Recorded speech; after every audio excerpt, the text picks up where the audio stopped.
The regular City Council meeting for November 18th. The time is 7:46 p.m. Madam Clerk. Mayor Ronnie Felder. Chairperson Julia Botel. Here. Chair Pro Tem Douglas Lawson. Councilperson Trodrick McCoy. Councilperson Kashamba Miller Anderson. Present. Councilperson Shirley Lanier. Here. City Manager Jonathan Evans. Present. City Clerk Claudine Anthony is present. City Attorney Don Nguyen. Here. Thank you, Madam Chair. Let the record reflect that Mayor Felder has joined us. Please let the record reflect that Councilman McCoy is here. We'll have a moment of silence followed by the Pledge of Allegiance led by Councilman McCoy.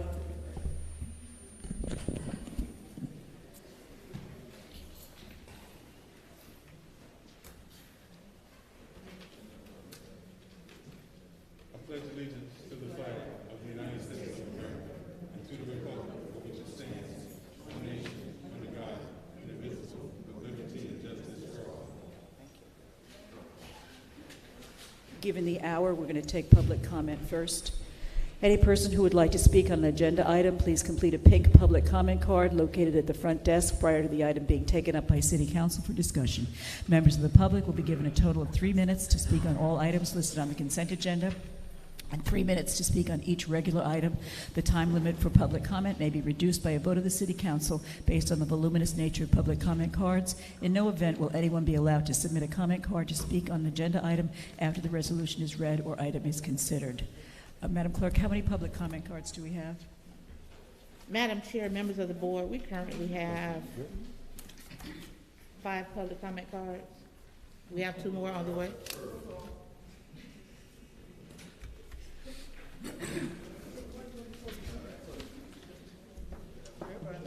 Madam Chair, members of the board, is the acceptance of public comments now closed, or?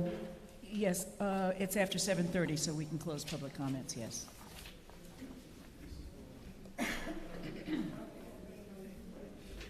Okay.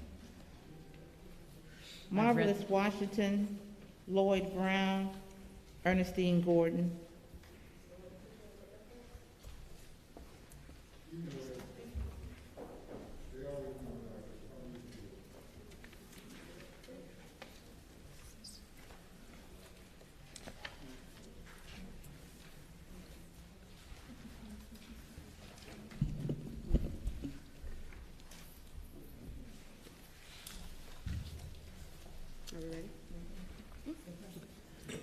Good evening, council persons.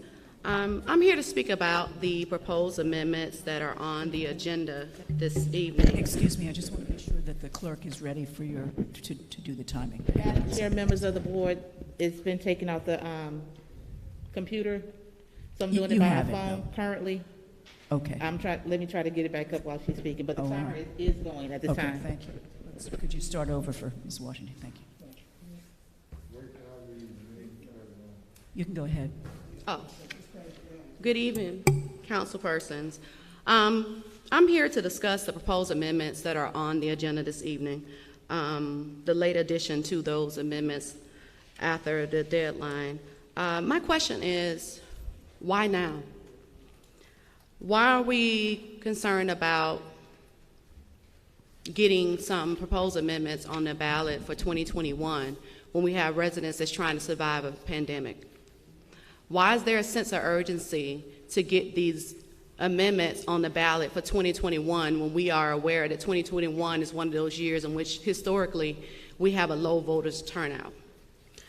Not only that, I'm wondering, why are we proposing amendments to unjustly fire department heads, and at the same time we want to ensure that those same practices is not administered towards the city manager's position?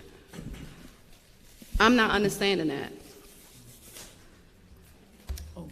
I'm not sure if this is a opportunity to continue to push an agenda for the minority residents that live in this community, or are we looking out for the majority of the residents that live in this community?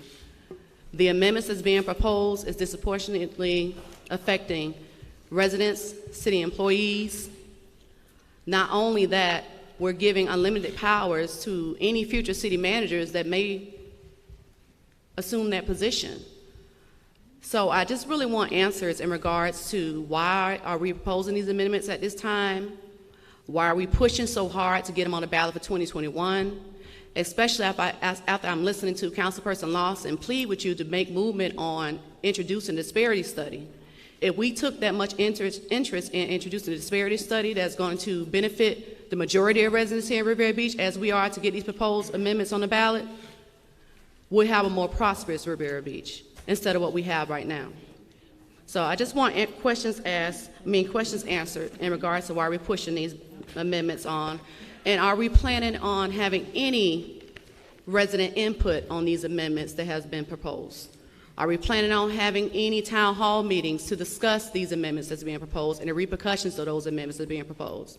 Are we actually discussing the loopholes in these proposed amendments that's being proposed, especially the one about privatization of our city departments?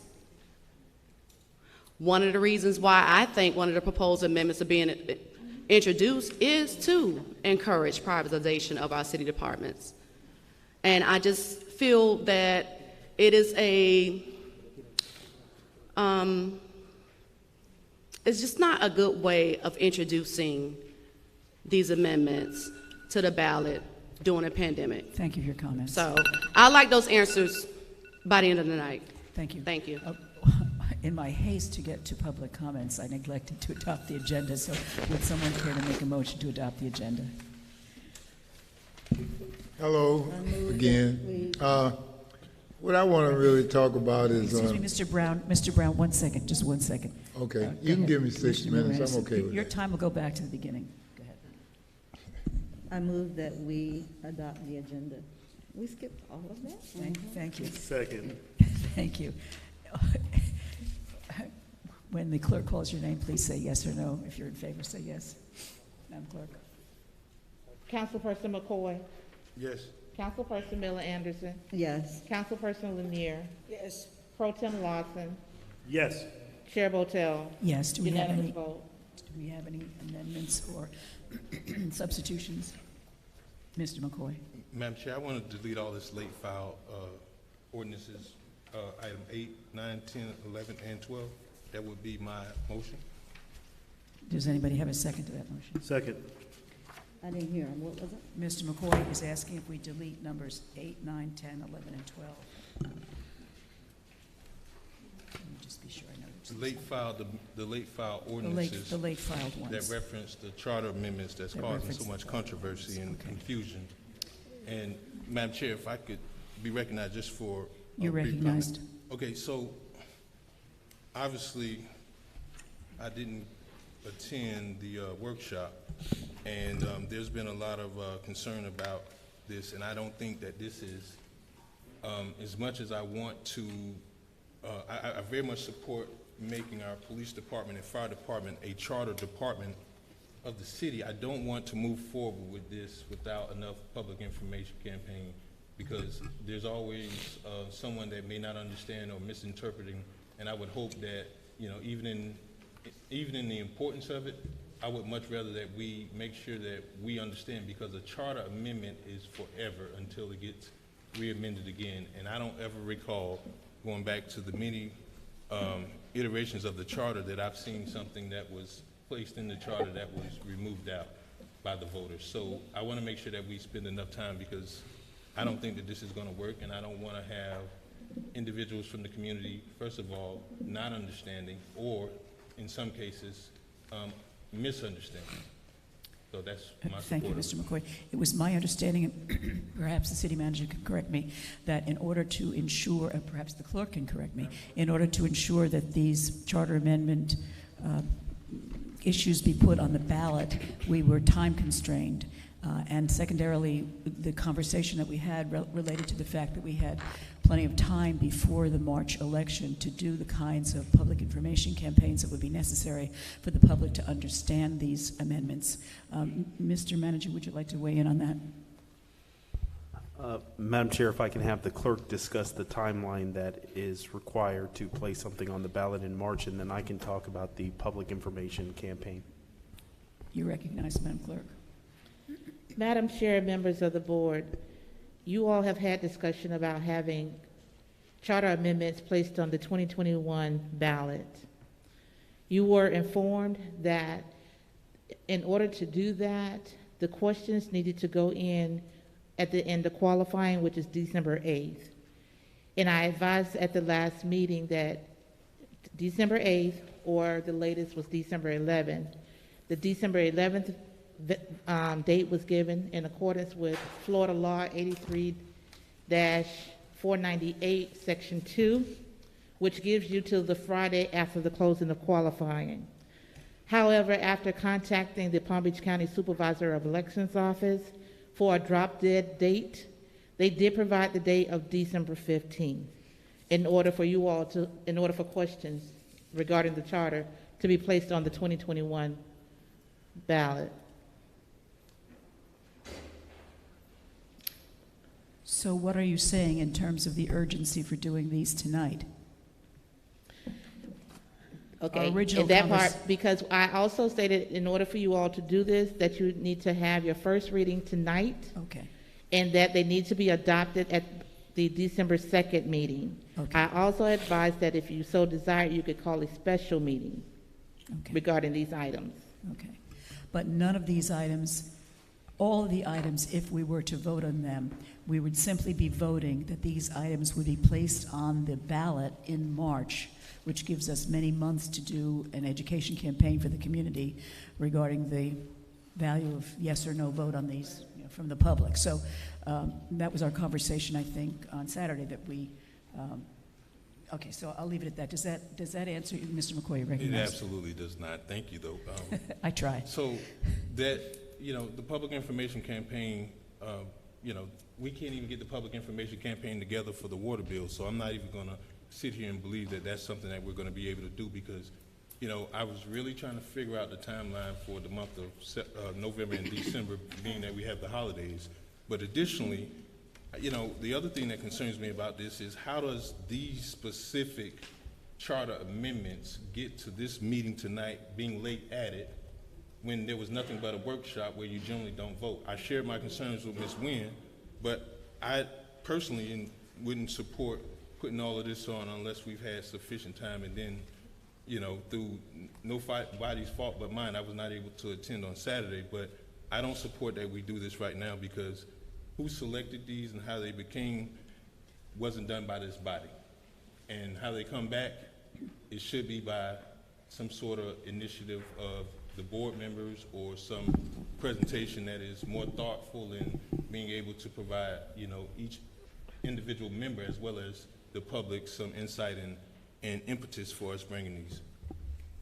Madam Chair? Thank you. Ms. Miller Anderson, you recognized. Well, several of them that were brought back was at your request. I think at one meeting, you did request that some of the amendments that did not move forward from the 2019, I believe, election, you asked for those to come to the workshop. And then I'm afraid not. Yes. I've only asked for the charter departments of police and fire. You asked for the ones that went through the Charter Review Committee? I did not. Okay, we'll pull that tape at some point. But, so those are the ones that came before us that had already gone through the Charter Review Committee. And then you have some additional ones that we discussed. But I do know there are several on here that that did not make it to the ballot before.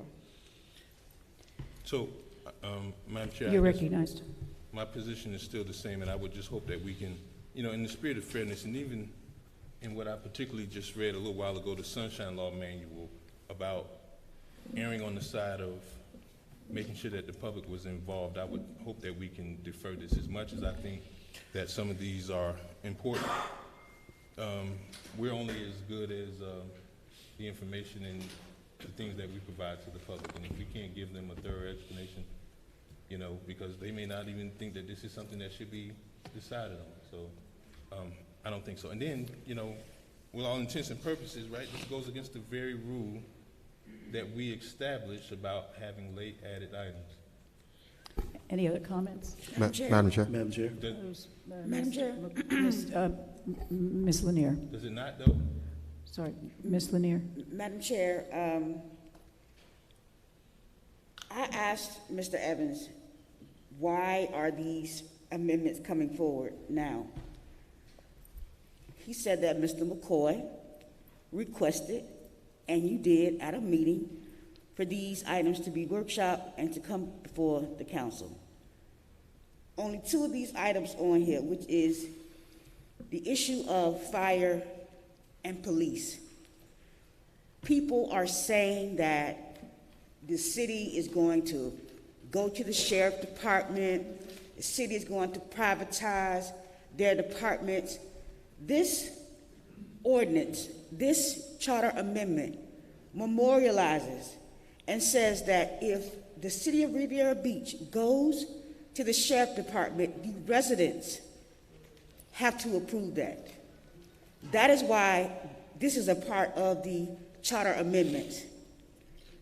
The other amendments were discussed at charter review committee meetings, which I was a part of before I became a council person.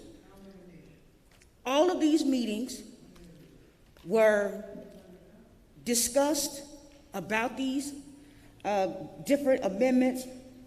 So these are not new to the public, but of course, the public is going to need information, clarification about whatever it is. But make no mistake about it, these amendments were approved by a charter committee. They came before the last council. They did not put them all on the ballot. Could we please have? So we wanted to make sure that the public had the right to review those amendments, to discuss them, and to vote whether or not those would be a part of the city's charter. Thank you. Madam Chair, You're recognized. is this something that we can table to 2022? I can't see. Is that the It's mayor? Mayor Felder. Okay. Mr. Evans, would you please respond to that? My understanding is that we have to do this tonight in order to meet the timeline. Well, I know to go on the, Excuse me, I was asking, Madam Chair, that's a decision that resides with the board. The board can postpone it till 2022, or the board can postpone it indefinitely. The board can send it back to committee. It is a decision that resides exclusively with the board. If the board chooses to move it to the ballot for March, staff has outlined the process that would have to be followed to comply with that. thank you. Madam Let me be Chair- clear, Madam I Chair, was follow- not asking the city manager for permission. I was asking him so that I could have an understanding of whether or not we had to put them on the ballot we had to vote on them this evening in order for them to be on the ballot in March. That was my question. And Madam Chair, Madam I think Chair? you should have asked the person that asked the question to actually Excuse me, clarify who Mr. he was Lawson, asking you the weren't question to, Madam recognized. Chair. Excuse So me. you should have- Excuse me, Mr. Lawson, you were not recognized. Madam Chair, I had a Madam follow-up. Chair, recognize the mayor. Excuse Madam me, the Chair. mayor is recognized. You Recognize don't mayor. have the floor. Absolutely, Madam Chair, and I understand that the mayor is recognized, and I'm responding to your statement. And You I don't still have the asking floor. for parliamentary rule. Is that not The- the rule? The mayor has the floor. But Madam Chair, I asked for a parliamentary rule whether or not we are violating our own rule by adding these late added, is what I'm saying. I asked that when I first. Excuse me, when the Ma- mayor Madam is Chair, done speaking, I will We ask. see that this is going to be a big problem, so can we table it, take it back to the committee, let everybody be informed on really what's going on, because I feel like we're rushing it. So can it be a vote to take it off indefinitely, take it back to a committee, or put it on 22? But I don't think it should go on this next. Thank you. This next We have a ballot. motion on the floor. We have a motion on the floor to remove these items. The motion has been made and properly seconded. Madam Madam City Chair, are you Attorney. gonna ignore my point Excuse of me, parliamentary excuse me. inquiry? Excuse me, Madam City Attorney, would you please weigh in on the question of whether or not these are appropriately placed on the agenda?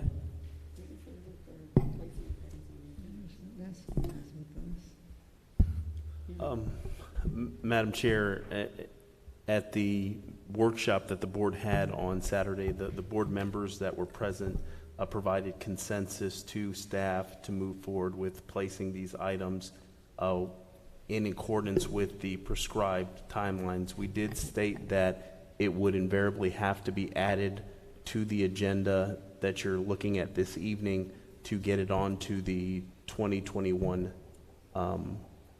election. And so based on the direction that was communicated from the board, staff moved forward to draft the language and the ordinances that are before you this evening. Thank you. And to answer, I guess, kind of answer Mr. McCoy's question, I don't recall what your rule was, if there was one regarding added items. I don't know if this council set a time frame for added items. Well, I guess I'm trying to understand. The chairperson seems to be alluding to some, but when I make a point of parliamentary inquiry, that's for the chairperson to decide. Am I right, Ms. Nguyen? That's correct. Okay, so Madam Chair, do we not have a rule that establishes late file or additions or anything like that? I've asked for the opinion of the, I don't know, so I've asked for the opinion of our attorney. And that's Okay. very easy, thank you. Good, you're welcome. It has been motioned and seconded that we remove these items from the agenda. If you are in favor, say yes. If you're opposed, say no. Madam Clerk, please call the roll. Councilperson Miller Anderson, No. Councilperson Lanier, No. Councilperson McCoy, Yes. Pro Tem Lawson, Yes. Chair Botel. No. That motion fails with Councilpersons McCoy and Lawson voting for the removal, Councilpersons Miller Anderson, Lanier, and Botel voting against the removal of the items from the agenda. Thank you. The motion fails because the Follow-up vote was question. 3-0. Mr. McCoy, you're recognized. So, you know, the city manager alluded to the workshop that it was the desire to move it forward. Was there formal action taken inside the workshop? Are No, you there was asking not. me or are you asking the city manager? Well, I mean, anyone that was in attendance that can suggest. There was no formal, it was a workshop, so there was no formal action. Consensus was given to put these on the agenda. Consensus. I'm sorry, did I hear you say consensus? Okay. Any other, let's see, did we do, I've lost track now. Are we, Disclosures. we're voting on the agenda still. So there's been a motion and it was seconded to approve the agenda. Madam Clerk, if you're in favor, please say yes. If opposed, say no. Madam Clerk. We've already approved the agenda. We're at additions and deletions, so. That was the first motion that All was right, so moved, Madam Chair, and we didn't make any members of the additions or board. deletions. So the agenda rests as it, the agenda stands as we originally voted on, right? Thank you, okay. Let's see, consent agenda. Madam Chair, we need to go back to public comment. Yes, right, thank you, Mr. Brown. Sorry for Lloyd the Brown, delay. Ernestine Sorry for the delay, Gordon. Mr. Brown. You know, I'm kind of confused because what I was gonna say, and what, you came in and cut me. I mean, I'm kind of old and I don't remember too many things.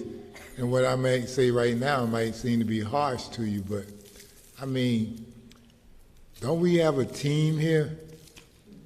I mean, because if you're supposed to be a team, it seems like nobody seems to agree on anything in this council. You know, the people that I see in the street, they ask me questions. They said, I asked them, I said, well, why don't you go over there to the council meetings? You know what they tell me? So they're going to do what they want to do anyway. And like with this pandemic, I don't think, really, honestly, that you should be doing anything but trying to worry about clearing this up. I mean, putting any issues out. Because, I go by the store and I know individuals that go in these stores and like you have to have a mask on in any other place. But you go through all the black neighborhoods and all these black stores in Riviera Beach and there's no sign and there's nothing. And I know these council members go in these stores. And when it was mandated, I don't know if it's still mandated by Palm Beach County, but nobody else seemed to care. They don't really, like y'all don't really care what happens in our neighborhood. And, let me tell you, I'm a felon, or at least that's what they say I am. Now, with these voting rights, You know what? If a man came kicking my door in, what in the hell I supposed to do? I know you got guns in your house, but like it may seem like that's such a great big deal to vote, but it ain't about squat if you can't protect yourself. And why would you be voting for an individual who can't even communicate between each other? And I'm saying no matter who's in the White House, I'm looking at who's in the Black House. And we definitely don't have nobody here that's helping us. Black politicians, all y'all do is anything that comes in Riviera Beach, you accept. You accept those boats over there being torn down. You go in the stores every day. I know you go in them every day because I see you there. You go in these stores and you walk in and you see people don't have masks on. And then you don't say a damn thing about it. But then you get up here and you want to be an engineer. How many square feet is it there to make this up? Are you going to put AstroTurf on the top of the building? That's BS. I mean, look at the jobs that we got. I don't see no jobs coming in this city. And somebody back there told me, well, it's not your responsibility to look at things. See, but if I was a mayor or a council member, I'm going to see everything I can because it's going to benefit the people who I'm here to benefit. Thank you, Mr. Brown. Ernestine Gordon, Lady March, Goldwire.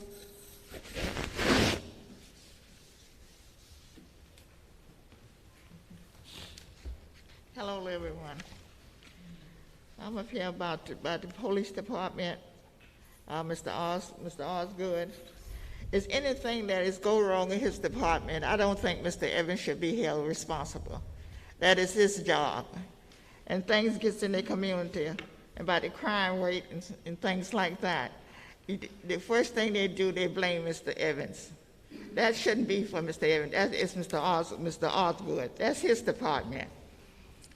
And another thing, just like the young man just got through saying about these signs in these stores, I go to those stores. I don't go there to buy anything, but I go to look. And I don't see those signs there. And I see why y'all guys sit here. You know what's going on in our area. And you seem like you don't even care. And what it does, it affects us, the little children that goes in there. They don't have on no mask. The parents don't have on no mask. And see all this stuff pass to other people. And see, that's affect our neighborhood. And I don't see any of that is scratched up there.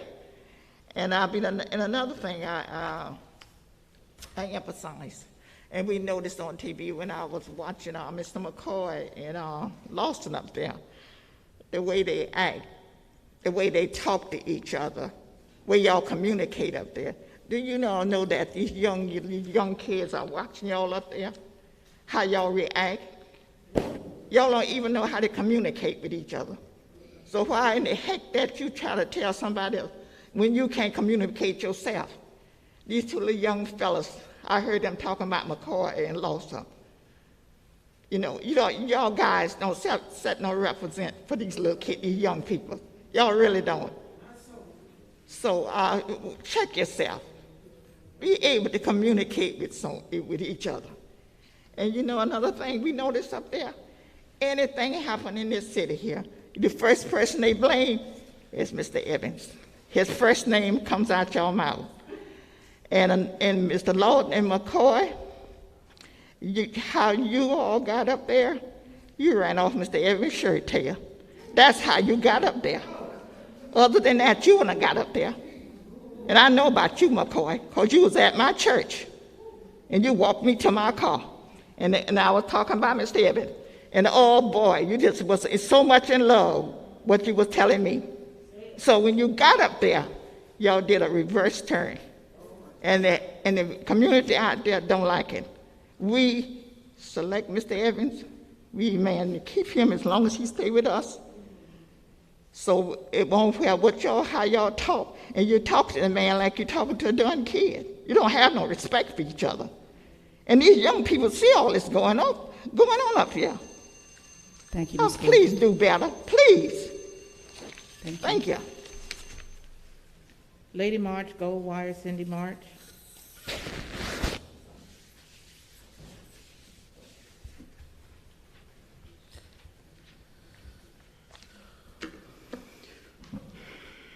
Lady March Goldwire. I'm going to do the opposite of what Ms. Gordon just did, and I want to commend Mr. McCoy and Mr. Lawson for doing what has not been done, what I've said has not been done in a very long time. I have preached that the black men in our communities and in our surrounding communities forget to provide, forget to protect us. We've got a dais that is dominated by women, individuals who give life, who breathe life, and yet and still the heavy lifting is being done by 2 men. At the end of the day, whether or not anybody agrees with what the content of these ordinance or amendments are, the reality is there was a workshop. It was poorly attended. Mr. McCoy was not present. Ms. Lanier was not present. Mr. Lawson indicated in that meeting that because it was poorly attended and because these ordinances are so complex, that an opportunity be given to the public to work through them, to understand them, to digest them. There are people who are trying to figure out where they're going to get their next meal from. There are individuals here who have not been benefited from pandemic pay. They are putting 2 nickels together to figure out how to pay a water bill, or at least save for a water bill when it increases in exponential measure. Why now? Why do you have to push this now, irregardless of the fact that there is a deadline associated with when it needs to go on the ballot? It simply means table it, because if there's one person in this community that has some angst about what you're proposing to do, then it should be, consideration should be made, and you guys should extend a professional courtesy to them. Individuals voted you in, and I know the reality is that perhaps only 3,000 or 4,000 come out at any given time, but I don't know if you're paying attention to what's going on in the country. It's not going to stay like that here. And while we had our eyes on national election, and people have often put all of their energy in that, local election, people are going to pay attention. I vowed I would never come back here. I prefer to fight my battles at the courthouse. But at the end of the day, right is right and wrong is wrong. This is wrong. It's wrong. And whether you acknowledge it or not, you call me a troublemaker, you say I don't live here, there are people here that I formulated alliances with that I truly care about. And if you can pad the ordinance in such a way that it protects his job, then you don't have any business removing the clauses that protect directors who have pensions, who have longevity that they are also trying to protect. Y'all need to do better, because y'all gave us the playbook on how to get y'all out.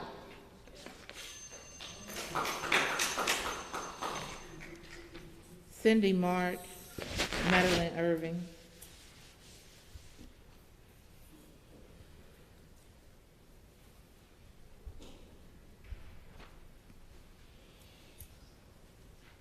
Good evening. I'm Cindy March. I know I'm going to get some rebuttal, but I'm going along with Lady March, not because it's personal, she's my niece, but I worked the campaign for Biden and Harris, and let me tell you something. I did a whole lot of phone calling for Biden and Harris. I went to a whole lot of events, and I've been campaigning for over 30-something years.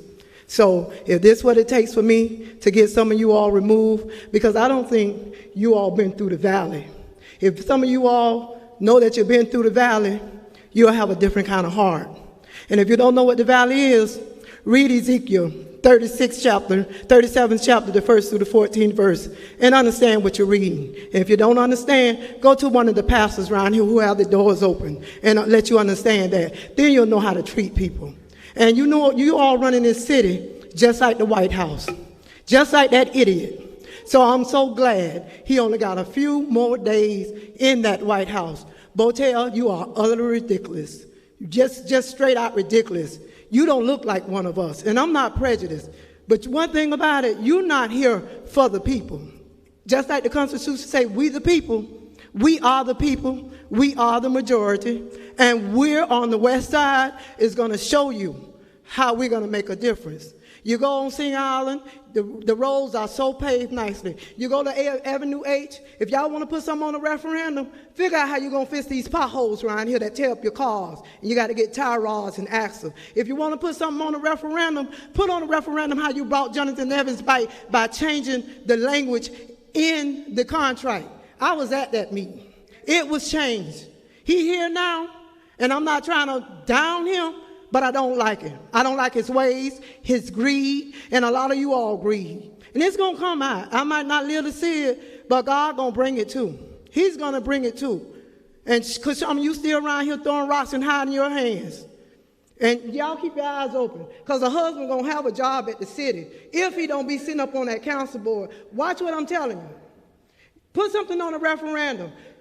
Do you want Jonathan Evans to stay here? That's what you need to put on a referendum, because the few people who want him here, he's not for us. How many jobs you all have? I have 2 and 3 jobs. And you know what? I get up and go to work every day. It's not about the title I have, but when I eat, I can break my plate. And I'm going to make sure my sisters and brothers can eat. Because you know why? I've been through the valley. And I'm glad I've been through the valley, because my story is somebody else's glory. And once y'all learn that, you can do better. When you know better, you do better. Madeline Irving.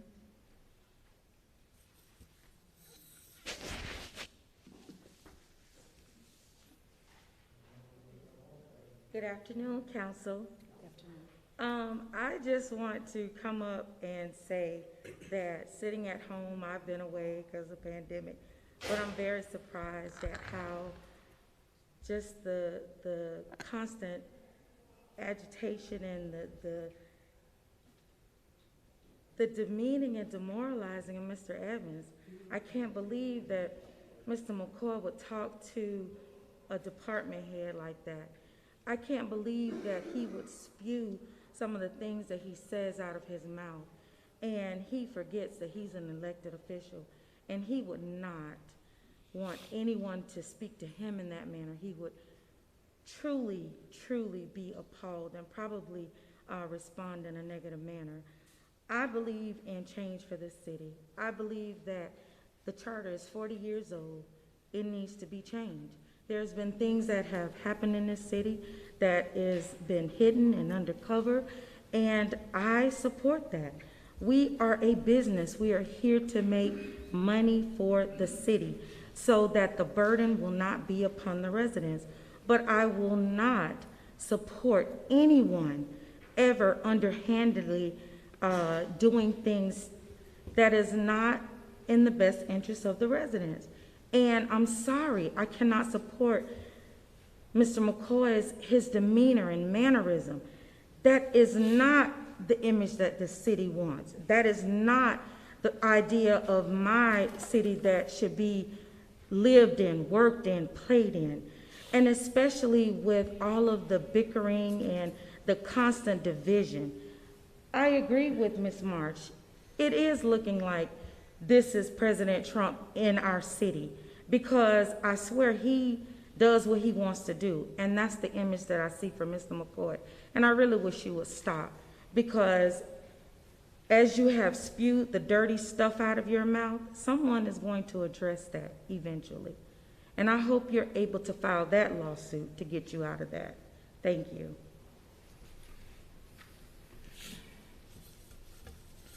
Madam Chair, members of the board, there were a couple of members of the public that turned in their card after the call of the public comment section. What is the pleasure of the board? Do we need a vote on this? How do we feel about it? I think the public comments have been closed. Does anybody have another opinion? No, you can let them speak. Let them speak. I'm sorry, say that again. If they're in the public, let them speak. And Mr. McCoy, your feelings? I have no problem with it. Mr. Lawson? Yeah, let our public speak then. Okay. Anderson. I don't have a problem with anyone speaking, but I do think that we need to be consistent, because if we were going to do it one time, then we're going to have to do it the next time. So we just need to be consistent on what we do, and if we say it's closed, it's closed. Yeah, I'm feeling the same way.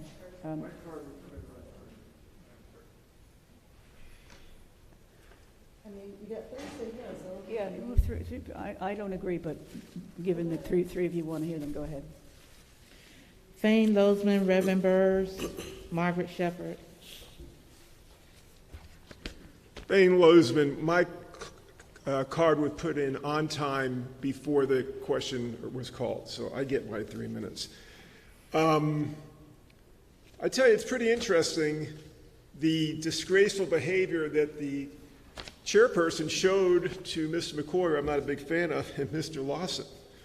You know, Riviera Beach, as I said before, it's what, 75, 80% of black community, but yet we're headed by a woman who's mocked the black leaders when it came to reopening the beach. Talking over you when you were trying to make some comments, unacceptable. Cutting you off, unacceptable.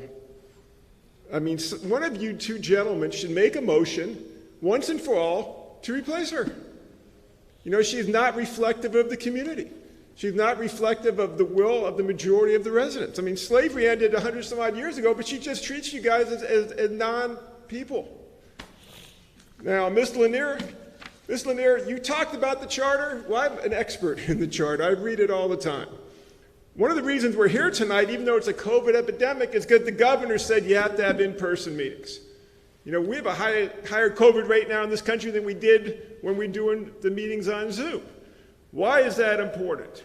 Because our charter does not allow for attendance by Zoom, okay?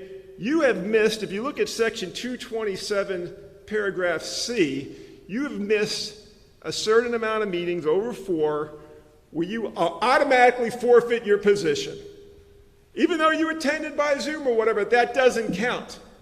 You didn't attend in person, meetings were called in person. Based on the charter, you should no longer be a council person. Per the charter, not my opinion, that's what the written rule says.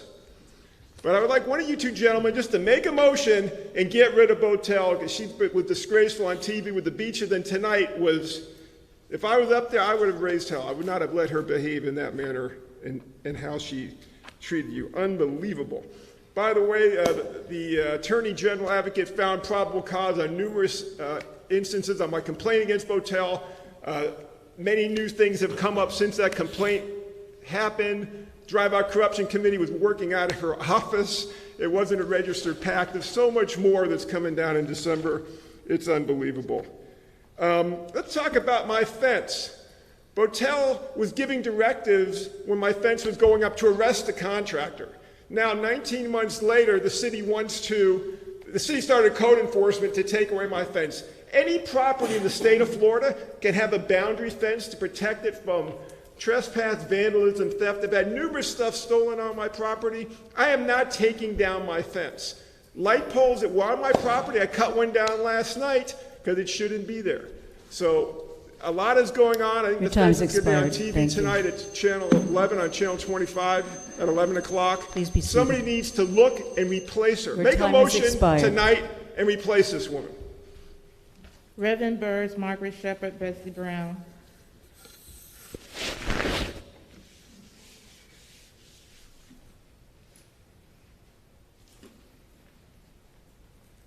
Madam Chair, Council, I don't have no bones to pick with nobody. Reverend Burrows, could you please pull the I has microphone no closer? bone to pick with no one about anything, but because you disagree with a person, that don't mean you dislike them.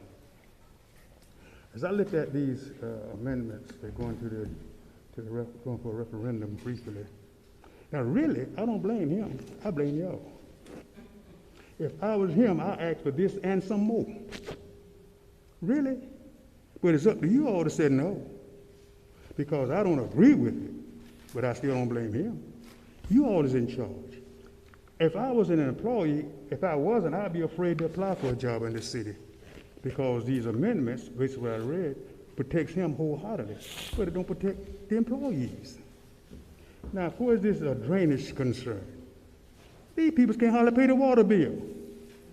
Why is you going to leverage all the drainage expense on your citizens? That's ridiculous. Mr. Mayor, you need to speak out against this, because it's robbing you of your authority. It's robbing you.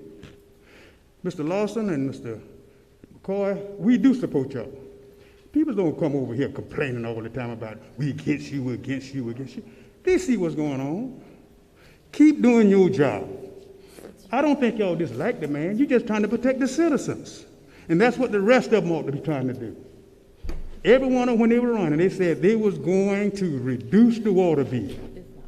When we get the thing, they increasing it. What do y'all expect from the citizens? This is outrageous. Now, if this go before the citizens and it pass, I feel we don't need y'all. We just only gonna need him. If y'all send this before the citizens without the citizens reviewing this and going through this, and it passed, I will get me a referendum and try to get y'all out of here. Let him hold the house, because that's what he's gonna have anyway. He told the city. So, Mr. Evans, I don't blame you. I asked for the truck, the car, and everybody in it. But that don't mean I will get it.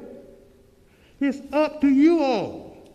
You're taking all the authority from yourself and putting it in. A citizen in this city can't get a job, and that's ridiculous. You all sit there and won't look out for your citizen to get a job in this city. It's a shame. I'm glad I put in my time and left this city, and I don't have a child looking for a job in the city. They're doing well. But I'm speaking on the behalf of people who is not doing so well. It's up to you all to send this to the citizen without them even much reviewing it. It's a shame. Thank you, Reverend Burrows. So, Ms. Evans, I don't blame you. Take it all if they dumb enough to give it to you. Madam Chair and members of the board, as we await for Ms. Shepherd to speak, Ms. J.B. Dixon indicated that since you all took the other card, she turned in a card to make a public comment as well. What's the pleasure of the board? Now, at some point, we have to draw the line. Don't stop on me. How much later was the Dixon card put in? She just put it in, Madam Yeah, I don't think Chair. we can accept anymore. I'm sorry. Chair, Go ahead. I think we should hear it because, I mean, obviously, I said before, this should be a meeting that represents sunshine. So irrespective of whatever somebody says, if we're going to be discussing something as important as charter amendments, I mean, I think we should probably call it closed at this point, but whatever's there, I mean, why not? Commissioner Lanier, are you okay with this? Whoever wants to talk, let them talk. All right, Yeah, same but thing with. let's cut it off. I just at want, that. The thing about it this is is the end of no one else can put in Right. public comment cards, please, otherwise we'd be here all Right, night. you're right, You can and- accept the last, you can but accept the I- last two, but then that's it, please. Madam Chair, Yes. and I agree. I agree. I agree with the fact Wait, that Ms. Bram, wait, go ahead. I agree with the fact that apparently people came out tonight for a reason. When I'm at home looking at the audience, I barely see people here. So if this many people, I'm telling you, I am frightened. I count 46 people in here at one point. And this virus is airborne. So if people came to speak, let them speak so that they can leave. Or if they want to stay, of course. But I think that I've never seen this many people since we've been in the pandemic here in this room, which means that people came with something to say, and I just think we should hear them because this is it appears to be a special occasion. Okay. Madam Chair, I certainly, as I said before, I don't have a problem with letting people speak, but you have to have some kind of order. I mean, you can't just continue to just say, everybody just throw in cards whenever you get ready. I mean, you're going to run into some problems where others are going to feel like they were slighted. So we have to make a decision to cut public comment cards. It's not like we're taking comment cards for the items. So that will still be addressed during the amendments when we speak about them. So they will have an opportunity to speak about amendments. This is public comments. So, I mean, I do believe we need to cut it off so that we can move on and then they can put in cards for the other items. Yeah, we're not taking any more, but whatever you've got there, do those. Madam Chair, just know that someone else turned in a card after you stated that. I'm sorry. Madam Chair, members of the board, just know that a member of the public, another member of the public turned in a card. Yeah, that's it then, after that. There's no more, please. Go ahead, Ms. Margaret, Ms. Shepherd. Margaret Shepherd, Riviera Beach. I haven't been here since March, and I had surgery on my back. I just couldn't stop looking at Channel 18, and then I look at the county commissioners, and of course sometimes I go to West Palm Beach. I lived there for 4 years. But you know, it's getting very sad that we're not communicating the business of the city. It's getting really sad. So to let them talk and get it out their system, thank you, Ms. Lanier, let them get it out their system, because it could be a little bit worse, that none of us would be here. But I'm here on something totally different. To the mayor of this great city and to the city manager and all of you, all the chair, vice chair, to all of you in your respective places. I'm here on something totally different. The other day I saw the police chief and I told him, I said, I want to talk to you a minute. And I started talking to him about Miss Dawson. And he said, well, give me her number. For some reason, I couldn't even think. But you know, Mr. Evans, you said when you came back, we can call you, could talk to you, whatever. I called 7 times. 7 times, I didn't even get an answer. And so then someone told me that you're a CR80. I said, oh, okay, I get it. But Mrs. Dawson, with the Southside Coalition and Concerned Mothers, December the 18th will be her last day. And she's been doing this ever since I can remember. And you know, I've always got certificates, I always got plaques, I was this, I was that, you know. So I think it's just behoove us. Somebody said, oh, I'm tired of the street signs. Those people that got those signs, I guarantee you, those people have been working before some of you all were born. And I think I'm sorry Reverend Burroughs didn't get his name, but he's in Lone Pine, I understand. But you know, Mayor, I would like to have you meet her. I know your father know her well, and at least give her some type of recognition. As you can see, we're phasing out. The seniors, we're phasing out. We're not here in droves like we used to be. When they called the different organizations we were in, especially Earl Davis, who was the president, everybody stepped back. And so I just think it's time. She's done a good job. Christmas is coming. And, you know, let this be a good Christmas for her children. Every Thursday, they meet in the park. And those children come there hungry. I heard Mr. Osgood say he went to Thousand Oaks, and I said, are you kidding me? It's down here in the boomies where they really need the food. And so it's coming to the end of her term. I know how she feels because it's coming down to my term. And I want to thank the city for being good to me. And I definitely will not get all carried away now. But Madam Chair, I got one more thing to say. As I was on the campaign trail, you were the topic of conversation, Mr. Lawson and Kashama Miller. And I want to say, and I'm sorry, maybe we're not running the same crowd, but they said some very good things about you. Thank you. So Thank you, you know, everybody has their own opinion. Thank you. Bessie Brown, J.B. Dixon, Dolores Williams.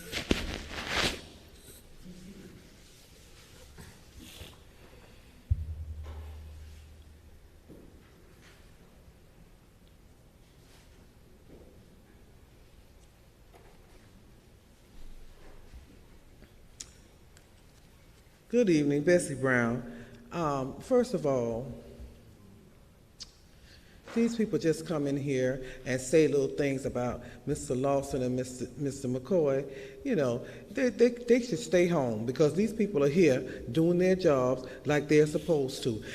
But Ms. Botel, you have talked over him, Mr. McCoy. You have finished his statements and all of that, and I've seen it. I've seen it because I've watched you.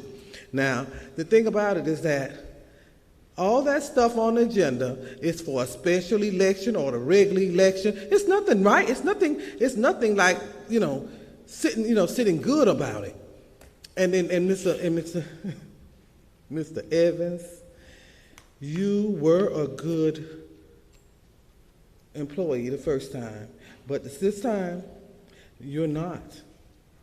You're not, because we can't even get to you. Nobody can get to you. I call and then I can't get you, so I don't worry about it. But basically, I call somebody else. But basically, why you staring? You and look how you look at people. You're so rude. You're so rude. And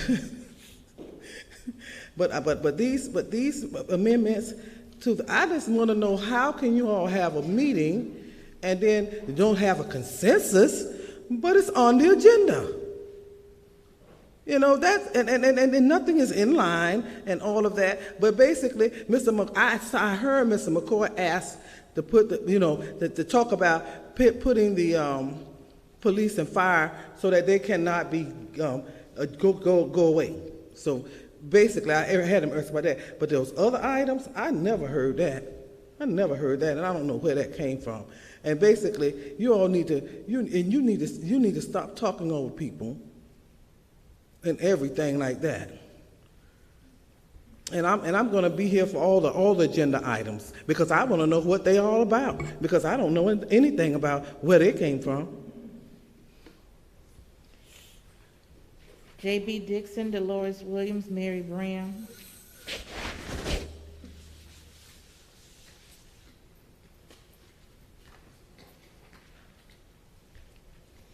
J.B. Dixon, 3000 North Ocean Drive, Singer Island, and Riviera Beach. I wish I could come up here sometimes and say what I think about some of these issues, but I usually am always having to respond to what some other people have said. And I would like to respond to the race baiting that has gone on here tonight, because there's certainly a lot that people have learned from the president and the White House in terms of dividing people. I found it very offensive for someone to say that Julie Botel doesn't look like us. I am one of us. She looks like me. There are 5 people on this council. There is 1 white person. She represents a district which is mostly white. White people have a right to be represented on city council. Let me be clear, okay? The fact that she is white is not a reason to remove her. And if you want to remove her, you will have your chance in November to vote her out. You'd better find someone to run against her, because she's very, very popular, except evidently to a number of people in this room. So I also understand that Ms. March, Goldwire, blah, blah, has been, in getting all of these people together, has said on her Facebook page that Singer Island is coming out. Do you see Singer Island here? Singer Island is not concerned, nor did they begin these amendments. They are not waiting to take over the city. Do you know of any people from Singer Island who are trying to buy up property in Riviera Beach? I don't. And it is untrue, obviously. Singer Island is not out here to run the city or anything else. I would also like to talk about Mr. Lozman and his accusations. He neglects to tell you when he loses, doesn't he? He's still living on his Supreme Court victories of many years ago. He lost the magistrate's hearing. He's been told he must remove what he did because it was wrong. He lost another thing when he tried to join Dan Taylor's suit to try to get the same rights he had. The court would not allow him. He's lost twice. He also told you that Julie Botel was going to go to jail. And that didn't happen either, did it? So, Fane Lozman, you may as well take with a grain of salt. Thank you. Dolores Williams, Tanya Davis Johnson, Mary Brown.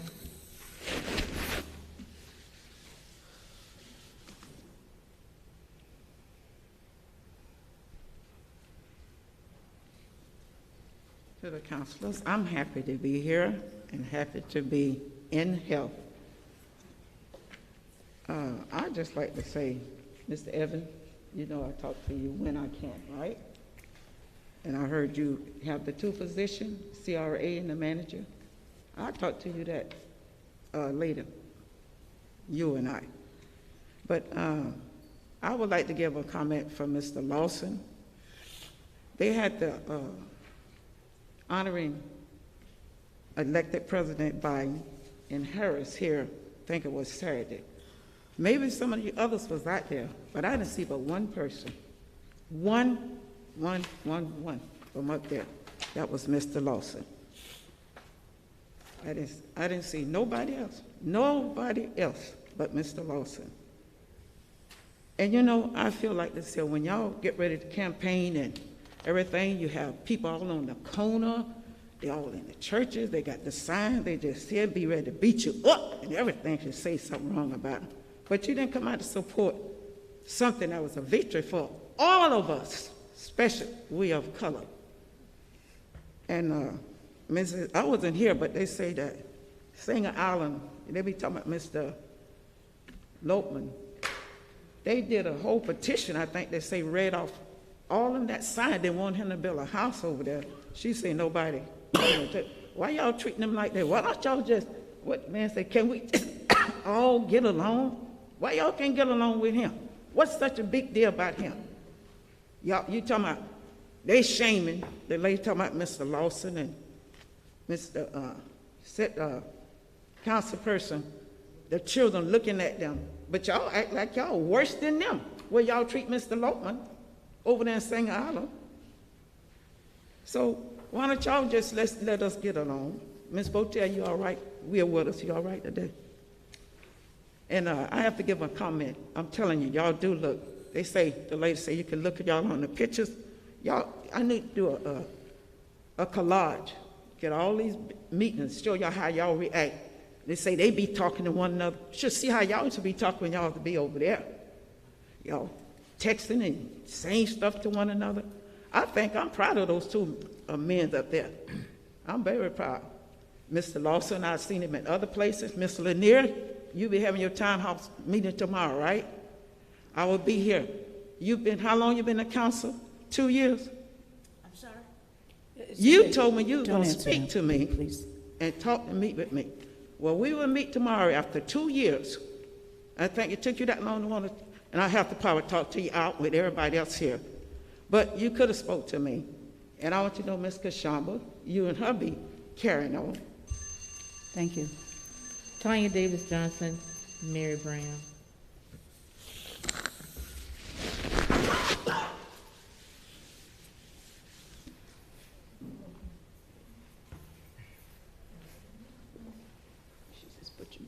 Thank you for allowing us an opportunity to have our comments heard during this public comment section.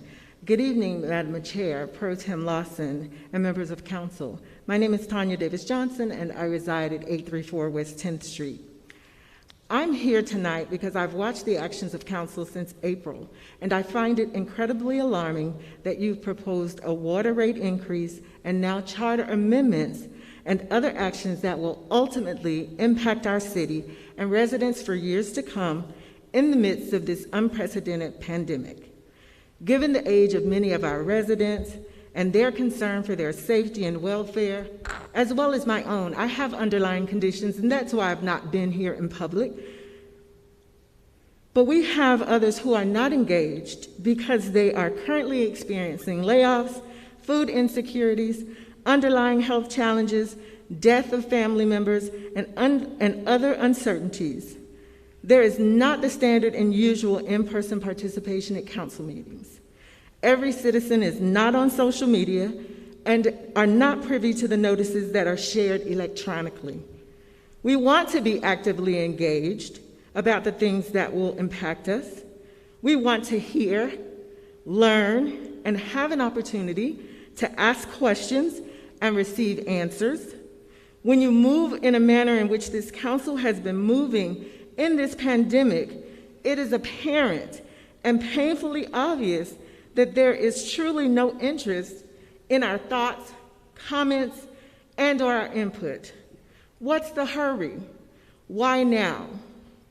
There has been little to no notification of workshops, community engagement, or constituent education. Yet these matters are being placed before this council to vote and approve and move them forward. I ask again, what's the hurry? Why now?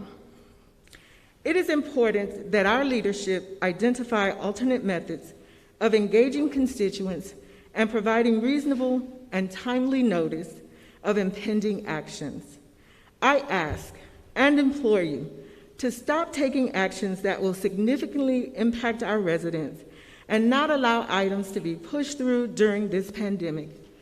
More importantly, and more specifically, I ask that you not pass the proposed charter amendments until the environment lends itself to you, our elected officials, to fully engage the citizens that you represent. What's the rush? Why now? Madam Clerk, I have attached copies of this statement for each of the remaining amendment items for the record. Thank you for your time. Thank you. Mary Brown.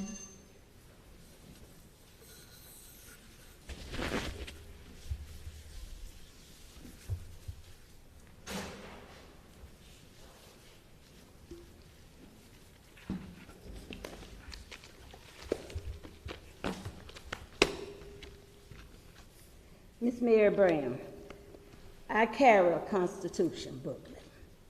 I speak it, I talk it, and I act upon it. Continuity. In today's paper here, Dave Kerner was elected to carry that board for a second term because it's unusual times that we are all in. And leadership matters. Character matters. When you're good as well as when you're bad, character matters. Your traits, your dignity. Yes, it does. It matters. Ms. Williams made a statement about watching you on TV. Let me tell you how I operate you. And the peoples in the community know, Ms. Gordon, and it's about 30 more of us. So we ready. We stay on guard. Miss Bram stays in that tower for the same very reason here. We take every last one of you all's meetings, and you were disgusted in virtue. Absolutely disgusting.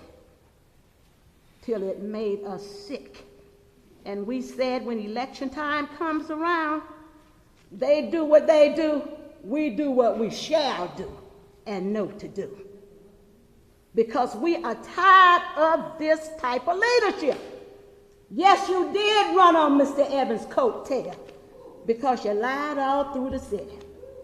And then time when you took the seats, instead of working together, this is what we said, work together. And you have these workshops, you don't want to come. You want to pick and choose what you want to come to. So you can say that I didn't have an opportunity or a chance there. Parliamentary was on there on Saturday as well. McCoy, now you, Shirley, Lanier, both of you all did not attend. So I hope you got good reasons. And when your other workshops come, you pick and choose. We know all about you. We know how you run. But we also run with great workers and great leaders. And we are tired of the injustice that you all sneaking, pulling on your board members here. We are tired of that. We came out and voted in this election in record numbers. Government goes on. Great Depression goes, inflation goes on. Nothing stops for us. You all stop it. But we go through this, and we will come out on the other side a little bit better. Yes, Miss Bram gonna work you. Miss Bram gonna be dressed like this, and I'm gonna work you. Thank you. And I'm gonna work to get you up out of this place too. And that's a fact too. Madam Chair, members of the board, that concludes public comment. Thank you. Can we have some order, please? We are up to the consent agenda. All matters listed under this item are considered to be routine, and action will be taken by one motion. There will be no separate discussion of these items unless a councilperson so requests, in which event the item will be removed from the general order of business and considered in its normal sequence on the agenda. Does anyone wish to pull an item from the consent agenda? Madam Chair, Yes, you recognize Mr. Lawson. if I can pull item 5 off the consent agenda, please. I can hear. Item 5. Item number 5. Regarding the interlocal agreement between Palm Beach County and the City I'm of Riviera sorry, Beach. Madam Chair, I move to pull resolution number 118-20. Number, oh, yes, I see it. Item number 5 right there. Thank you, Mr. Lawson. Mr. Lawson is requesting to pull item 5, resolution number 118-20. Is there any objection? Move consent, Madam Chair. And would anyone care to second the? Second. Thank you. The consent agenda has been moved and seconded. Madam Clerk? Madam Chair, members of the board, we do have public comment on the consent agenda, and that motion is to approve the consent agenda with item number 5 pulled. Am I correct? Yes, you're correct. Thank you. Fane Losman, Mary Brown. Could we? Okay, thank you.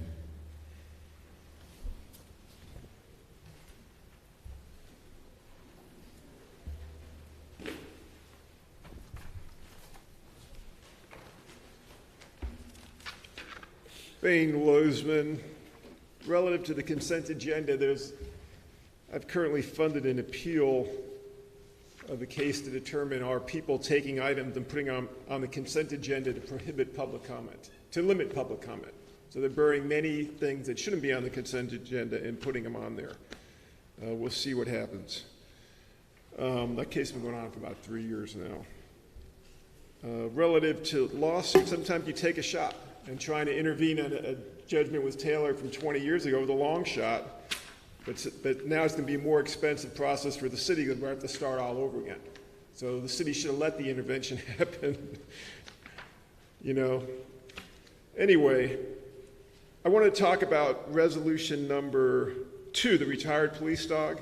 I've seen in other communities they give a certificate, some kind of, even though the dog can't read the certificate, they give a certificate of appreciation. They make a big deal about the dog's service to the community. This seems like it was quite a remarkable officer, and I would suggest, we give money from waste management to all kinds of crazy charities, some not even in Riviera Beach. I think we should give some kind of stipend or some kind, not retirement for the dog, but like, I don't know, a couple $1,000s for expenses, almost like a little retirement. I think that the dog should get a couple $1,000s for care and maintenance. Mary Graham.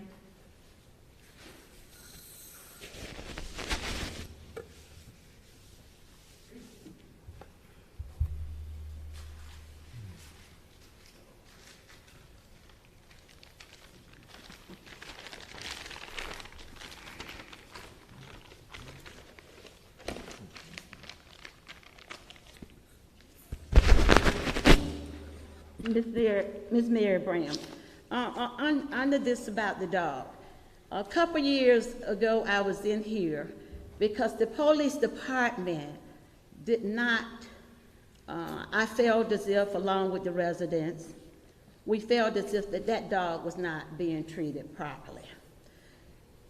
This particular Milo, he's just as important as any other officer. He takes what the officers will not take. He endures a bullet as well. I know on here it says sell and transfer. I would like to know where you are transferring this dog to, because I would like for this dog to have a very loving place and this dog be taken care of just like the human police. They want to be taken care of as well. I do believe in all creatures, great and small. They are all precious. So I would like for this dog here and somebody to dialogue us in here on how this dog here is being transferred. I know he's being sold for $1, but where is he going to? Is his medical needs going to be taken care of? Because a couple years back, Ms. Brown was up at this podium here because the dog was not going to receive anything for him to be taken care of. So I had to dialogue that. See, I do believe in right, because right will always stand. I want this dog taken care of, not to the 3rd degree, but the 1st degree. He deserves it. He deserves it. He's on 4 legs, but he stands with 2 legs. Take care of this dog here, so Ms. Brown will not be saddened in her heart because he's retiring, and I want him to live out his golden years as well, just like I want to live out mine through COVID. So take care of this dog. Thank you. Thank you, Ms. Brown. Madam Chair, members of the board, that concludes public comment on the consent agenda. Thank you. Just in an effort to be sure that the public is aware of what's going to happen with this canine officer, Mr. Evans, would you like to let them know so that Ms. Brown can sleep well at night? Yes, Madam Chair. This dog has served this city with distinction and has chosen, and I've had confirmation with the chief, has chosen to retire. And so one of the things that is customary is that when the dog does retire, the dog is provided to the handler at a nominal fee of $1, or in some cases, none at all. It will be going to a loving home. As it relates to the city's ability to utilize the canine with another handler, it's something that, in using Chief Madden's words, you can't teach an old dog new tricks. And so we could not reassign it to somebody else in the agency because it would pose a public safety concern for us. So the dog is being retired and is going to be with the handler, who is ecstatic about the opportunity to have this dog at his home. Thank you. Item number 5.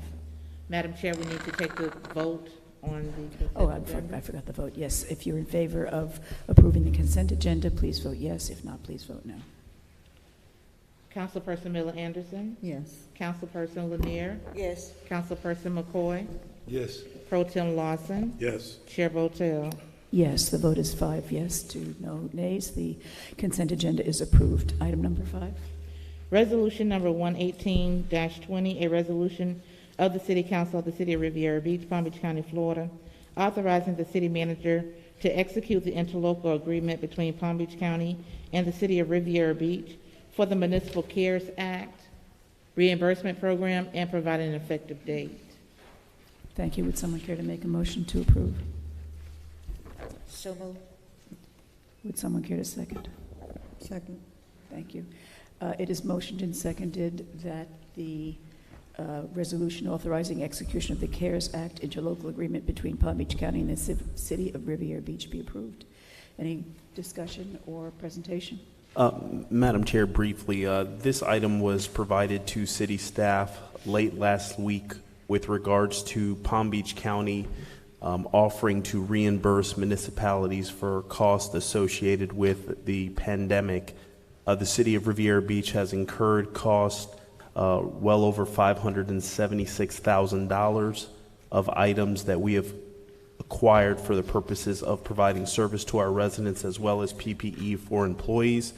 The intent behind this item moving forward as quickly as it did is because we have to provide this document to the county by December 1st, and this was the last meeting that we had with the board to effectively obtain your authorization. The county did receive $267 million, and I believe $36 million they took off the top for their particular activities.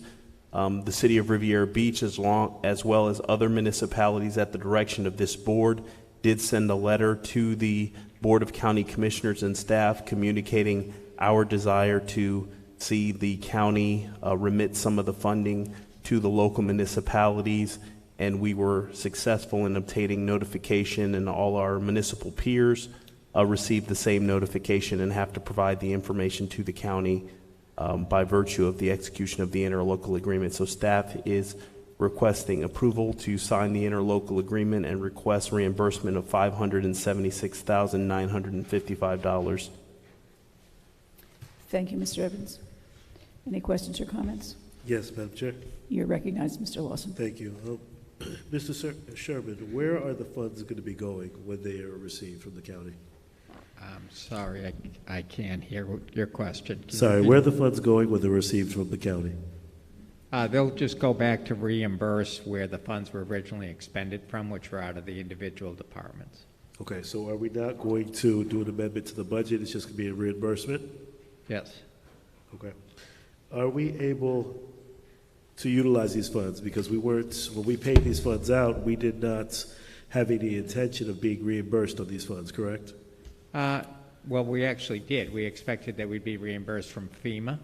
From FEMA, right. Correct. So now we won't have to go through that process. We would just reimburse, the So general. Again, most of the money came out of the general fund, and these dollars would go back into the general fund. So we essentially, we're not going to be asking for a reimbursement from FEMA, which normally takes a few years down the line. We're just going to utilize this reimbursement from the CARES Act. Absolutely correct. Okay. Thank you, Madam Chair. Thank you, Mr. McCoy, you recognized. Thank you. That's exactly where I was going, Councilperson Lawson, for teeing it up. We're way over $500,000 in COVID-19 related expenses. So are we dropping the idea of going after FEMA? Because that's not even close to what we've expended in COVID-19 expenses. No, what the county is willing to reimburse us for are the out-of-pocket type expenses, not salaries and benefits. We would still go to FEMA for that claim. Do you have an itemization of that? Because I don't see that in here. Of the 576,000? Yeah. I don't, the package that we're still putting together to submit to the county, probably the goal is right now Friday, but I certainly can provide that to you if you'd like. At the same time, we provide it to the county. I would, but I guess I'm trying to understand, what is $576,000 worth of expenses? I mean, obviously that all didn't go to mass, and it certainly didn't go to salaries. Can somebody provide some insight on what that is? Sure. A lot of it is for the PP&E, police, fire, all the masks that we have bought for citywide, for staff, for distributions. Any of the sanitation issues, whether they're Clorox wipes or any of the cleaning that we've done. We're also allowed to put in for equipment that we had to purchase. So when we had staff working remotely and we went out and purchased laptops, they're willing to reimburse us for those, so that adds up rather quickly. They also do things such as signage, so we put signs out at the beach or we put signs at City Hall. All of those types of costs are included and eligible to be reimbursed. Follow up. Go ahead. So are we completely scrapping the idea of being reimbursed from FEMA? If the county rejects some of the items, we would then turn around and submit them to FEMA. Mr. Evans, Mr. Sherman, our individual member and also mayor appropriations of the $25,000 and what we've done with those programs, is that allowable or includable? I am going to include it in the submittal. Again, if they accept it. If not, then it would go through FEMA. And if I believe correctly, I believe, Mr. Evans, you said that money did roll over, because I don't think I've done nothing other than what I intended on doing for the small business loan. But okay, that is still there, correct? That is correct, Councilman. Correct. Okay, all right. Thank you, Madam Chair. You're recognized. And I would like to see what that list is. Thanks. You're recognized, Mr. Lawson. Thank you, Madam Chair. Mr. Sherman, was there a cap on what the reimbursable amount from the county could be from each municipality? The county did not place a cap on it. Okay. But they did cut us off at the end of October. And again, I'm not sure how much they have allotted to reimburse the municipalities. So I'm not sure we are going to get, 100% of the request. Okay. There may have to be a haircut here or there. But no, they did not provide a cap on the individual claims. So how did you calculate the 576,000? It's the actual expenses that we have been tracking since the beginning of March. But Councilman McCoy requested some additional expenses that you're not sure if they can be allocated for in this request. So the expenses are based on what? The expenses are based on what we have actually paid out through the end of October. So whether One I'm minute, sorry. Mr. Sherman.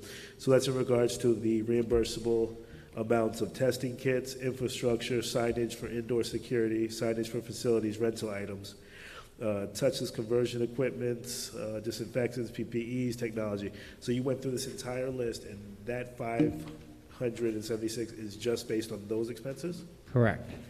Okay.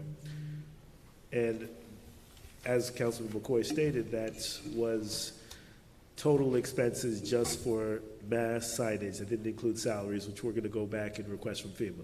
Correct. I guess the concern is I don't want to shortchange us when it comes to trying to collect some of the CARES money that's out. I want us to have a very in-depth itemized list so that we can submit as much as possible for reimbursement. So instead of waiting 3, 4, 5 years from FEMA, we can be reimbursed by the end of the year. Yeah. So does this resolution then, and I guess this question is going to be for Ms. Nguyen, does this resolution cap us at the 576? You're recognized, Ms. Nguyen. Ms. Nguyen?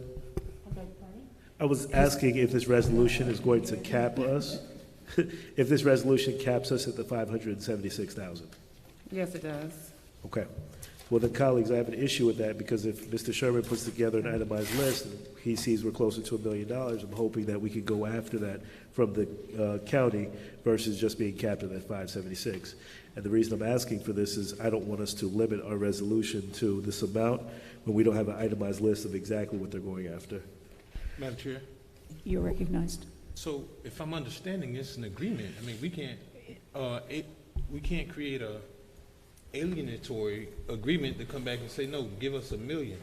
In fact, I think Mr. Evans probably started that conversation that it was tough getting the county to even give us anything. And I know in earlier conversations, they definitely didn't want to do direct appropriations because they didn't want to be on the hook for us or for any municipality not being, for this year, responsible for those. But I think if we have those expenses, it's nothing for us as 6 members of a body to go back to the county. And obviously, we are anticipating another COVID package, but I don't know that we can actually go back and do anything different other than what's already been agreed upon and allocated. So, I mean, the suggestion is good, but I don't know if that's even palatable, Commissioner.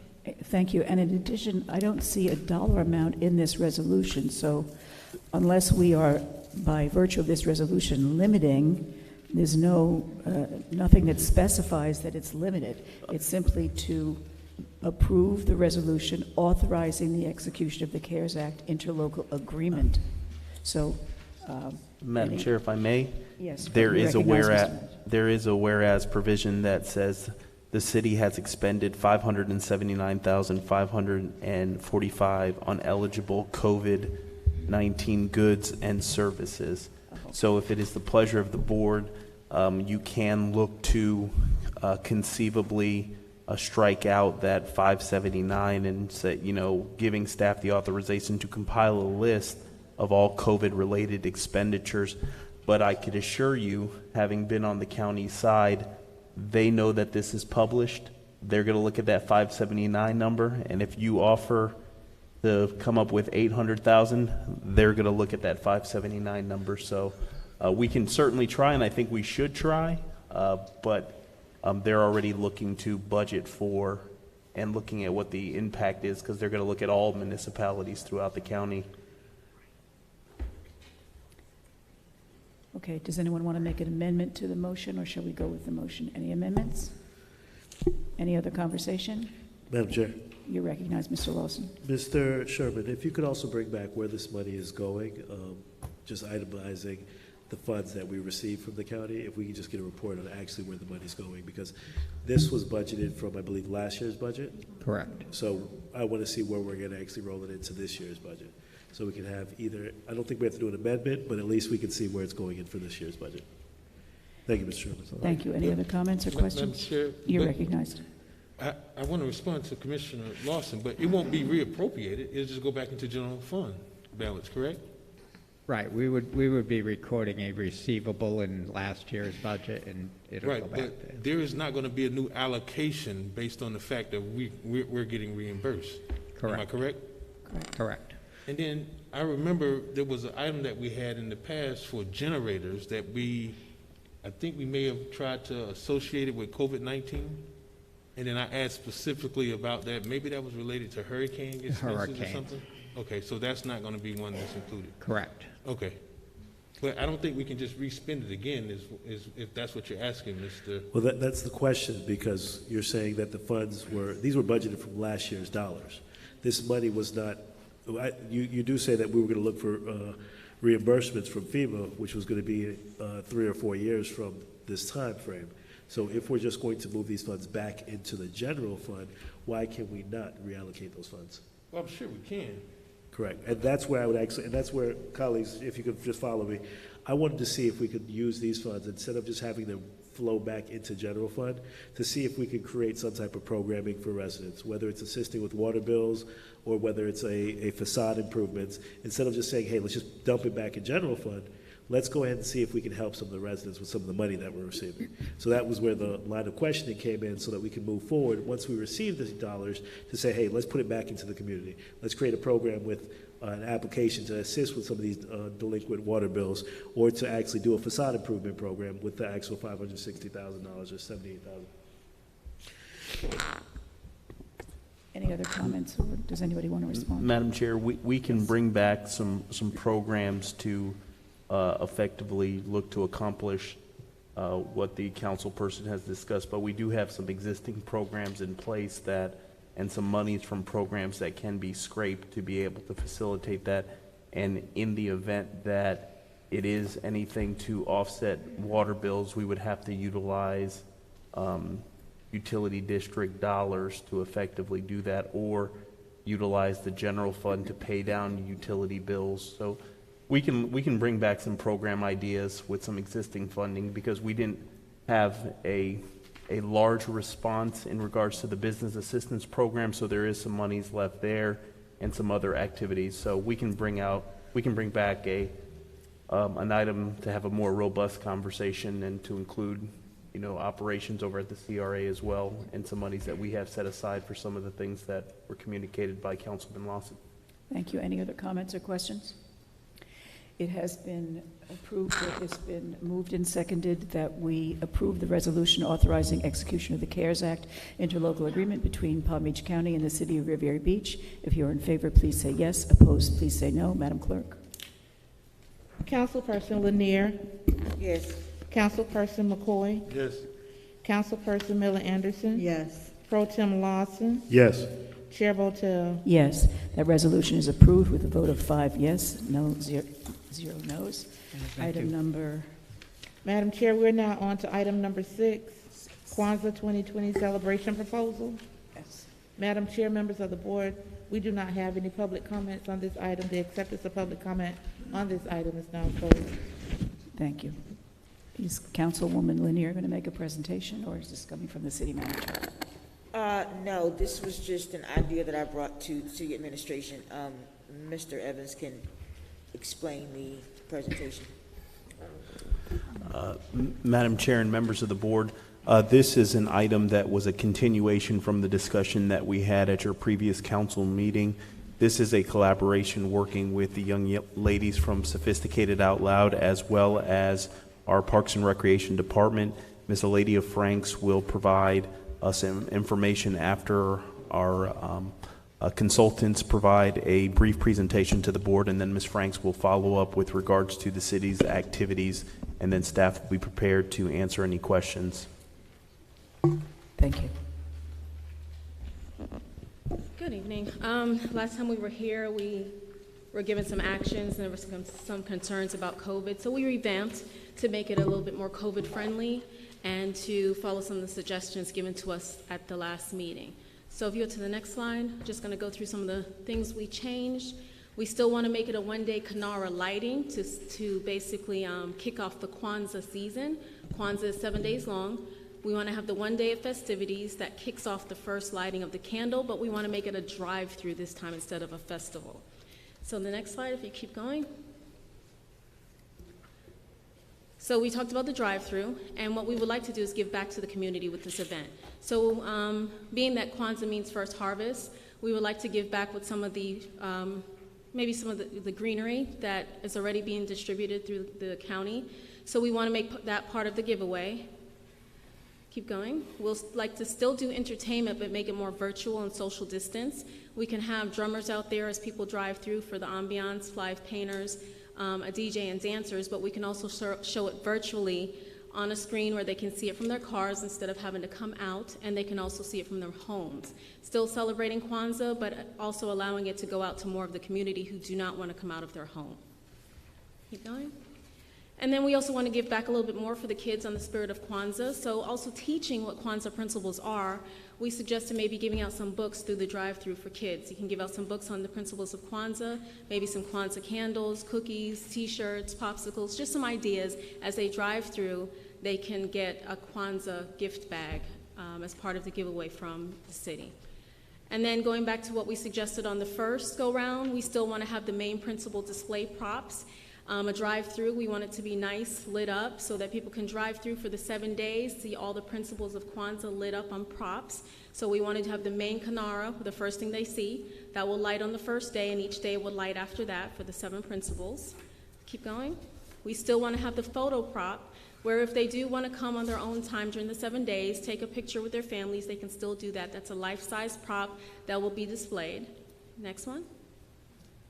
Display 3, again, it will be a nice lit up display on the principle of Kwanzaa.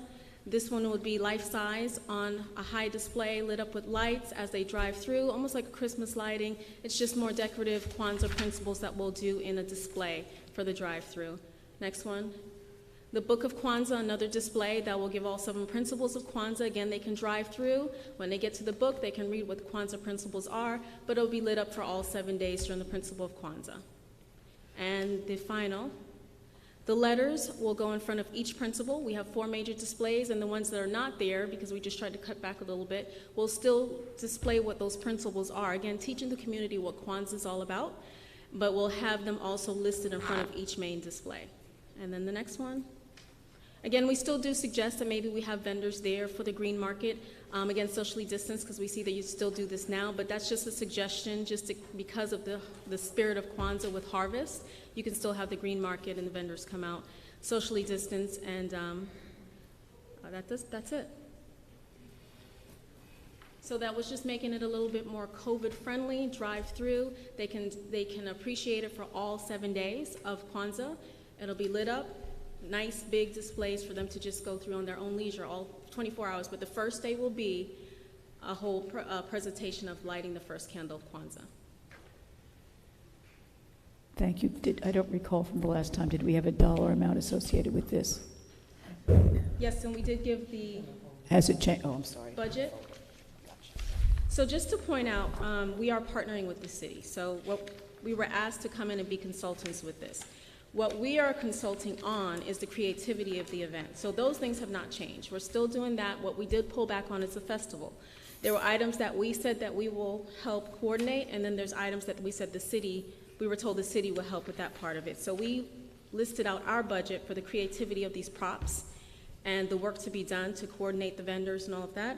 And then the second page is what the city will assist us with or provide, or it could be optional if they choose to or choose not to provide those options on the last page. So our overall budget for the creativity of the props, the displays, the giveaways, that's $26,473. The reason why it did go up a little bit, because we added the giveaways and we added heightening the props for the drive-thrus to be seen. because before we were not doing drive-through, we were doing more of a festival style. For the drive-through, you have to heighten the props for them to be seen as they drive through. And then the lighting it up of spotlights for the 7 days. Madam Chair, if I may allow for Ms. Franks to also provide some additional comments germane to the city's activities. Yes, thank you. Good evening, good evening. Good evening. Lady Franks, Assistant Director. Great job, lady. To further elaborate on the revised proposal that Sophisticated Outlet has provided, the city will be providing assistance in the execution and streamlining this event as much as possible. It is important that this is the first Kwanzaa event that the city of Riviera Beach will ever host. So this is very important to execute it and to have the assistance of this event consultant team. We also want to be sure to enforce our CDC guidelines and also ascertain that our special event process is adhered to, and the city staff will make sure that we're there to do that. We will also be streamlining by working with our CRA departments. They will provide a canara, at least 10 feet, will be at no cost, so we'll be partnering with them to provide those services as well, executing the logistics, the event layout, providing security and police, and doing whatever support efforts we can to enforce this event. So we want to make sure that this is well executed, and we'll be there to support them. Thank you. Thank you. Questions and comments? Mr. McCoy, you recognize? Mr. McCoy is on the floor. Thank you. So I guess I'm still not clear. Is this budget what the city is going to be expending? Mr. Manager? Yes, Councilperson, this is going to be expenditures from the city. Okay, but there's no delineation or itemization of the last page of what these other items are going to represent: security, advertisement, marketing. The cost with regards to the security would be costs that would be incurred by the city, as the reason that this item before you is to seek approval from the board to make this a joint activity, that it is a city co-sponsored event. And then after, in subsequent years, this will be a city event that will be offered in part of all our other event offerings. So, Mr. Evans, do we not have an estimation of what that's going to look like at this point? At this particular moment, until we map out the nuances of the event and understand how the drive-through is going to work, then that's when we would have the conversations with law enforcement and facilitate the ops plan. So this is the first step, and then we will meet with the appropriate personnel to give us the number of law enforcement officers that would be necessary to accommodate. Follow up. So, you know, looking at the letter, there's a suggestion: 20 hours of planning in coordination with staff and vendors to prepare for the event execution. And last time we had this out in the green space of Bicentennial, but this clearly is in the parking lot of the Yachtsman, which I guess I'm happy to say that we own now, right? That is correct. Still, I want to make sure, because I know there are some particular licensing agreements with the Rafiki Tiki and some of these other vendors, that there's no interruption in their current business operation, because I know specifically most of those licenses and rental agreements provide for the city not having competing business or even interfering at that rate. So I want to make sure that there is a more comprehensive plan as to how this will work in, I guess, in concert or even with the existing restaurant and the other vendors and access to that, because this says December 26th, but I didn't see specifically any hours or anything like that. But there definitely has to be more coordination, and I want to get a better understanding of what that looks like, because, you know, even the tenants over here at the CRA have no trouble reaching out when there's an issue like the toilet is stopped up. So I would hate to get a call about something that is interfering with their current business operation. So I would like to see more coordination and a better, I guess, a more thorough plan as to how this is supposed to work, Mr. Evans. And obviously I would definitely want to know what the cost is for all of those other items. I guess that's a request, and if you're looking for action, I certainly support us exploring it, but I would want to see exactly what those costs are. And keeping in mind, Mr. Evans, I think I just brought up to you that we do have our Winter Wonderland celebration that was scheduled on the 5th. So in light of all of these events,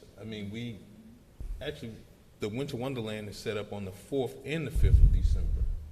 So we got to be able to make sure that there's not an event every other day between the city and the CRA. I want to support it, but we have to be able to kind of know that if we got a tenant here, we can't take half of the month of December doing special events that could impact their business. So those are the kind of concerns I have, Mr. Evans. Madam Chair? You recognize Ms. Lanier.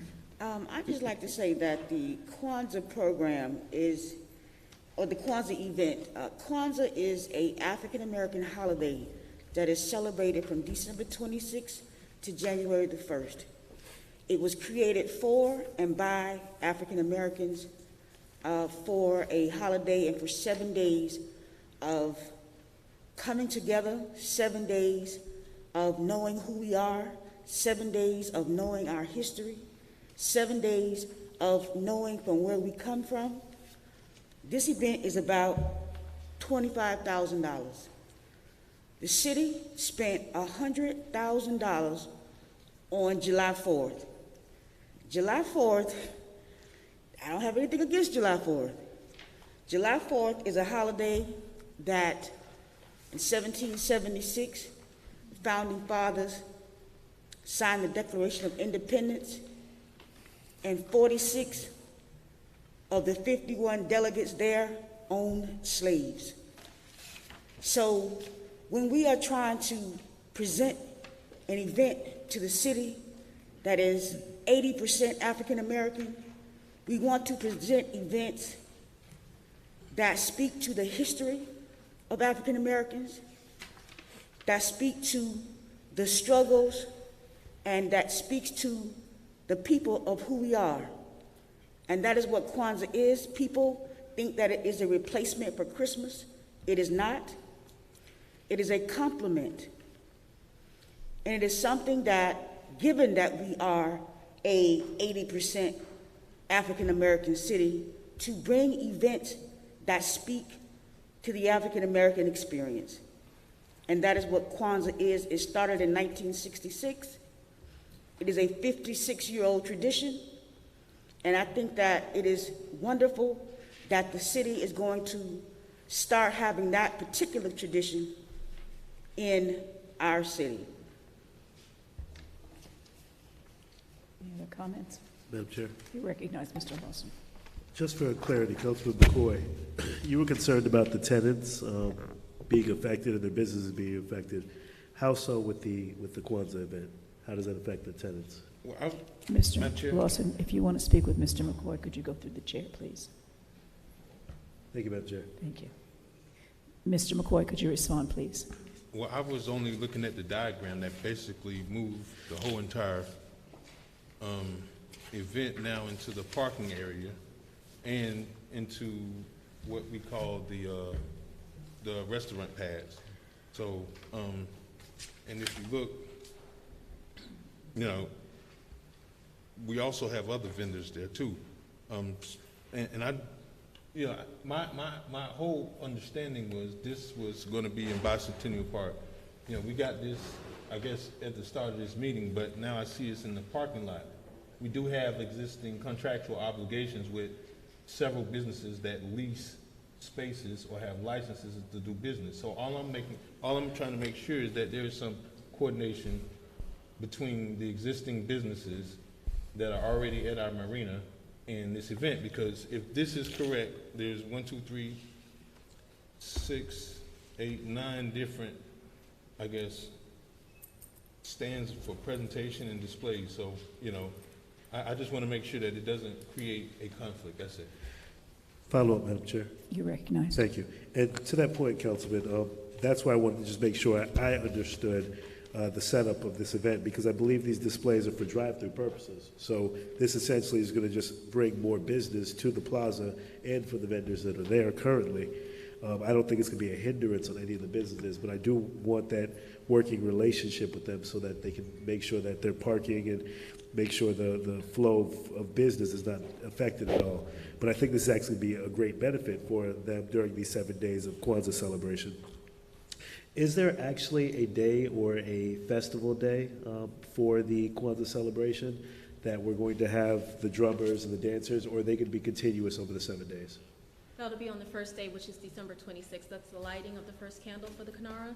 So that's the only day we're saying that we would suggest activity to just bring the awareness on the first day of lighting the Kinara, and then the rest will just be displays for the last 6 days. So they can drive through at their leisure and just see the displays. Thank you. And then that first day is the only day that you're going to have the food trucks in the Marina as well? Distributing the goods, yes, it's only that one day. That one day, okay. So the other days will just be for It's purposes just of displays. pictures and driving through and learning about the history. Okay. Well, thank you. Madam Chair, this is just a statement for the colleagues. I'm in complete support of this event. I think this would be a great event for the city. Mr. Evans, I would like to see kind of a itemization on what the additional costs the city are going to have, because the ladies have provided their invoice of Sophisticated Out Loud, and the city's cost that's been outlined here. If we could actually have that breakdown as well, but I'm for moving forward with this event, though. Thank you. Any Thank you, other Madam Chair. comments or questions? We can certainly provide that to the board via email once we have the discussion with the appropriate departments. Thank you, sir. Thank you. Madam Clerk, item number 7. Thank you, ladies. I'm sorry. Thank you very much for your presentation. We appreciate it. Ordinance number 4154, an ordinance of the City Council of the City of Riviera Beach, Palm Beach County, Florida, amending the city's code of ordinances by amending sections 14-1 through and including 14-8 of Chapter 14, titled Pensions and Retirement Programs, to require Riviera Beach police officers' participation in the Florida retirement system, providing for conflicts, providing for severability, providing for codification, and providing for an effective date. Madam Chair, members of the board, we do have public comments on this item. The acceptance of public comment on this item is now closed. You said we do have? We do. We do have. Thank you. Madam Chair? Yes, you're recognized. I move the approval of ordinance number 4154. Thank you. Would someone care to second? Second. Thank you. Madam Clerk, we'll hear public comments. I'm sorry, read the motion. You're right. It is moved and seconded, thank you, to adopt ordinance 4154, which is an ordinance to close the current police pension fund. Thank you. Yeah, presentation. Well, we're going to have J.B. Dixon. We're going to have public comment first. Right? No, presentation first. I'm sorry, Ms. Dixon, could you be seated until we have the presentation, and then we'll have public comments? I'm confused with my, as I sometimes am, given my age and infirmity. Thank you. Madam Chair, if I can have Finance Director Mr. Randy Sherman make this presentation. Take the mask off this time. Good evening again, Randy Sherman, Finance Director. Back in May, the city and the Police Benevolent Association, the union that represents our police officers and police sergeants, agreed that we would work together to close the police pension plan and place all future police officers in the Florida retirement system. In April and May, the members of the police pension plan took a vote to close the plan. The city has taken its actions up to this point in developing the plan under the FRS, and this is the final action required on behalf of the city. What this in essence does is it closes the police pension plan to new members, and it sets December 1st, 2020 as the date that all new police officers with the city will go into the FRS. Once this ordinance is in place, the current members of the police pension plan will then elect whether they want to stay in the current plan or whether they want to opt into the Florida retirement system. There's no requirement that current officers go into the retirement system, but they must have that option, and they will, again, make an individual selection to that. And with that, I'll take any questions or take Thank you. public comments. We'll hear any other comments from the city manager. Can we hear public comment? Madam Chair, very briefly, based on the analysis that we did when this was discussed previously, had the city moved forward in this direction 5 years ago, based on our calculation, the savings to the city would have been approximately $1.5 million. So we anticipate, as a result of this modification, that it will provide for some savings to the city long term. Thank you. We'll hear public comment. J.B. Dixon.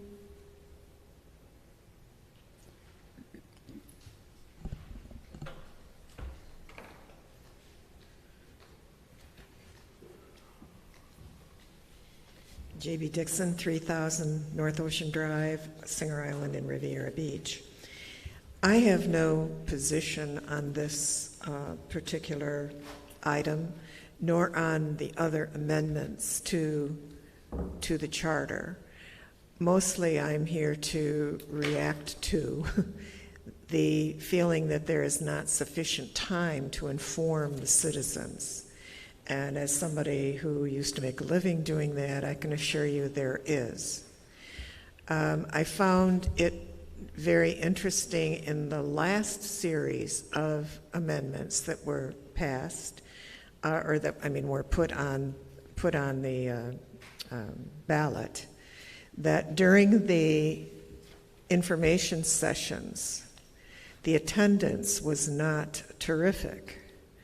And now that the pandemic is here, we don't know for how long. I think that there needs to be some consideration of public access to for people who do not have social media and cannot perhaps listen to a Zoom meeting.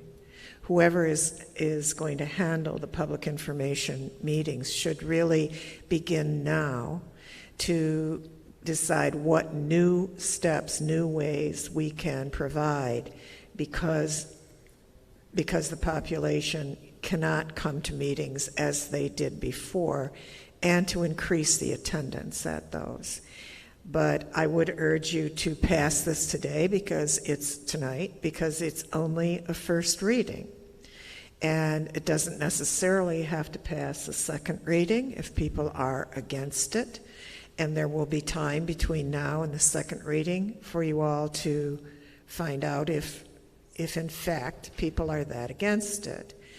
I don't think that the intimations made previously during public comments that there's some sort of plot against, and that there are people behind these amendments is at all true. It's another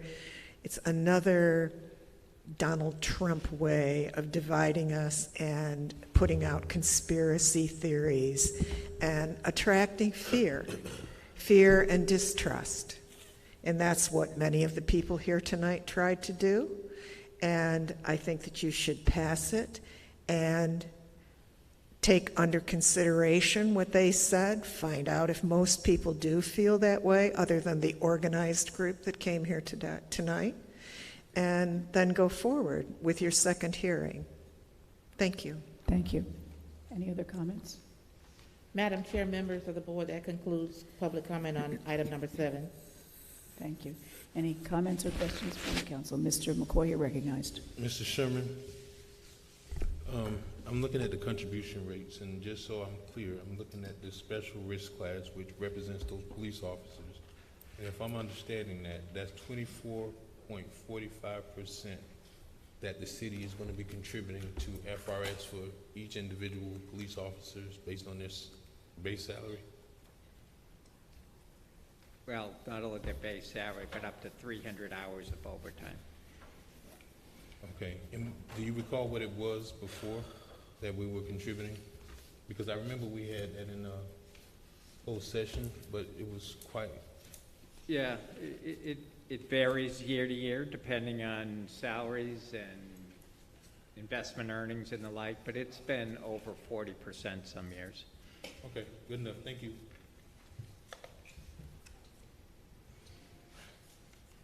Any other question? Any other questions or comments?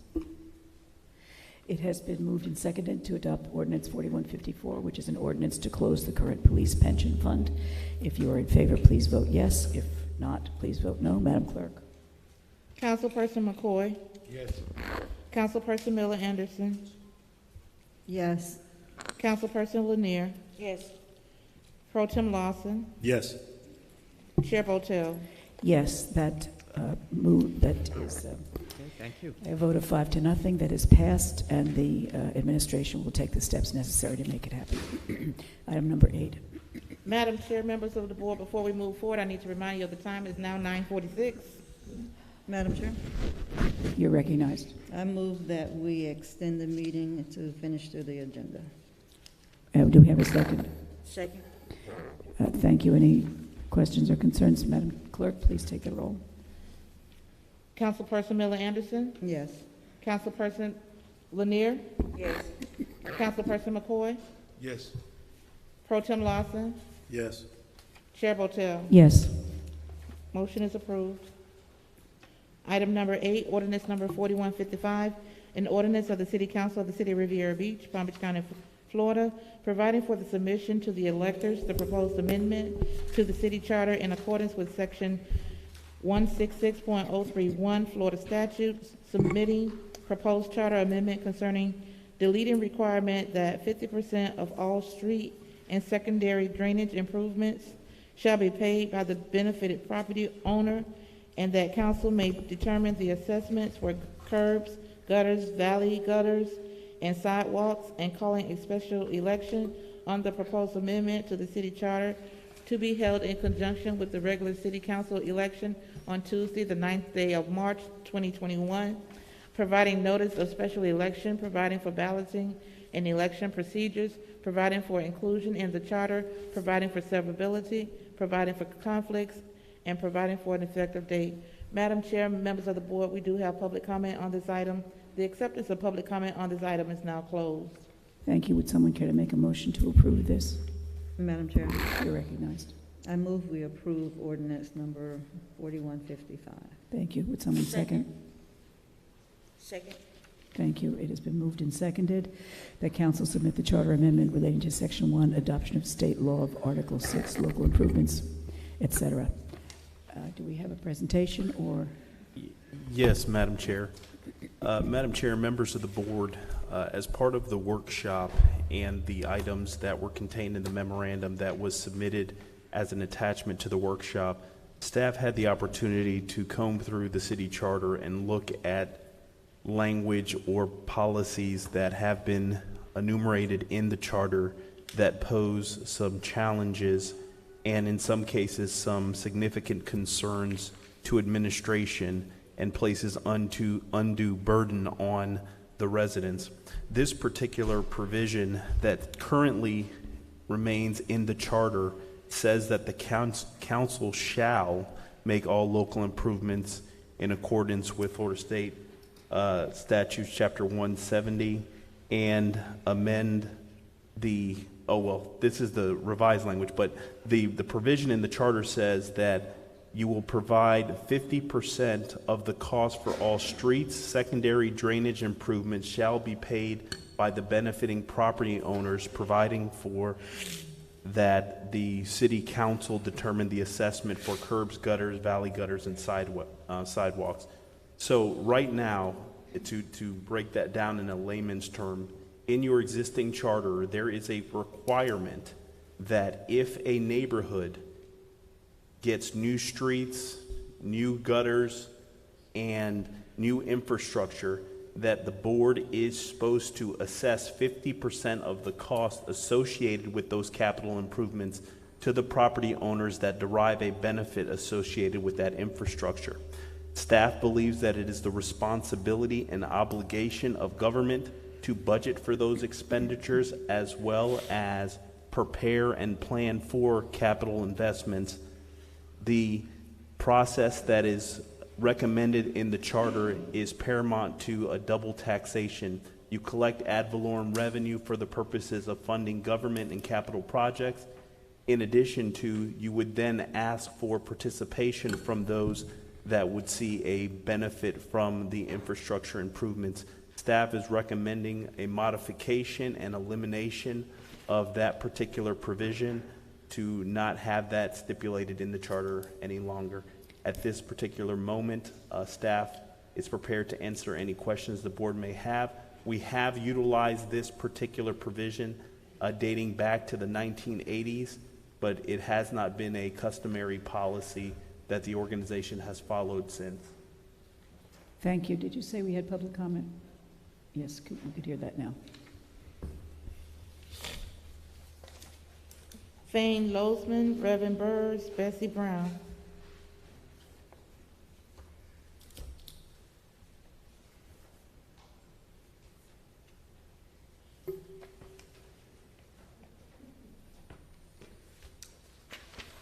Thane Losman, Singer Island. I support this ordinance for the following reason. If you ever go on Google Maps and you look at Singer Island and you look where my middle property is, 5101 North Ocean Drive, if you look 100 feet off of the sidewalk, you see a channel that runs all the way along Singer Island. And this channel is about 150 foot wide, and the channel goes nowhere. It just runs along the side of our property. And he said, what is that for? Back, I don't know, 20, 30 years ago, a contractor illegally dredged, without a permit, he dredged material from our property, and they used it to build up the road. So North Ocean Drive is a few feet higher than our properties. And that material that was built, that material that was used to build up North Ocean Drive came from this illegally dredged channel. Murphy did it, okay? Now, what does this have to do with item number 8? One of the reasons I put sand on my property is all my mangrove trees are falling over because the water runoff from the road runs down the property and washes the roots away. And when I dumped sand on them, Botel and everybody went crazy. Botel called up DEP, said to remove the sand. Well, I got news for you, Botel. I'm going to dump all the sand I want to, and I could care less what you have to say. So DEP is not going to do anything, and I'm not going to remove the sand. The reason the sand isn't there is the wave action washed it away. So this time I'm going to put riprap and then put the sand behind it. But that notwithstanding, there needs to be drainage put in along North Ocean Drive. That water is washing away our mangrove trees. It's washing away our property. And yeah, we can temporarily, put some riprap and sand to try to stabilize it, but there needs to be drainage. There also needs to be a sidewalk put on the east side. The sidewalk it is now a portion of that sidewalk on our property. If Mr. Evans and I can't come to an agreement about giving him a permanent easement for the sidewalk, I'm going to go chisel that sidewalk out. You're not going to have a sidewalk there. And all the light poles that are there, they're not going to be there anymore either. Just like the light poles cut down yesterday, there's a lot of problems with the contractor that did the work. Not only did they take material out of the road, out of our property and dump it on the road, they also put those improvements over there. What does that mean? Really, the sidewalk should go on the east side of North Ocean Drive. These old people that live in those condos, you see them all the time almost getting hit by cars as they cross the street. The sidewalk should be over there, and proper drainage should be on our side. They should not be walking along our property. And the other thing, why we needed a fence? These people, they walk their dogs, they let them run around our property, defecate all over the place, they throw their poop bag, they throw their garbage, and yet we can't get a fence. So relative to that also, I will be putting up a fence or a wall or whatever I want on my property, and I could care less what you have to say. Thank you, Mr. Losman. Your time has expired. Reverend Burrs, Bessie Brown, J.B. Dixon, Mary Brown.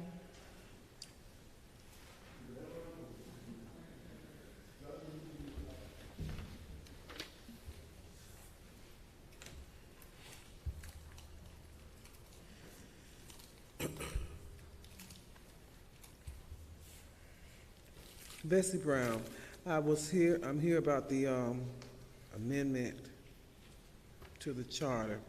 Basically, that wasn't happening anyway, because the city was doing all of that. And I support this. But I was just wondering, if these amendments that we're actually trying to get on the ballot, are these the ones that the things that were recommended by Jonathan Evans when the charter committee was established, and he was not supposed to give them anything, to offer them anything like that? That's my question. Thank you. J.B. Dixon, Mary Bram, Jeffrey Bunch.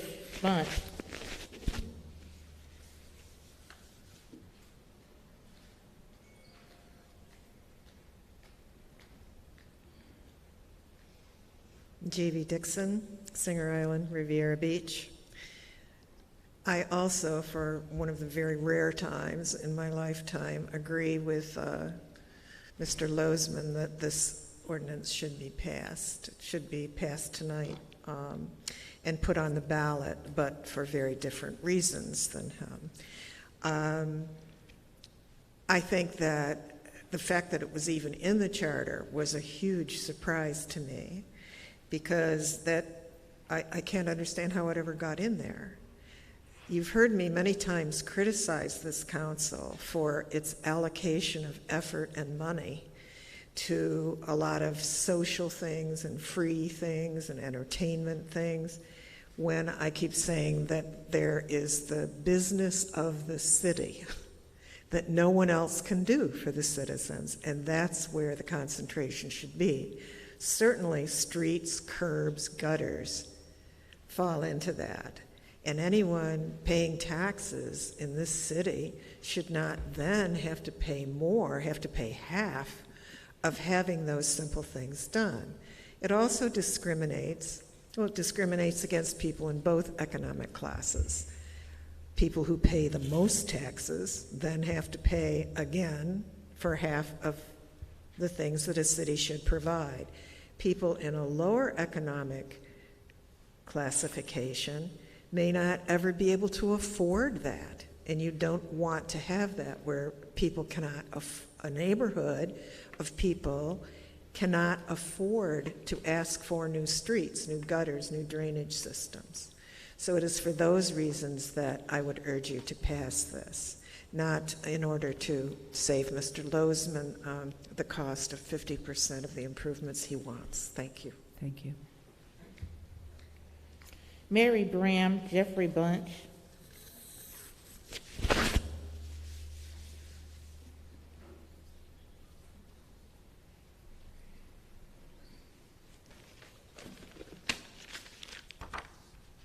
Mayor Bram, I'm total for this as well. Even though Ms. Dixon made mention about she paid taxes and stuff too. It doesn't matter how much you pay, because we all pay them. Here's my tax bills here too. So I pay taxes on everything what I own as well. Now, I consider this to be double dipping. I agree with some of what she said as well. See, the charter does need to be updated. It is areas there, grave areas, that need to be addressed. And this is the only way that we're to move forward in this atmosphere, because it's going to be with us. And we're going to have to do the things, perhaps, that we don't want to do, but we must do. Because as long as we are human beings and we are on this side here, we have to live in it. And it's not going away. So government is government. And you all are an elected body, and this is what we expect. Now, with the sidewalks and stuff, we do. Some of our sidewalks in the city here is just derelict. They are really, really bad. So, and this is being left up to the board to assess this fee here. Is this going to come out from our ad valorem taxes? It's going to be assessed to our ad valorem taxes. So I need that to be asked. Because in here it says the council board. See, I have a problem. I have a problem there as well. Because, see, I'm not putting nobody down. But when we pay taxes on everything else and everybody else is not paying taxes, But they're making these decisions for us. I have a problem with that. I really have a problem with that. So I want it to be fair, and I do not want it to be an excessive burden on us, because it is other things too that we do want to navigate in. Welcome back, Miss Shirley Lanier. I forgot to say that too. We are all going through derelict times in this atmosphere. I've lost loved ones too, from the police, nurses, you name it, but we're still here. So I would like to know where this would be deducted and placed on our tax bill, and I would like to know, we would like to know as residents how much up front that we will be assessed in paying, because that other, like I said, you take away one, and I do consider that to be double dipping. So thank you. Thank you. Jeffrey Bunch.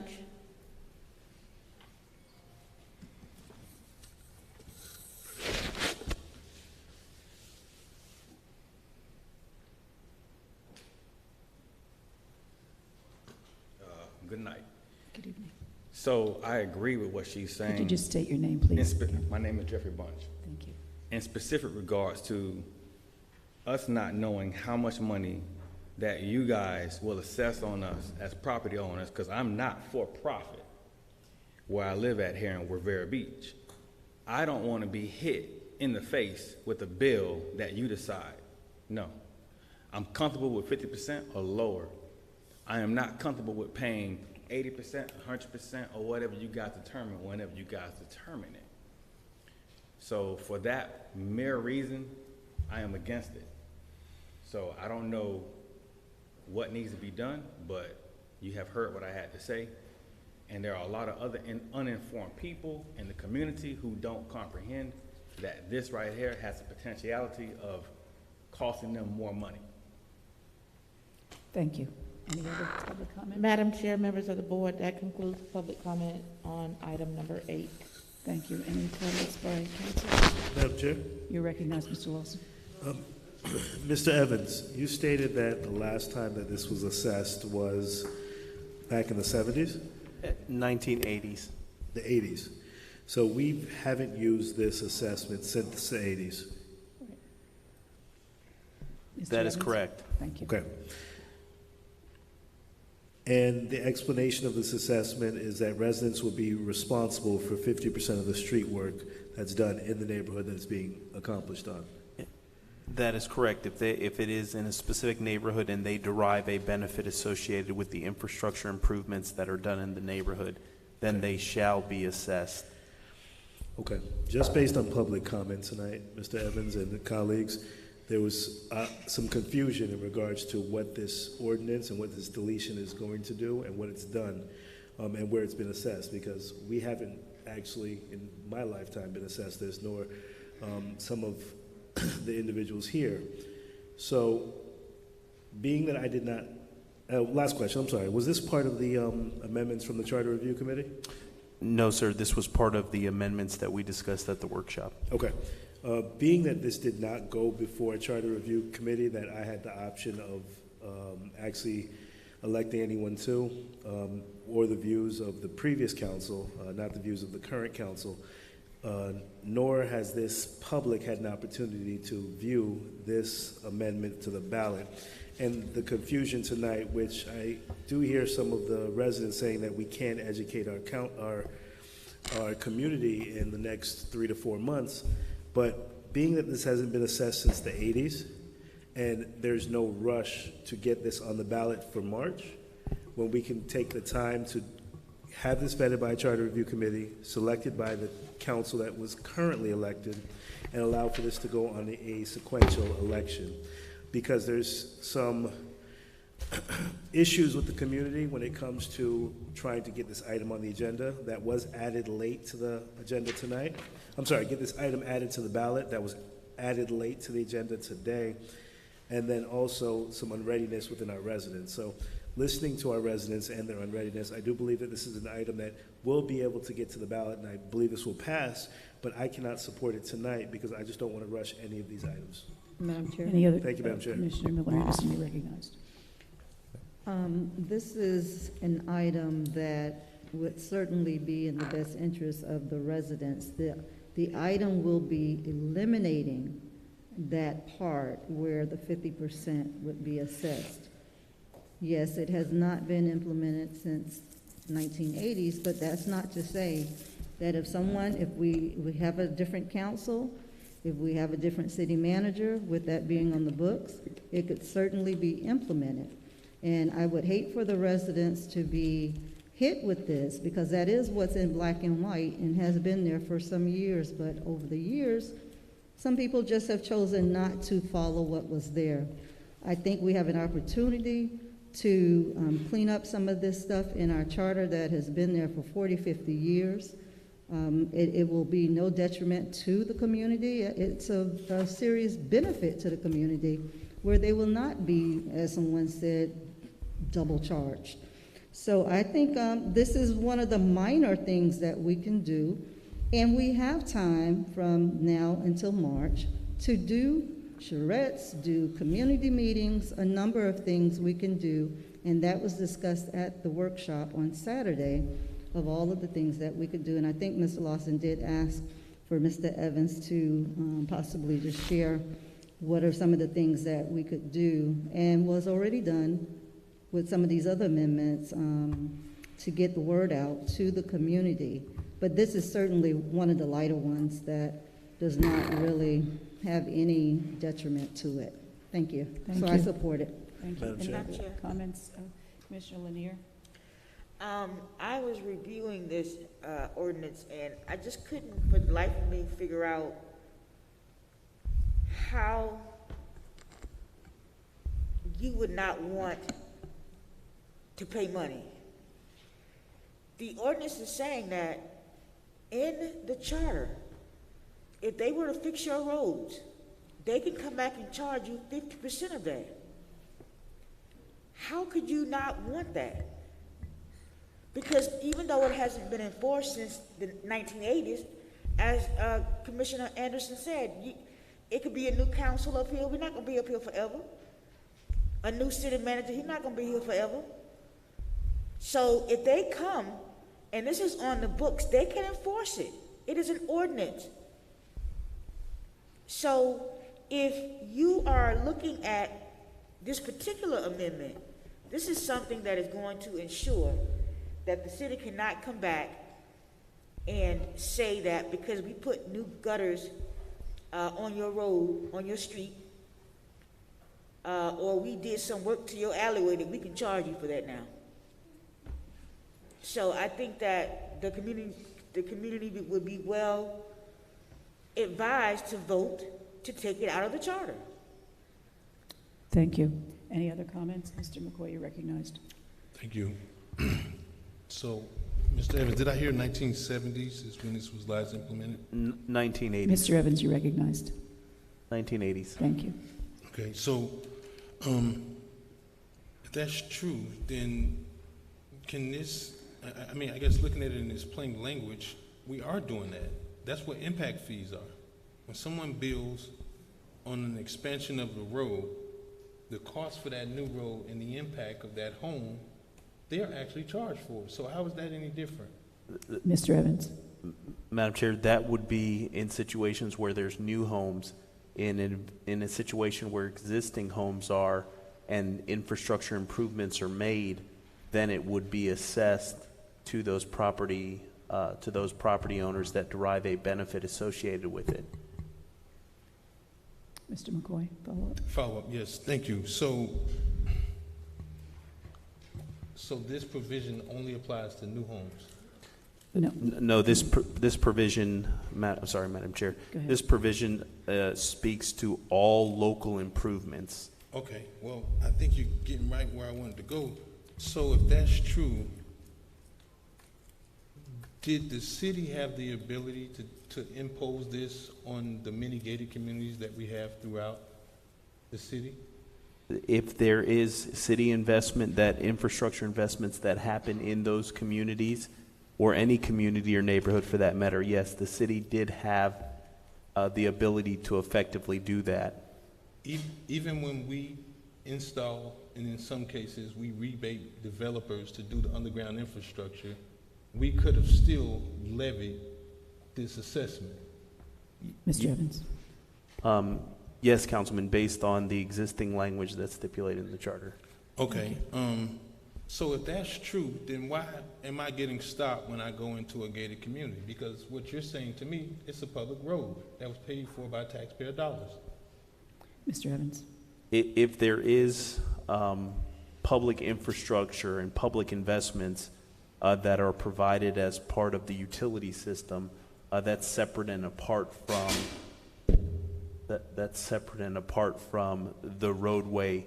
This obviously speaks to our ability as an entity to be able to assess for drainage or any roadway improvements that we would have made in those neighborhoods. If we made those roadway improvements, then there should be access to those gated communities if they are city roadways.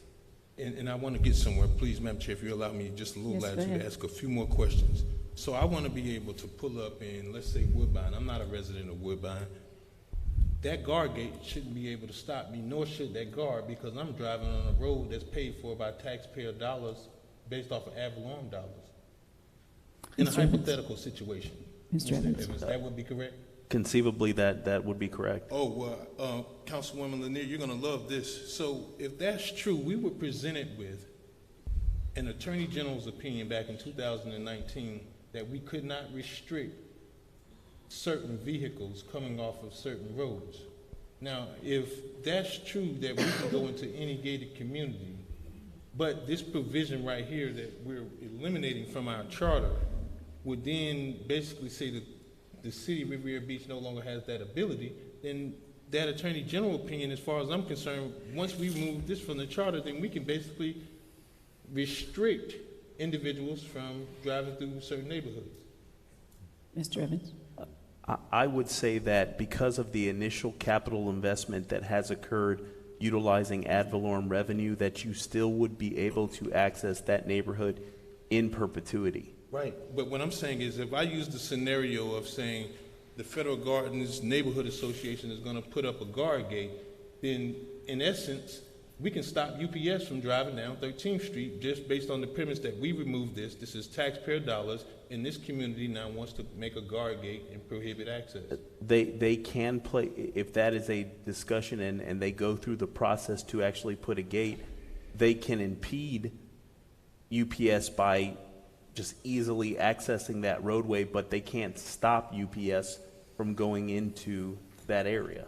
Well, I guess I just really wanted the members of the body to think, because if there's nothing to stop me from going into any one of the gated communities, even though I'm not a resident, and the mere fact that they put a guard gate up is no different than if we put flashing lights up and says no trucks over 20 tons can go down the street. That's the same principle. And I remember this Attorney General's opinion. I know Public Works Director Bailey is very familiar with it because he shared it with us, basically told us that there was an Attorney General opinion said that because this was a public road. But that's not true when it comes to gated communities. Gated communities will tell you, no, you can't come in.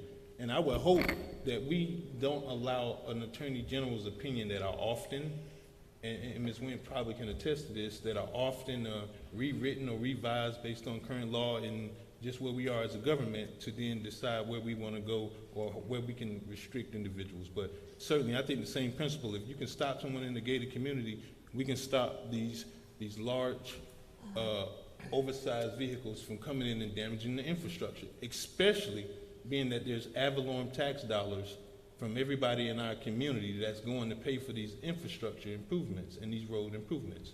So, I support it and I think it's a good idea, but I just want to make sure that if this is possible, then we might as well put a guard gate or flashing lights at Avenue M and 13th Street to stop trucks. Thank you, Mr. McCoy. Any other comments? I have a comment, and I'm shocked, quite frankly, that this was even in our charter. I think not only do we have an opportunity now to get rid of it, we have an obligation to get rid of it.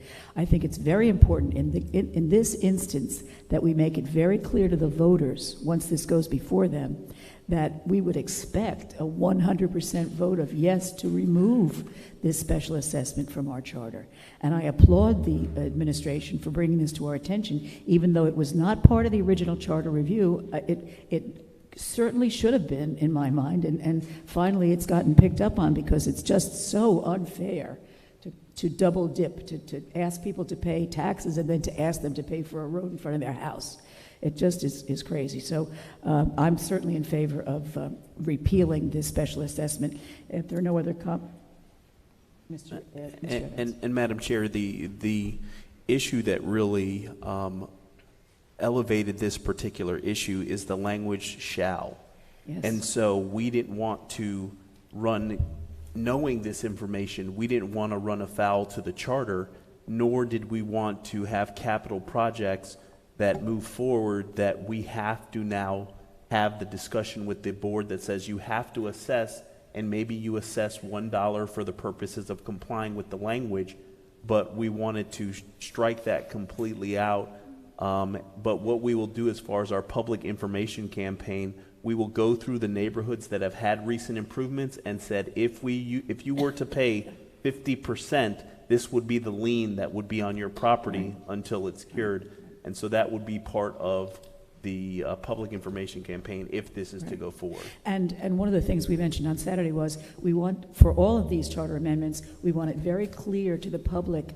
If you vote yes, it means this. If you vote no, it means this. So that it's very, very clear what exactly they would be voting on. So, and particularly in this case, I don't see any other comments. So it is moved and seconded that council submit the charter amendment relating to Section 1, adoption of state law of Article 6, local improvements, by repealing special assessments that require 50% of the cost of all streets and secondary drainage improvements to be paid by the benefited property owner, and that council may determine the assessments for curbs, gutters, valley gutters, and sidewalks to the electors of the city for approval or rejection. If you're in favor, please state yes. If you're opposed, state no. Madam Clerk. Councilperson Lanier. Yes. Councilperson McCoy. Yes. Councilperson Miller Anderson. Yes. Pro Tem Lawson. No. Chair Botel. Yes, this item moves with a vote of 4-1, and the city manager will take appropriate action. Item number 9.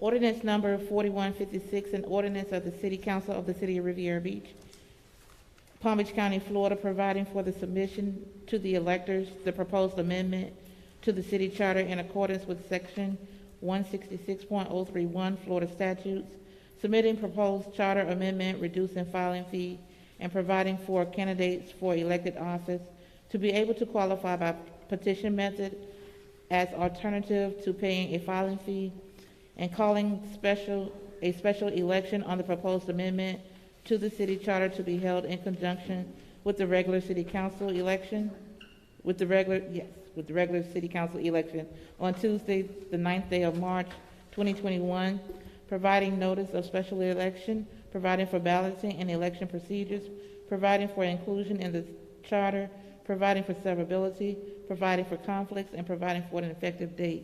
Madam Chair, members of the board, we do have public comment on this item. The acceptance of public comment on this item is now closed. Thank you. Would someone care to make a motion to approve? Madam Chair, Yes. I move that we approve ordinance number 4156. Thank you. Would someone care to second? Second. Thank you. Do we have a presentation, Mr. Manager? Madam Chair and members of the board, if I can have the city clerk present this particular item. Thank you. Madam Chair and members of the board, as you all are aware, the city does not currently allow for a candidate to qualify by petition. And so this ordinance will allow a potential candidate to qualify as a candidate in an election by the petition process, which is in accordance with Section 99.061 Florida statute. Thank you. Any comments by council? Madam Chair. You're recognized, Councilman Public Lanier. comment. Comment. Oh, public wait, comment. Sorry, public comment. I forgot about them. Bessie Brown, Mary Bram, J.B. Dixon.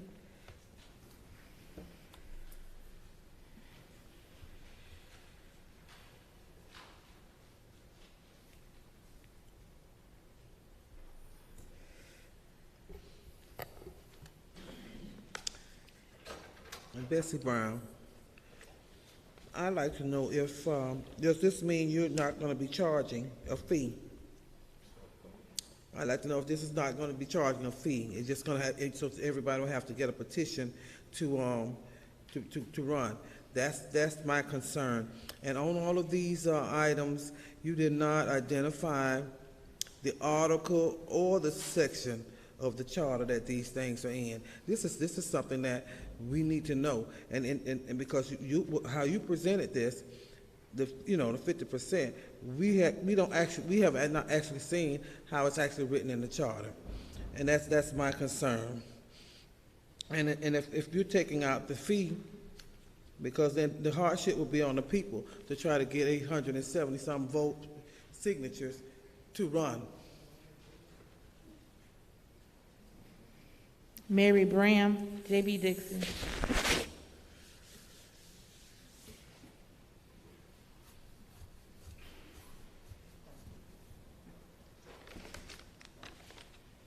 Miss Mary Brown, Rivera Beach.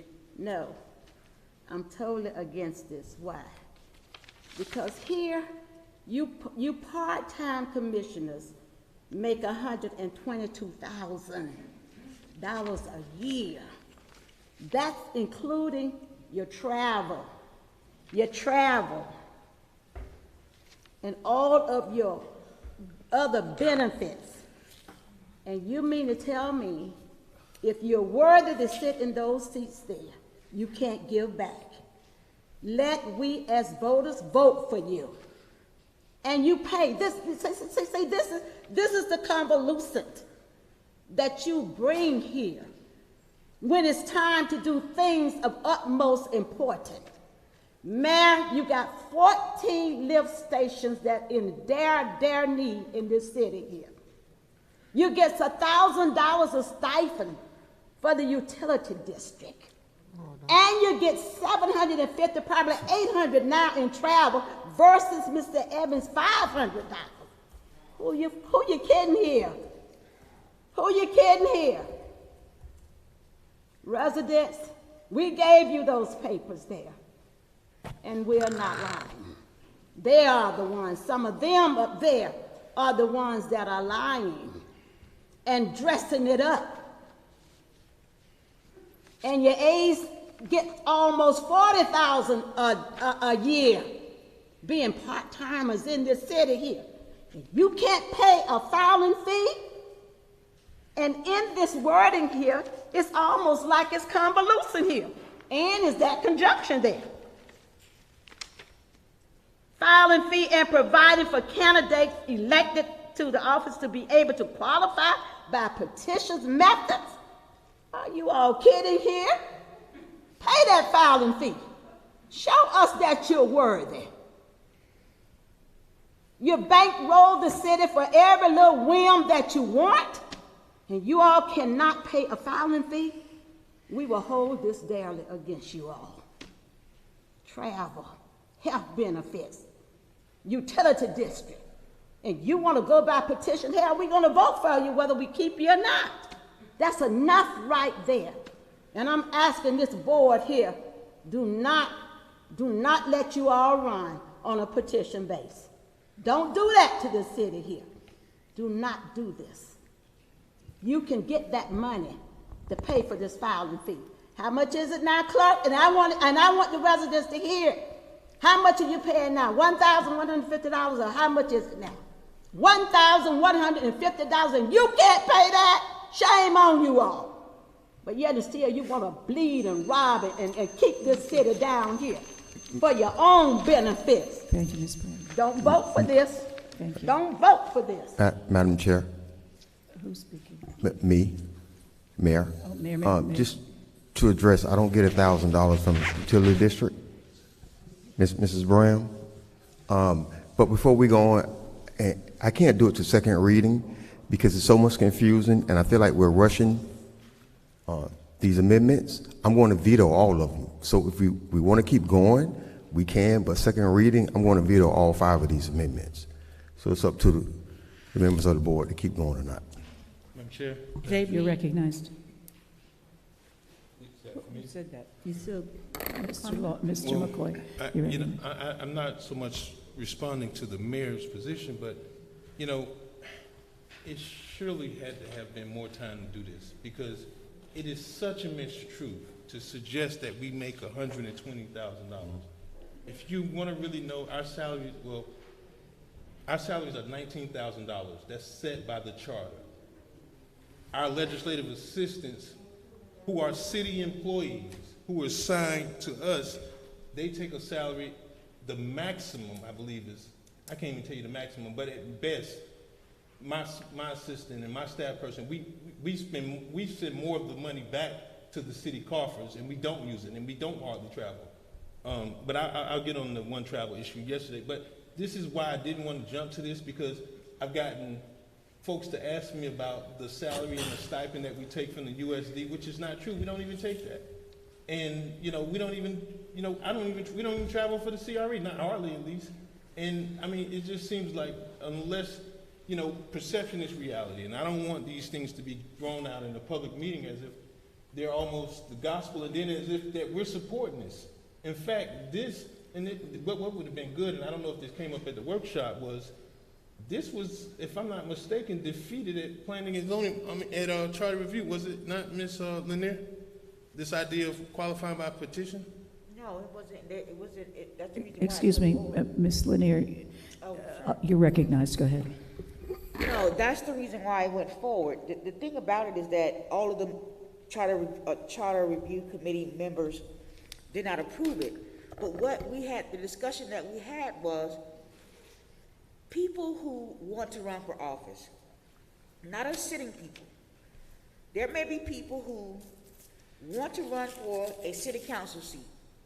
They don't have $1,100. Not us. People who are going to be sitting in these seats after us. And the charter review committee said, listen, if they don't have an opportunity, if they don't have $1,100, because, you know, they may not have it. They may not be in a position to spend $1,100 for a filing fee. So we discussed the fact that if you go out and get 875 signatures on a petition, then you don't have to pay the $1,100. But if you don't want to go out there and walk, if you don't want to go out there and walk and get 875 signatures, then pay the $1,100. But it's an either or. We know that when I ran for office, I didn't have a job. That $1,100 was hard to come by. So all I'm saying is that there may be people who are living in this city who want to participate in government but can't get past the first step because they need $1,100 to run for office. And if you run for office, you have people coming up to you, want to give you money to help you out. But of course, you know, when you take money from people, you owe them. So you spend your own money when you're running for these local offices. So sometimes you don't have the opportunity to be able to have that kind of money to even get a seat. So it is not, we're not saying you don't have to pay anything and you can just go and get 875 signatures. We're saying if you don't have the $1,100, not us, the people who are running for these seats, that you instead can go and walk, you're gonna be walking anyway to get people to vote for you, campaigning. So you get 875 signatures, then you don't have to pay the $1,100. So all I'm saying is that it is not a situation where we're suggesting that we abolish the fee, that we're suggesting that all you do is get signatures. We're saying it could be either or. And that is for people who want to run for office but who don't have any money. Thank you, Ms. Lanier. Madam Chair. Could we just finish public comment and then we'll get on to our discussion time, if you don't mind, please? Thank you. Let's finish public comment, please. J.B. Dixon?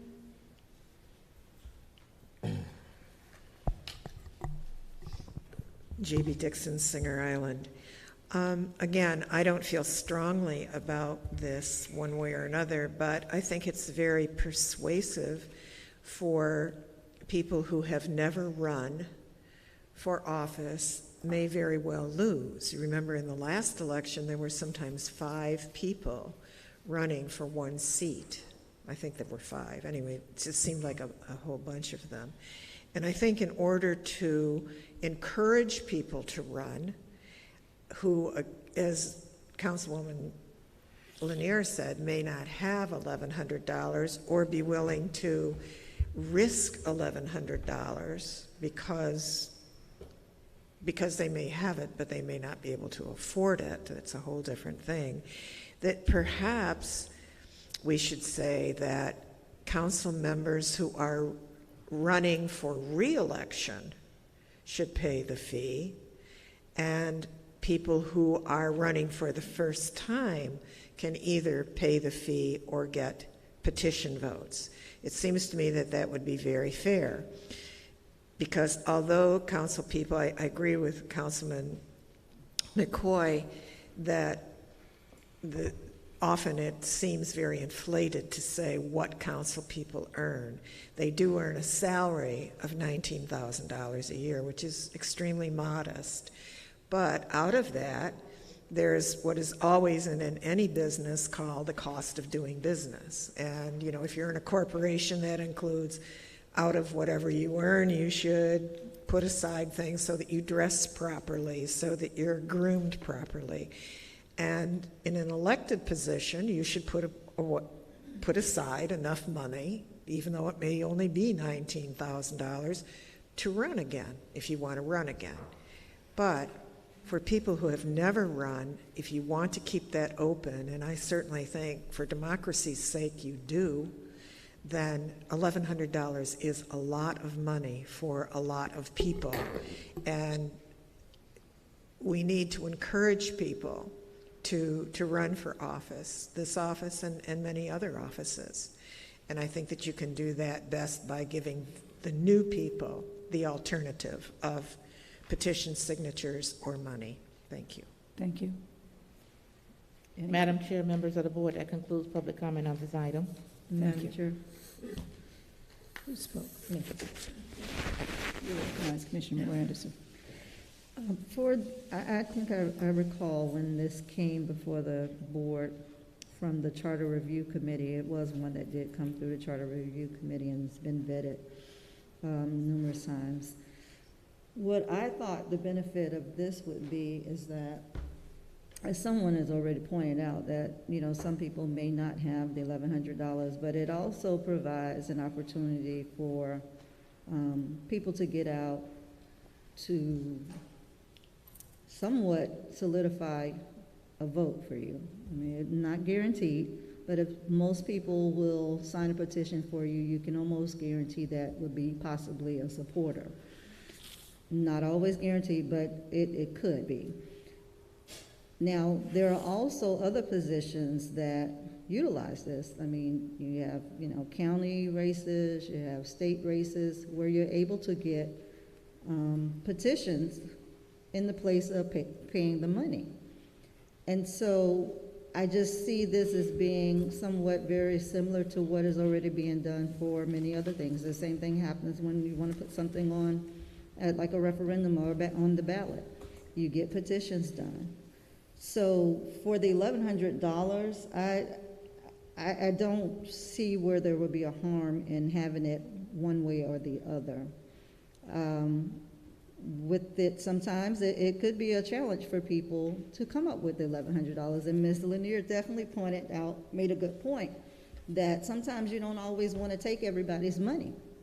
And so when you're just trying to start out, and I'm thinking down the line, when you're just trying to start out, that $1,100 may be something that you don't have immediately. And so this would provide someone an opportunity to get out, get to know or get to talk to their neighbors, and their community members, and by way of doing that, you could also get a petition signed. So I support it. I do believe it should be one or the other as it's intended, but I support it. I don't see any harm in it. It would probably open up more people to be able to participate. And then one time I remember someone saying, well, you know, just because you have the money, that means you can run. And well, if you don't have the money, you can't run. So you shouldn't shut people out. This way it gives everyone an equal opportunity. Thank you. Thank you. Any other comments? Madam Chair. You're recognized, Mr. Lawson. While I do understand that this is a great change to the ordinance to allow for people running for office to be engaged with the community, if they go out and get these signatures, they can meet with different residents. They can actually talk about some of the concerns and the issues that are going to arise in the community. And I'd be supportive of this, but again, I want to just restate to my colleagues, I do believe that these next 3 months during a pandemic are going to be difficult to get the message out. I did ask Mr. Evans to give us a presentation on how he would get the word out to the residents, but just seeing the divide with the residents in regards to trying to get these amendments, these items added to the ballot, I would not want to rush it for this coming election, just because we have individuals that are fighting for their lives. We have individuals that don't know how the next meal is going to come. So I want to not try to just force these down their throat. This item was reviewed by the Charter Review Committee, but it was also the views of the previous council, because out of those 9 members, they were elected by the previous council and not the current sitting council. So I would not be in support of it. Thank you, Madam Chair. Any other comments? I wonder if the maker of the motion might consider an amendment to say the filing fee for a first-time candidate to qualify. Would you oh, sorry. Would you consider? No, Madam Chair. Okay. Thank you. So it is moved and seconded that council submit the charter amendment relating to Section 3 notice. I'm sorry, did I get was there an amendment? Because I couldn't hear. I said no. No, she said no. Okay. It is moved and seconded that council submit the charter amendment relating to Section 3 notice of candidacy filing fee of Article 2 government of the city charter by reducing the filing fee for a candidate to qualify for any elective office and providing for candidates for elective office to be able to qualify by petition method as an alternative to paying a filing fee to the electors of the city for approval. Provide that for approval or rejection. If you're in favor of putting that before the voters, vote yes. If not, vote no. Madam Clerk. Councilperson McCoy? No. Councilperson Miller Anderson? Yes. Councilperson Lanier? Yes. Pro Tem Lawson? No. Chair Botel? Yes. This motion passes with a vote of 3-2. And the city administration is directed to move accordingly. Item number 10.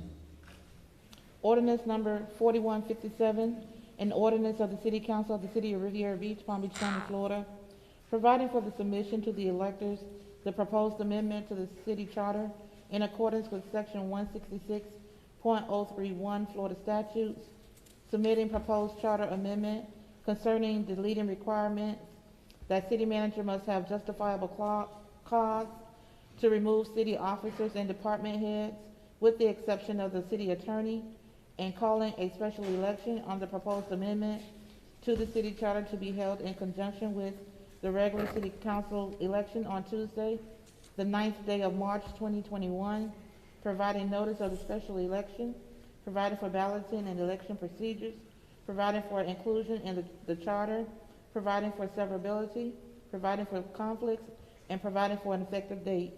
Madam Chair and members of the board, we do have public comment on this item. The acceptance of public comment on this item is now closed. Thank you, Mr. City Manager. Do we have a presentation? Madam Chair? Yeah, you're recognized. Oh, I sorry. move the approval Thank of you. ordinance number 4157. Thank you. Would anyone care to second? Second. Thank you. Mr. City Manager, do you have that presentation? Madam Chair and members of the board, this is consistent with the consensus that was provided to the board, or provided to staff, to bring this item before you. This item was reviewed by the Charter Review Committee and was one of the items that was omitted as it relates to going before the voters at the previous election when charter amendments were discussed. This addresses Article 2, Section 18, removal of officers and employees. There's a current provision under subsection B that requires justifiable cause to remove department directors.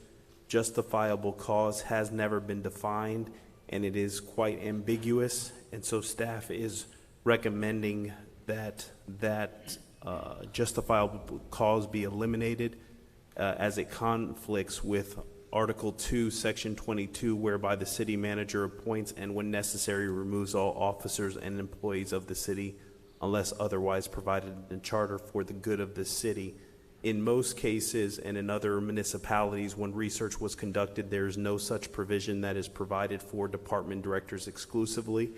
In most cases, it does allow for department directors to have employment contracts somewhat similar to what the city manager has, with certain nuances that if they are separated from employment, there is a process that is prescribed in their employment contract. We researched multiple municipalities and saw that there was no such provision that provided for justifiable cause. All our other employees in non-represented classes or that are represented have prescribed processes in the event that one is to be disciplined or in fact removed from the organization following progressive disciplinary standards. So staff is requesting that there be some clarity provided, or that this item go before the voters for the potential of removing justifiable cause, as it provides for protections exclusively for department directors. And staff stands prepared to answer any questions the board may have concerning this item. Thank you. Fane Lozman, Bessie Brown, Mary Brown.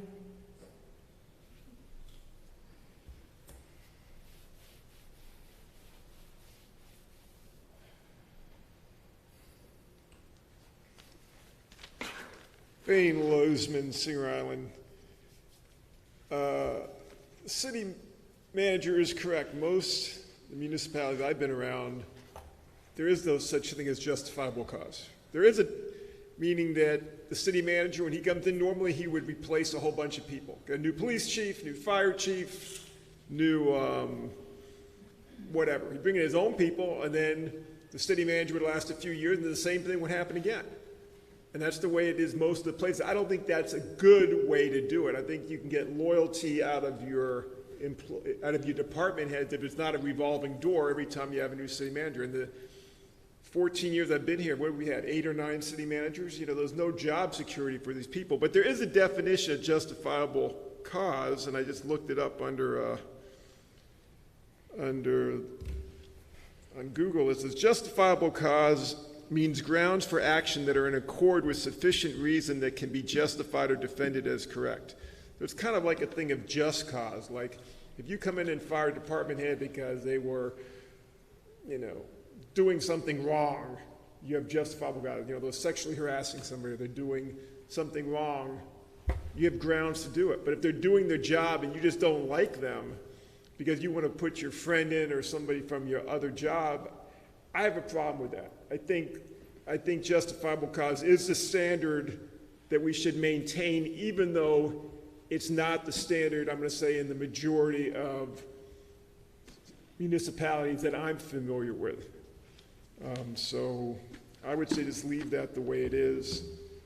And somebody made a good point, because the next item you're talking about giving the city manager going beyond just cause and trying to give all kind of opportunities for that individual, the city manager, whoever that is at the time, to try to keep their job. So you got to go one way or the other. If you're going to say you don't have justifiable cause, the city manager can fire anybody without giving a reason, then the council should be able to do the same thing to the city manager.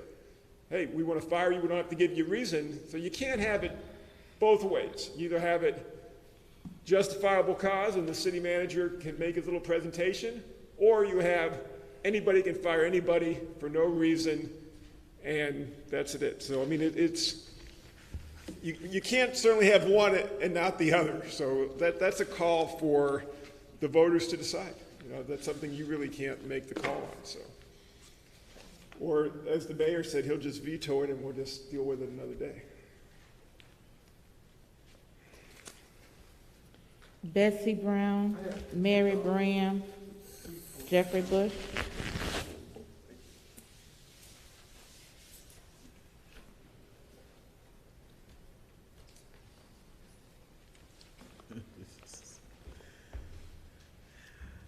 Bessie Brown, I don't think this should be changed at all, because when Jonathan Evans was terminated, he wanted to know why he was terminated. He sued the city. And so therefore, I think it should remain as is and nothing changes. Mary Bram, Jeffrey Bush, Margaret Shepherd.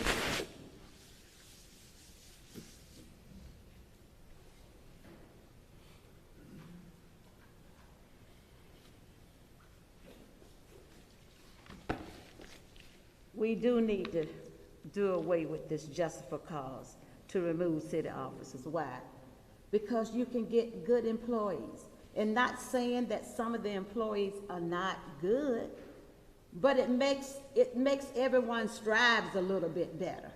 You take, for instance, that if I came to work every day late, every day I was late, and nobody's doing anything about it. But just, I'm coming in there late. I'm not putting out no productivity at all, taking up a space, holding space for someone that's willing to come in and work. We do have it, not here, just in this city here. Other municipalities have it as well. But it is at will. They are at will. They are not contractual employees. So they should govern themselves. They should take this job as their livelihood. And don't just come thinking that the job is guaranteed to you. Because this is why we're in a lot of these situations that we're in now, all down through the years here. Because some of the employees runs to the council board, which the council board should stay out of that. They really should. Sometimes the council board causes more trouble than they do good. You're the policymakers. That's your job. And you were elected by the voters, not just with one person. This should be removed so that you all can deal better with your city business, and then how these departments can function and be more productive and bring some clarity and some accountability. So this deleting this requirement for the city manager must have justifiable cause. We keep going on and on and on with the same thing, putting up with the same thing, because they take us for granted. This is a corporation here. This is a business here. I wouldn't let you come in every day to work late. I wouldn't let you swear up and down on the job. We got to put some parameters in our governing. So I say remove it. Remove it. Think about these things here for bringing accountability and clarity. They are not contractual. Thank you. Thank you, Ms. Brown. Jeffrey Bush, Margaret Shepherd, J.B. Dixon.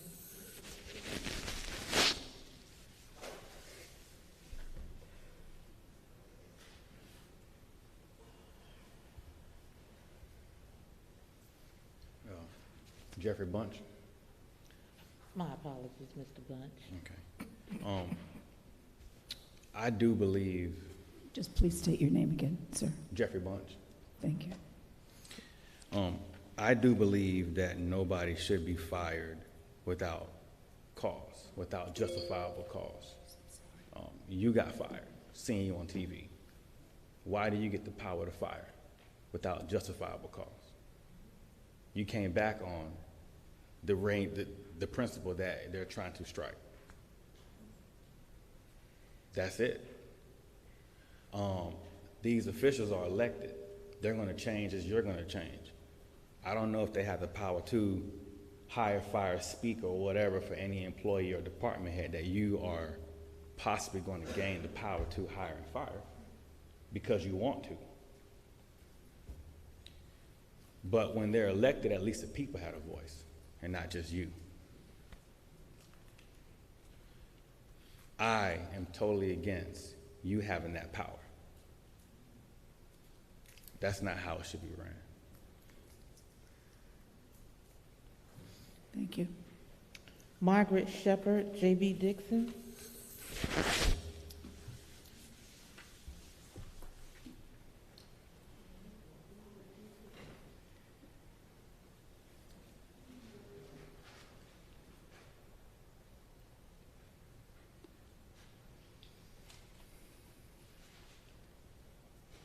Margaret Shepherd, Riviera Beach. Justifiable. What is justifiable? When you were fired, Mr. Evans, I never even heard that word of malfeasance.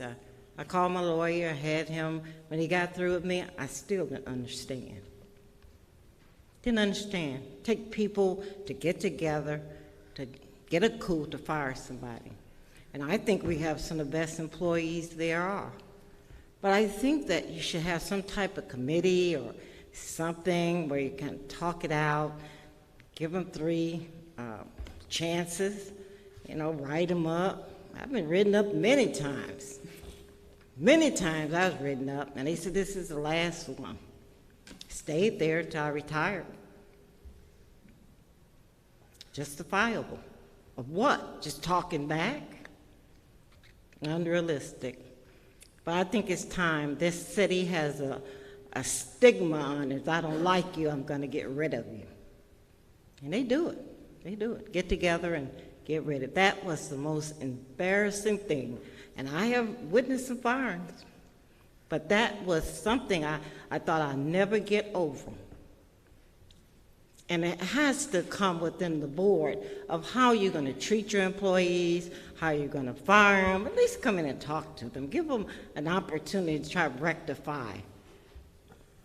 So if it's going with the city manager, it's with the city manager.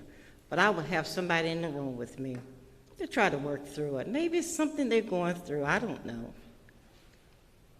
I don't know. But this city needs to stop. When it comes to elections, when they say they're getting rid of you, trust me, they start already getting rid of them. And then the next crew, the same mess. So I hope you do it with integrity, Mr. Evans. I believe you will. It's just time for a change with how the best city live, work, and play, and we're all over the board. I think it should be justifiable. At least give people a reason, give them to explain what's going on. But to just say I'm firing you, that's very embarrassing. And I've heard some horror stories in this city how the directors badger some of the workers. I couldn't believe it. And I said, you still here? They said, well, I'm a shepherd, I got to work. They do have to work. I had to work, but that's my personality. If you don't like it, so because I'm going to keep on talking. But should I be fired because I'm talking? I'm an adult just as you. And I think there come a time we need to just stop. We need to stop. And I hope you do it right, Mr. Evans. I believe you will. I got that faith that you're going to do what is right. Thank you. Thank you, Ms. Shepherd. J.B. Dixon.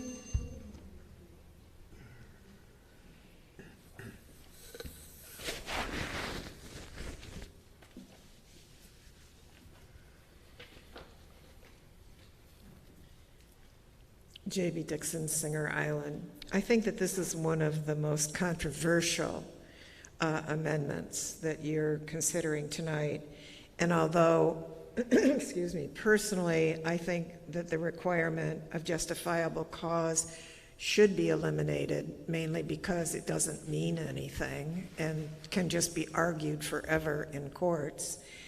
I also think that if you agree with me and vote on this tonight, when it is on the ballot, I think it will fail.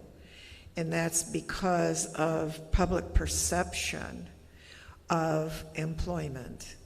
In other words, many people think that if you don't have a clause that says justifiable, that you can just decide that you don't like somebody or they tick you off one day and you fire them, when in fact, and I'm sure the city has the same thing, I don't know that at all, but I just assume it would have the kind of warning system that people up here have spoken about, where, you know, you get written up and you get a chance, you know, to improve, and if you don't, then you get fired, and that's called excuse me, justifiable cause. Because justifiable cause is not explained, I don't think it should be in our charter. Certainly it should be explained to the public that usually department heads do have a contract very similar to the city managers. In corporations, when you get to that level, when you're the head of something, you know that you are an at-will employee. You can be fired anytime. That's why you are where you are. It's not like being in civil service, where you are, you know, a claims taker at the unemployment office or something, and you're either in a union which has procedures for your firing, or there are interdepartmental requirements to fire you. But generally, most people are familiar with the civil service system in a city. And I don't think that they know the difference between civil service level positions and department head positions, which essentially are executive positions. And when you make that much money and you have that much responsibility, you must know that, yes, you can be fired. That's one of the things that comes along with it. That's why you are paid what you are paid. And I think if we have decent contracts, which I believe we have, and decent procedures, we should remove justifiable cause because it is so ambiguous. Thank you. Madam Chair, members of the board, that completes public comment on this item. Thank you. Do we have comments or questions from the council? Mr. McCoy, you're recognized. Thank you, Madam Chair. So, you know, this is very unusual that we're even here right now. You know, I got to really ask the members of this body, and I see that the mayor stepped out, but I got to really ask, do we really care about the people, right? And I preface those comments by saying, what's good for the gander is good for the goose. We negotiated a contract with Mr. Jonathan Evans in 2019 that very clearly states what just cause is. In fact, it was placed in there so Mr. Evans wouldn't be placed in a situation where he could be fired. And if he was placed in a position where he was fired without cause, then there were some severance agreements and some other compensation packages. So we shouldn't extend that honor to Mr. Jonathan Evans and disregard every other city employee, and not only the city employees, the collective bargaining unions, and also the Civil Service Board. Those measures were put in place specifically to protect working class individuals, department heads, and other officers within the organization. And then there's this notion that people keep getting up saying that he wouldn't be able to get rid of an employee, and that is so far from the truth.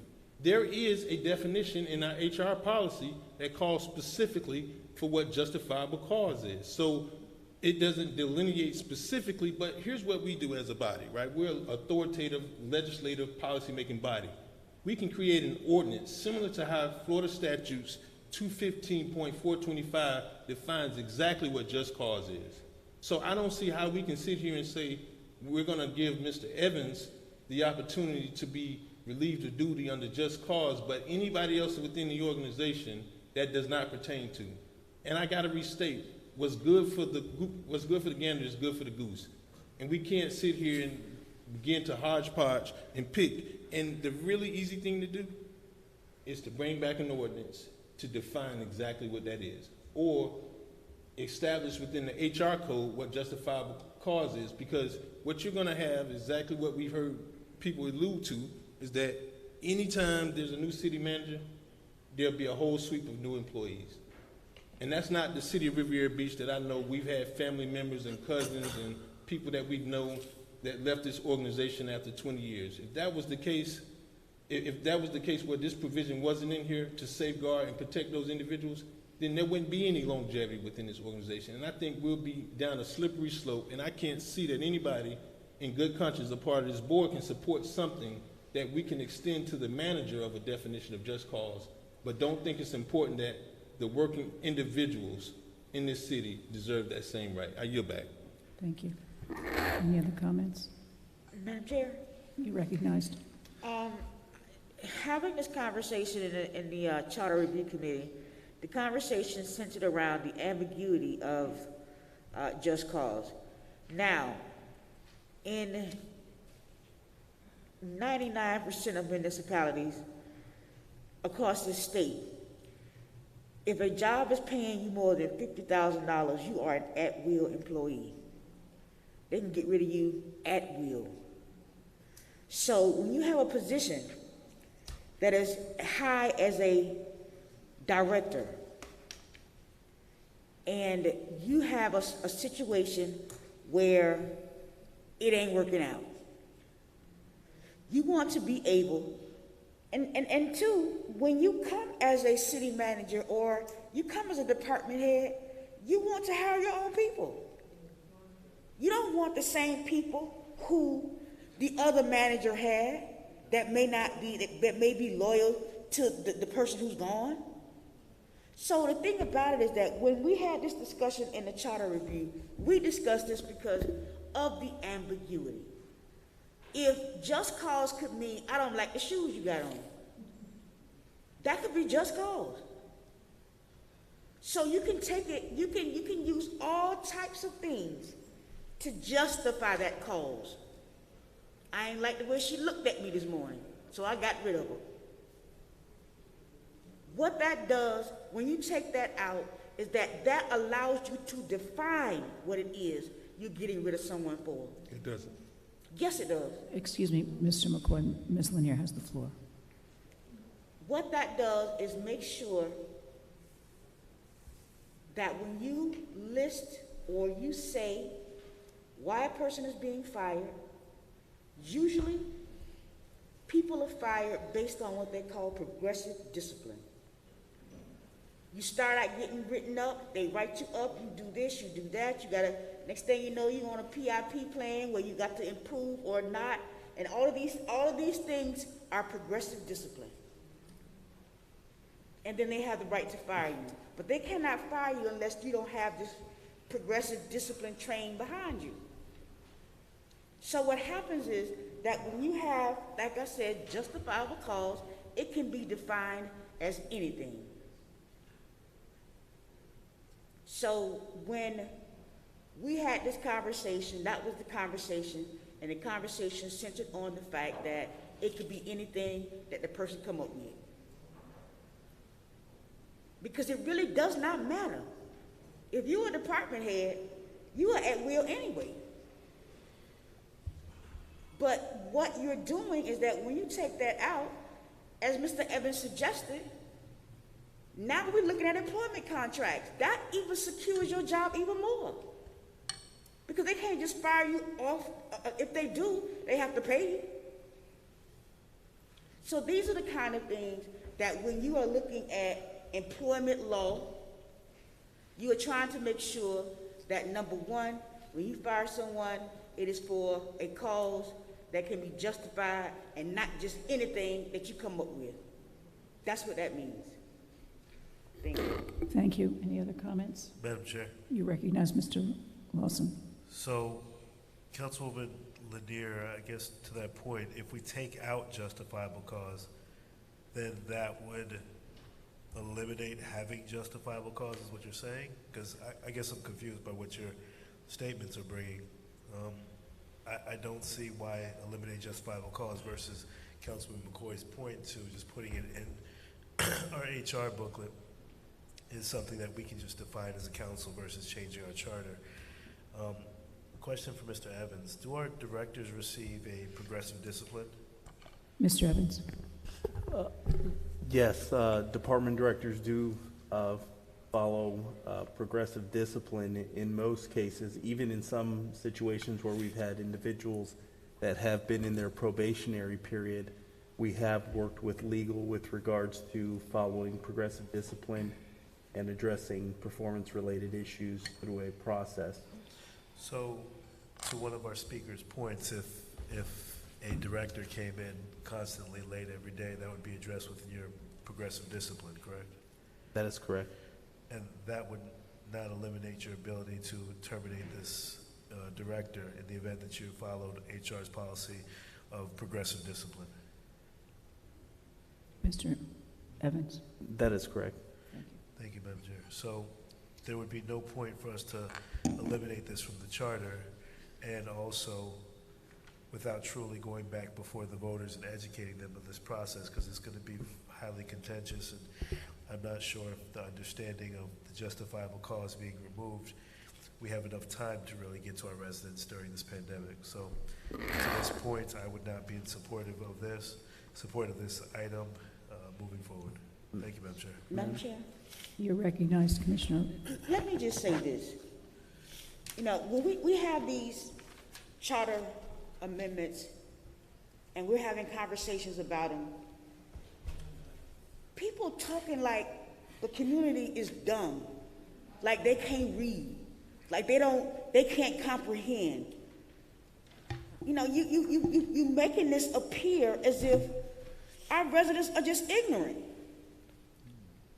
that they can't understand English, that they can't comprehend what we're saying. The last charter amendment, we're going to take out a clause in the amendment in the charter that says we're not going to charge you 50% if we fix your road. People understand that? But what has happened, and the reason why this chamber was so packed, because of misinformation.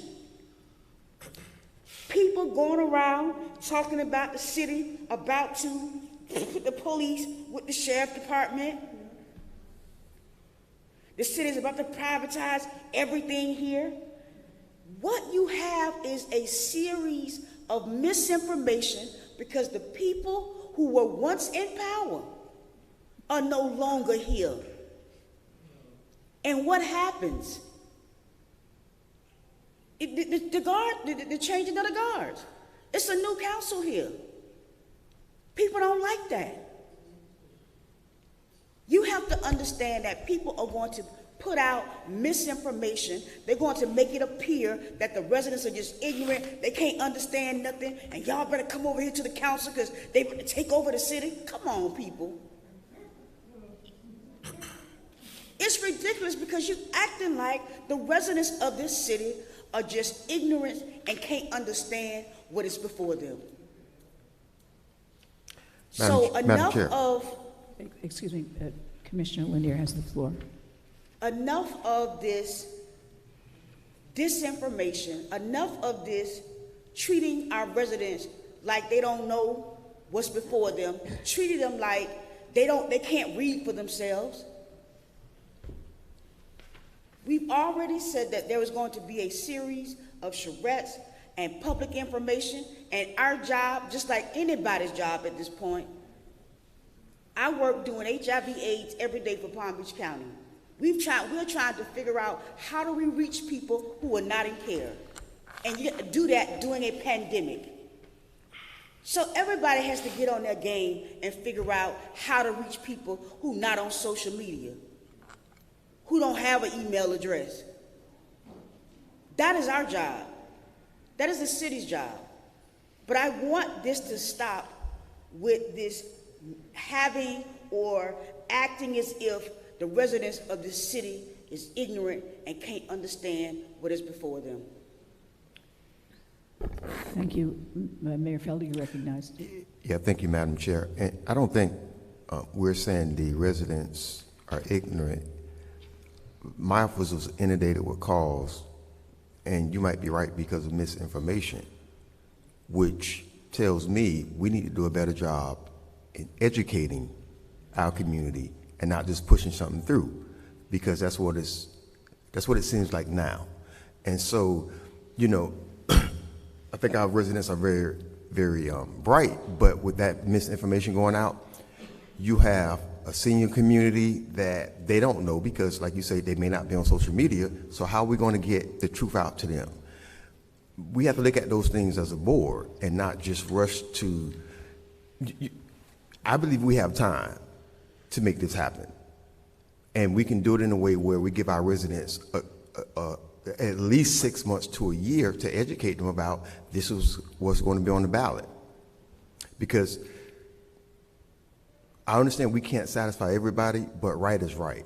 And if I'm listening to the board up here, we seem to be confused. So I know if we're confused about some of the amendments, what is our residents going to think? And is it really going to hurt us to wait and to get it right? Madam Chair. Thank you, Madam Chair. Thank you. I'm sorry. Thank you. You're recognized, Commissioner Miller-Anderson. I think this was stated earlier that this particular amendment was one that went through the Charter Review Committee a couple of years ago. There was a campaign to educate the community about it at that point in time. We had a workshop that a few of us attended on Saturday, where there was some education that took place during that time. It was a discussion. Also, we just talked about there being progressive discipline. We've heard also that this level of directorship are at-will employees. This is no different from any other municipality. This is very common to have at-will employees. This is an at-will state. If you have a contract, then of course there are other things that are in place that you have to follow, but you don't typically see a contract for those in director positions. And I don't even want to get on the part about, the misinformation being put out there, but the thing is, we have had opportunities to get to know this information. We've had opportunities to put it out for the community. This vote tonight, whether it passes or not, you have 2 more weeks. We have 2 weeks you can continue to educate. December until March, we have 3 months to continue to educate. And I know we keep talking about the pandemic and, people don't have internet and, but people have access to what they want to have access to. We have these drive-through events, we have get-togethers, we have social media where we do videos.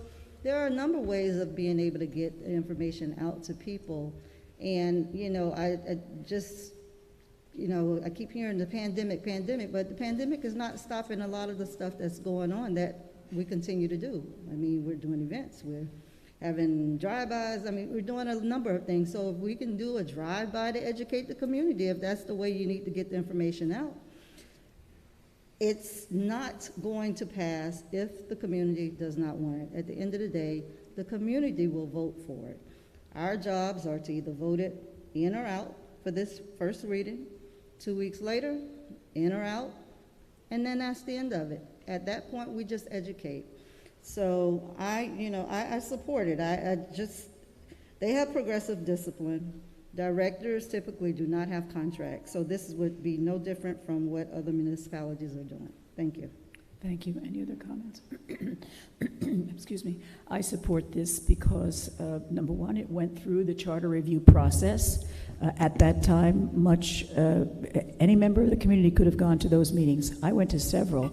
I think I could count on one hand the number of community members who actually showed up. Correct me if I'm wrong, Commissioner Lanier. There was not a whole lot of community participation. We had from that time until now.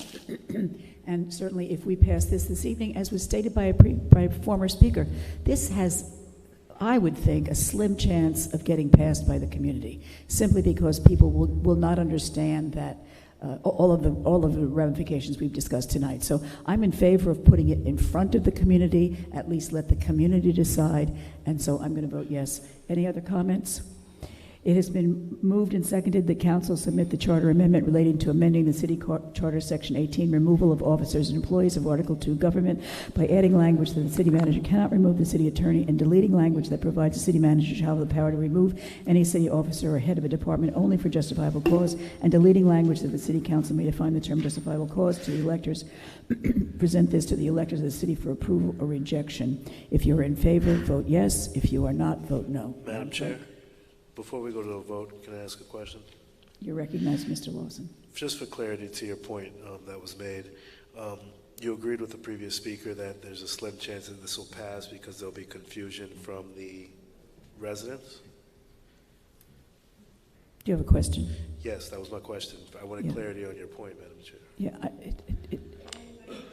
my point was that I was agreeing with the previous speaker that it may not pass because people may not understand it. That doesn't mean that we don't have time to try to explain it to people. It doesn't mean, and I'm not, excuse me, Mr. Lawson, I'm speaking. Go ahead. It doesn't mean that, people won't have an opportunity to be informed about it.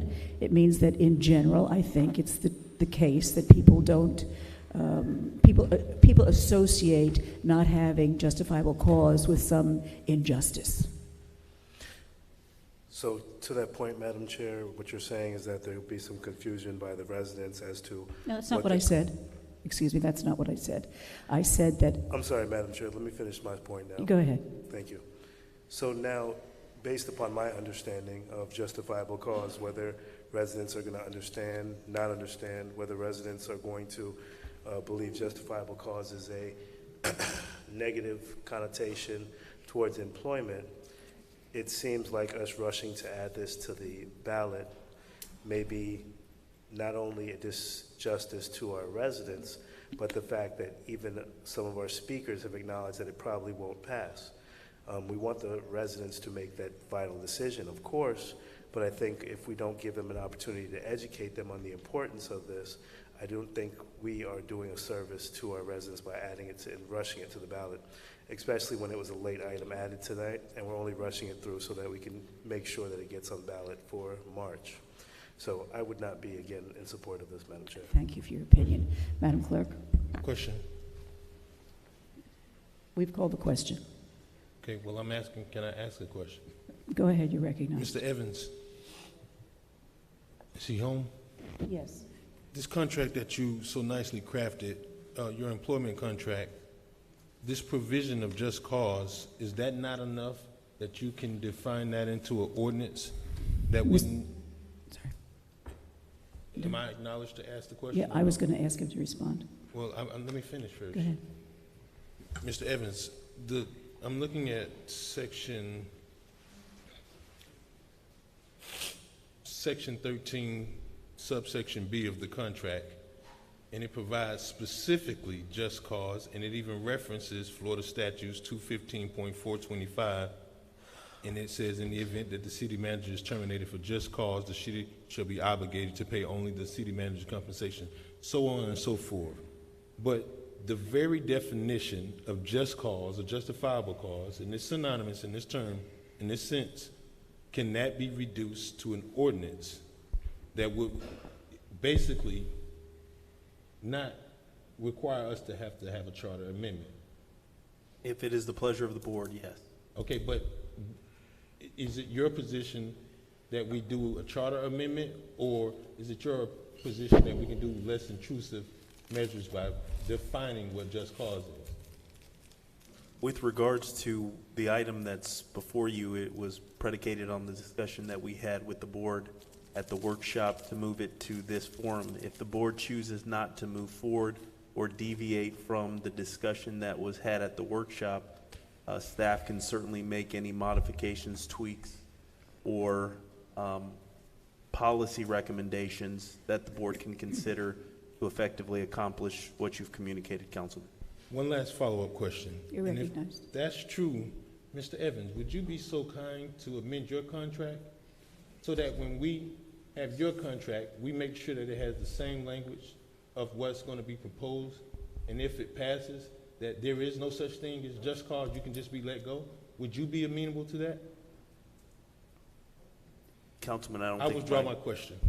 Thank you. The question has been called. Madam Clerk? Councilperson Miller Anderson. Yes. Councilperson Lanier. Yes. Councilperson McCoy. No. Pro Tem Lawson. No. Chair Botel. Yes, the motion passes on a 5-2 vote. The administration is directed to move accordingly. Excuse me, 3-2 vote. Sorry. The motion passes on a 3-2 vote. The administration is directed to act accordingly. Item number 11. Are we up to 11 or am I jumping ahead? Ordinance number 4158, an ordinance of the City Council of the City of Riviera Beach, Palm Beach County, Florida, providing for the submission to the electors the proposed amendment to the city charter in accordance with Section 166.031 Florida statutes, submitting proposed charter amendment concerning procedures for suspending and terminating a city manager, calling a special election on the proposed amendment to the city charter to be held in conjunction with the regular city council election on Tuesday, the 9th day of March, 2021, providing notice of special election, providing for balloting and election procedures, providing for inclusion in the charter, providing for severability, providing for conflicts, and providing for an effective date. Madam Chair, members of the board, we do have public comment on this item. The acceptance of public comment on this item is now closed. Thank you. Do we have someone care to make a motion to approve? So move for discussion. Second. Question, Madam Chair, before we You're start. recognized. So, and this is procedural, and I don't want to infringe on any public comments, but Ms. Nguyen, when I look at section number 11, this almost seems like this is inconsequential and would never ever come into effect, being that all the city managers have specific terms of their employment that's delineated in a contract. And if that's the case, right, we just create a new contract. But what I'm seeing here proposed can be also reduced in the contract as opposed to amending the charter. But what's very vague about it is even if this provision of this ordinance 4158 was to be adopted, that wouldn't have any bearing simply because the employment contract of the manager is what prevails instead of the charter. Am I correct, Ms. Nguyen? Ms. Nguyen, you're recognized. Currently, as it stands, you are correct, Mr. McCoy. However, if this were to pass, my recommendation would be that this would be placed into the city manager's contract at that time, so that they are both consistent. Well, Mr. McCoy, you're recognized. I guess, Ms. Nguyen, are you saying it would be placed or that's a renegotiation? Because that changes the terms of the very fundamental components of the contract and the fundamental elements of the contract. Because we can't just unilaterally put it in the contract. Well, you also can't have a charter provision that's in conflict with you can't have a contract that's in conflict with the charter amendment. Follow up. You're recognized. But obviously the contract is going to predate any kind of codification of any charter amendment. So that's inconsequential again. It depends on the city manager and the city manager's contract. So for instance, let's say hypothetically that Mr. Evans was no longer the city manager and this provision passes, the next city manager would be governed by, and the council would be governed by this provision of the charter. Okay, thank you. You're welcome. Any other questions or comments? Madam Chair? You're recognized, Mr. Wilson. Why is it that we are not giving the same authority to our city attorney, CRA director, and CRA attorney? I'm trying to figure Are out you why asking would that they of, be? are you asking that of Mr. Evans? More so for my colleagues. Wouldn't this, because right now we just have it simply outlining the city manager, but our elected body hires our city attorney as well. So in this ordinance, would we want to update this charter if we're going to move forward with this to cover and protect all of our hired staff? Are you asking to make an amendment?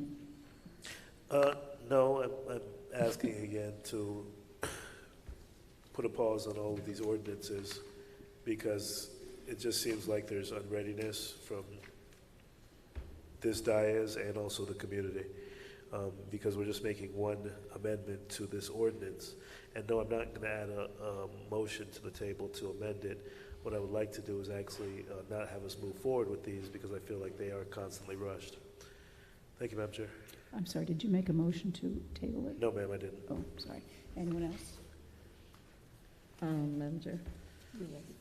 I actually agree with what Mr. Lawson is saying, so, but I didn't make the motion, I don't think, for this one, but I could certainly support putting the, adding the city manager, not the city manager, the city attorney to this language as well.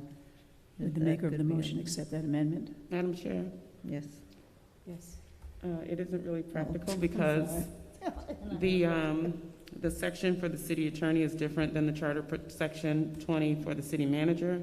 You don't have time at this stage to entertain an ordinance for this upcoming March 2021. Right. It would have to come at a subsequent March 2022. Okay. Thank you. We'll remove that. Thank you. Any other comments? It has been moved and seconded that council submit the charter amendment relating to amending section 20 city manager appointment of article 2 government to the city charter to provide for a specific process for suspension and or removal of a city manager, including notice and an opportunity to be heard and a supermajority vote, that is 4 affirmative votes of the city council for removal of a city manager to the electors of the city for approval or rejection. If you are in favor, please vote yes. Opposed, vote no. Madam Clerk. Madam Chair? Commissioner Lanier, we're about to take the vote. Okay. Madam Chair, members of the board, you can't take a vote right now because we do have public comment. Oh, we have public comments. I'm sorry. Forgot that. It's late. Bessie Brown, Mary Bram, Jeffrey Bunch.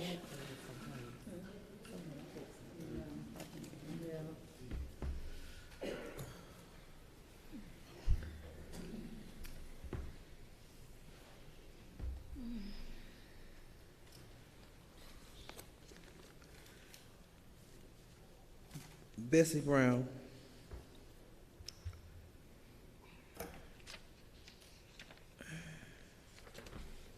You know, first of all, this is too much. Too much information, because you're gonna suspend the person. Stabs antibodies.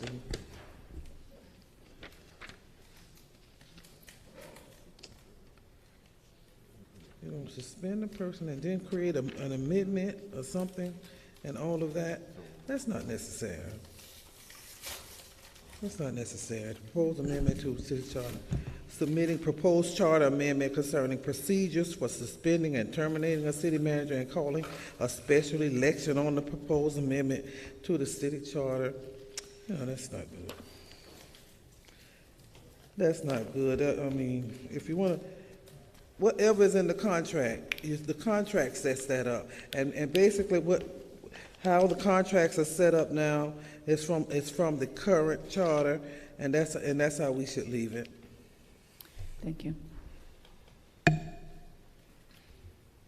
Mary Bram, Jeffrey Bunch, J.B. Dixon.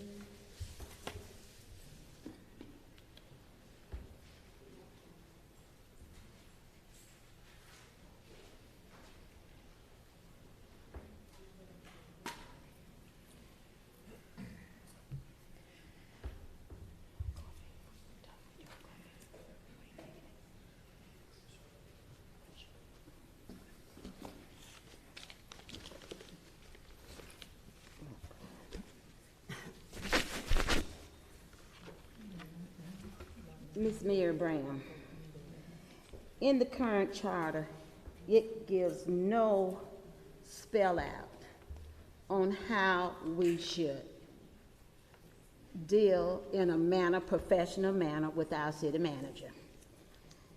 In 2017, it was no misfeasance, malfeasance, never proven. All because of dislike, hatred, which some still harbor that today. But you cannot let it consume you. He's here, just like you want a fair chance. he deserves that too. And to spell it out here, it brings clarity, not just for you as a board, but for the community's sake. Because see, you all just do not give us any credit here. You see how Ms. Graham dressed here? Some of you council people know I be all in this community. I hold meetings in parking lots just to educate the people. Why? We share food. You can distribute flyers out. If you're worried about people not reaching the mass, you all run around here all over the city here reaching these mass of people here. So come on now. Stop playing us short here. We understand what's going on because you have people like Ms. Brown and 30 more of those other people that we write up. See, I have a secretary. I have about 2 of them. And I have very, very workable people. And when we go out, we do what we have to do. So stop selling us short. You can sell the ones that have deaf ears, but you can't sell the ones that see what is happening and going on in this city here, that want some clarification here. So do not do that to us, Mayor. Do not do that to none of you council people. Stop selling us short. If you do your job, then you can earn your pay. Do the flyers. You have food drives in this city. You have COVID testing. So it is ways that the people can be reached. And you're going to reach them too because you're going to run all over the city like you always do on the city dime. So stop talking about us like we don't exist, which we do exist. And we know very well what is going on in this city here. So don't get it bent. Ms. Graham hold meetings in parking lots just so that I can educate the people. And they are with me. And this is good. Thank you, Ms. So please pass it. Thank you.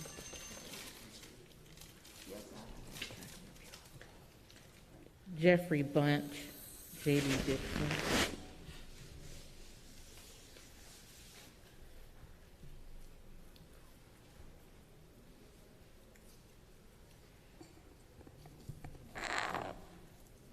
Jeffrey Bunch.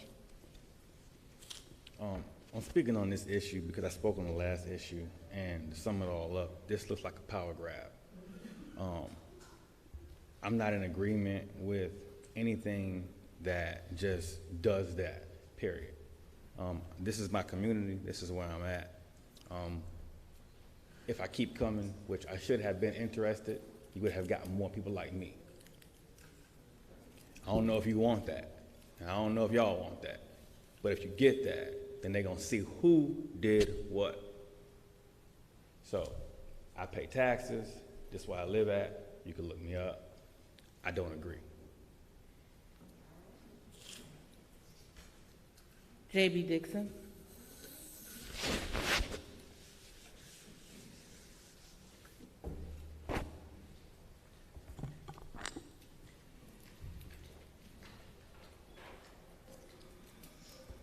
J.B. Dixon, Singer Island, Riviera Beach. I don't know if you have backup that I don't have, but I would be against this just because it doesn't say what the procedures for suspending and terminating a city manager are. So I wouldn't know what I was voting for. Is this really the way the ordinance reads? It's just you have to say, yes, you can submit these procedures, but I won't know what these procedures are. I mean, those procedures could be, if I don't like the color of his socks, I can terminate him. It could be, I can't terminate him unless, he kills 5 nuns and 4 puppies. I don't know what those procedures are, so how could I possibly say that I was in favor of this? So maybe other people know what those are. I don't. So at this point, I would say to vote no on this. Madam Chair, members of the board, that concludes public comments on this item. Madam Chair? Thank you. Yeah, who said Madam Chair? Me. Thank you, sorry. Go ahead, you're recognized. I was, as a part of the Charter Review Committee, I had a lot of heartburn with this one. It's a super majority. That means that 4 people on this council have to say the person is fired or gone. Now, to be honest with you,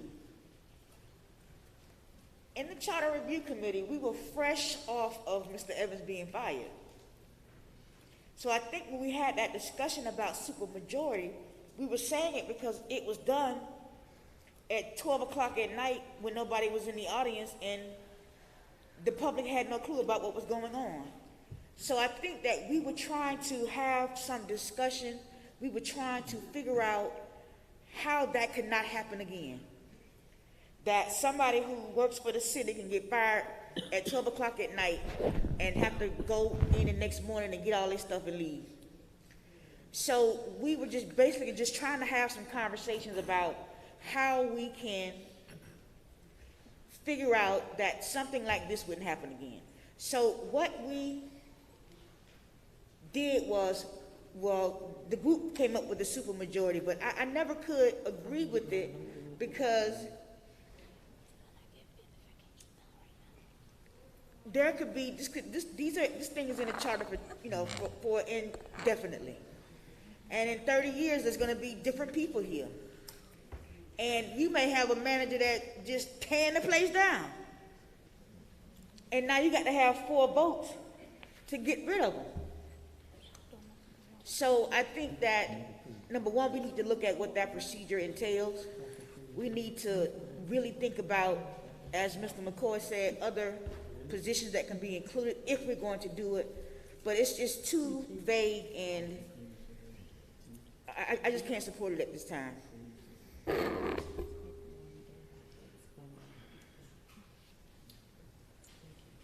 Any other comments? Mr. Lawson and Mr. McCoy, sorry, you recognize that better on this copy. Only going to respond to Councilwoman Lanier. I didn't say other positions. Could you speak up a little bit? I can't hear you.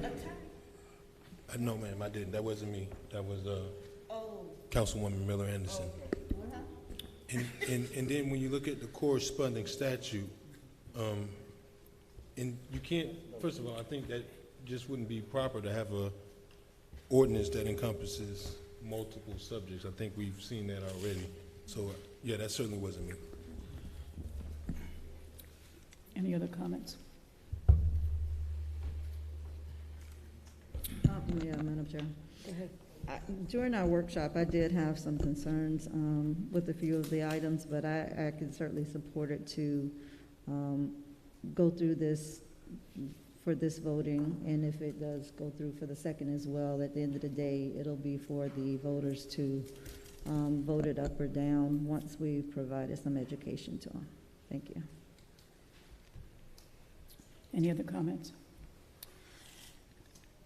It is moved and seconded the council. Wait, which one am I on? Sorry. Yes, it is moved and seconded the council submit the charter amendment relating to amending Section 20, City Manager Appointment of Article 2, Government of the City Charter to provide for a specific process for suspension and/or removal of a city manager, including notice and an opportunity to be heard, and a supermajority vote, that is 4 affirmative votes of the City Council for removal of a city manager to the election of the city, to the electors of the city for approval or rejection. If you are in favor, vote yes. If you're not, vote no. Madam Clerk. Councilperson Lanier? No. Councilperson McCoy? No. Councilperson Miller Anderson? Yes. Pro Tem Lawson? No. Chair Botel? Yes. That motion is rejected on a 3-2 vote. Item number 12.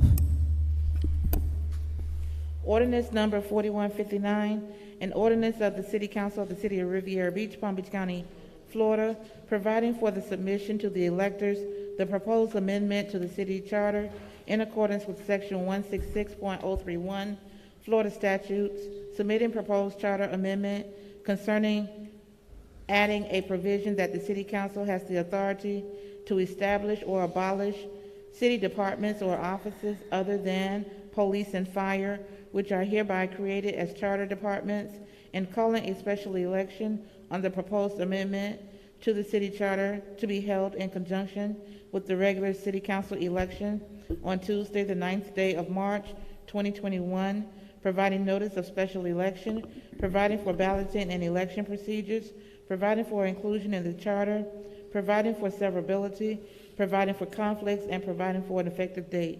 Madam Chair, members of the board, we do have public comment on this item. The acceptance of public comment on this item is now closed. Thank you. Would someone care to make a motion to approve? Madam Chair, Yes, you're recognized. I move that we approve ordinance number 4159. Thank you. Do we have Second. someone? Thank you.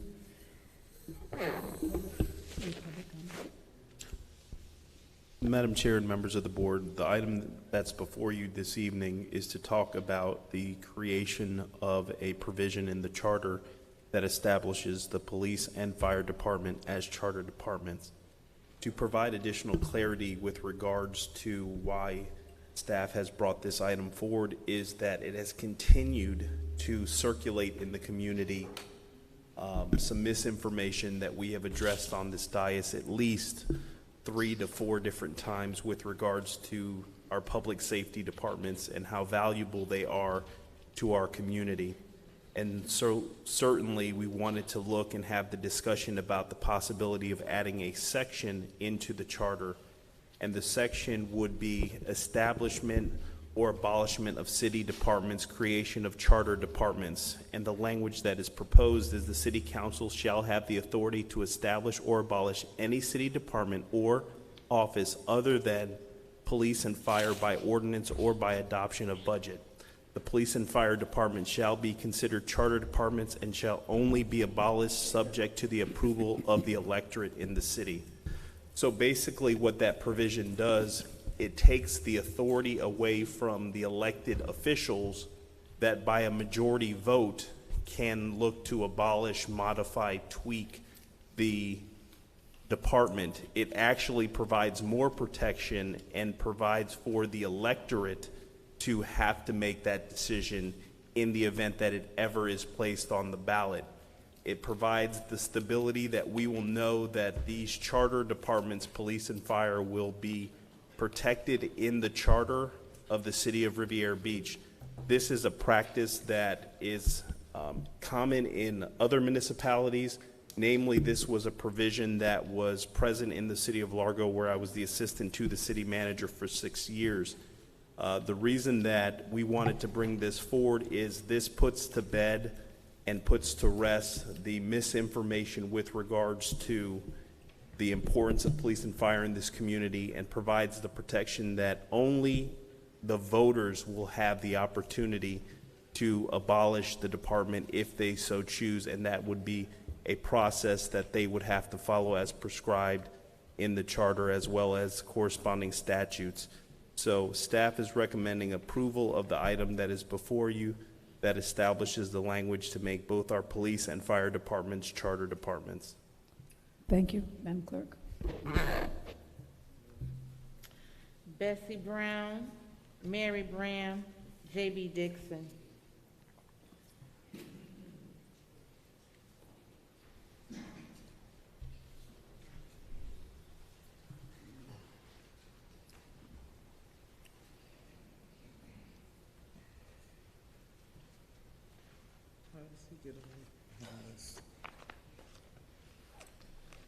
Good evening, Bessie Brown.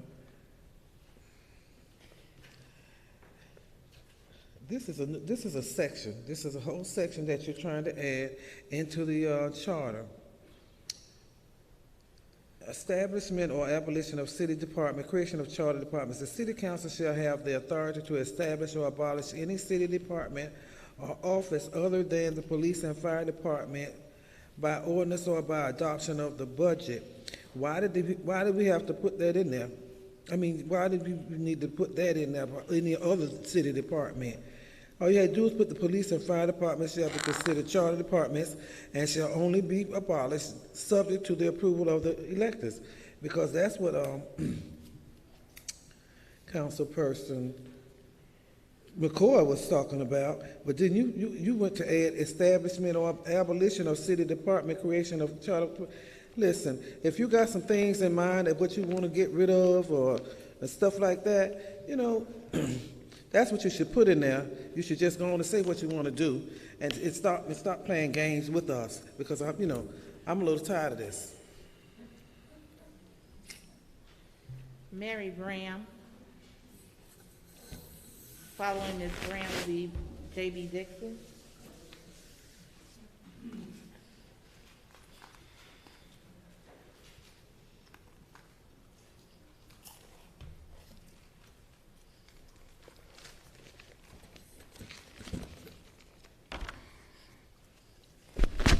Every election time, we hear about the police department. We hear about the fire department. But most of all, I am so sick and tired of hearing Mr. Evans is trying to prioritize this out. Mr. Evans is governed by 5 elected officials up there. Nothing can go out without the board approving it. Now, if you want to keep the police department or any other department, just like you got out and voted for the president and other electors, you're going to do the same thing in this election here. Because I don't put you down, I put you up. And I encourage you to take a hand and we go to that poll and we vote. And you keep throwing the man underneath the bus. Excuse me for calling you man, Mr. Evans. You keep throwing Mr. Evans underneath the bus. We in the community is so fed up with that. That's why we're disgusted with some of you all up there. Because you're always blaming everything on Mr. Evans. He's governed by a board. He can't just go off and do these things. If it is a recommendation, you can do it up or either down. That's how your government works as leaders. But to constantly say that Mr. Jonathan Evans is doing this and doing that, but I think I've educated the community very well. And I do have some very powerful people that backs a lot of you all over there. But they are displeased with your behavior. Because sometimes you can have all of that chatter in your ear, and that chatter in your ear causes you great harm, and you'll be walking out of this door here. Just like you walked in, you'll be walking out. So it will give the residents an opportunity, whether or not to keep our beloved police department or keep our beloved fire department, because the residents have heard it over and over and over, and they're tired of it. So if you're not doing what you're supposed to be doing, look, it's time to straighten your act up. And let's get busy doing the work of the city in this governmental business and not your own business. So put it on there. And the residents will vote it up or down. Thank you. J.B. Dixon.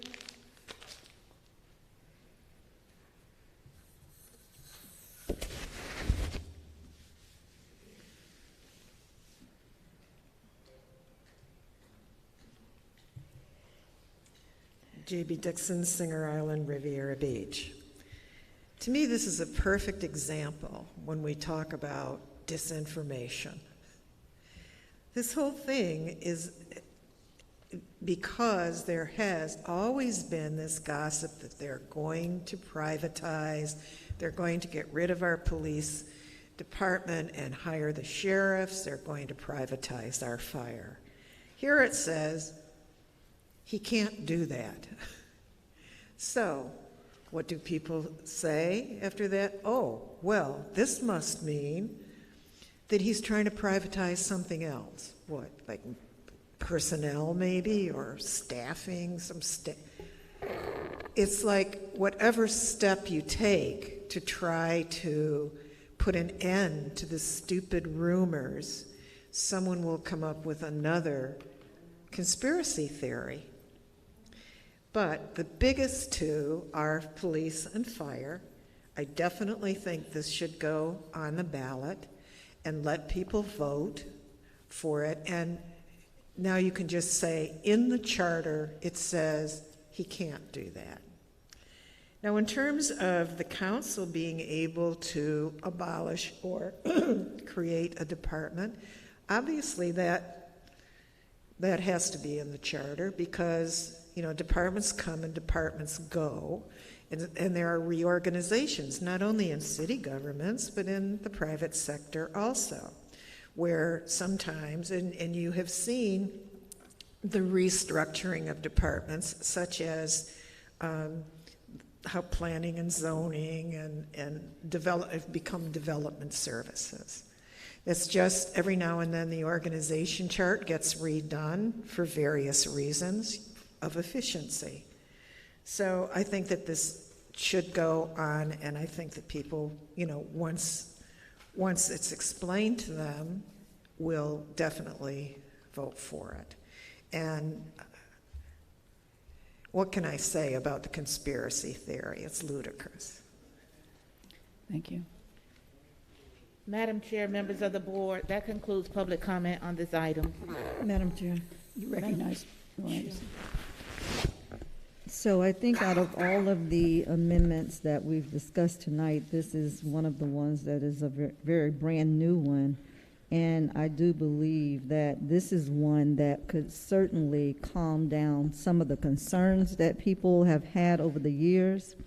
A few of the previous speakers have pointed out that during almost every election, almost every year, this comes up.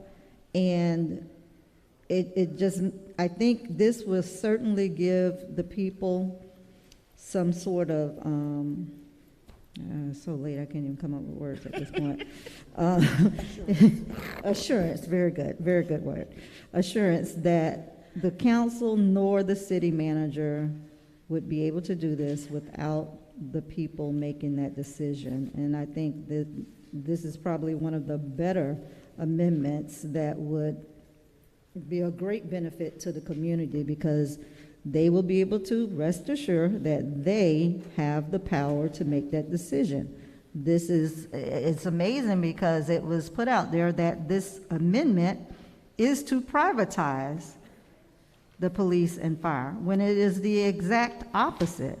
And so I certainly support it. I hope that the community understands how this will put the ball in their court, and they will be able to make the decision as to whether or not they want their police or fire to be privatized later on down the line, or outsourced like the garbage. We know that was a very large issue that people had problems with, but guess what? This time that won't happen. The people will be able to make the decision as to what they want to do.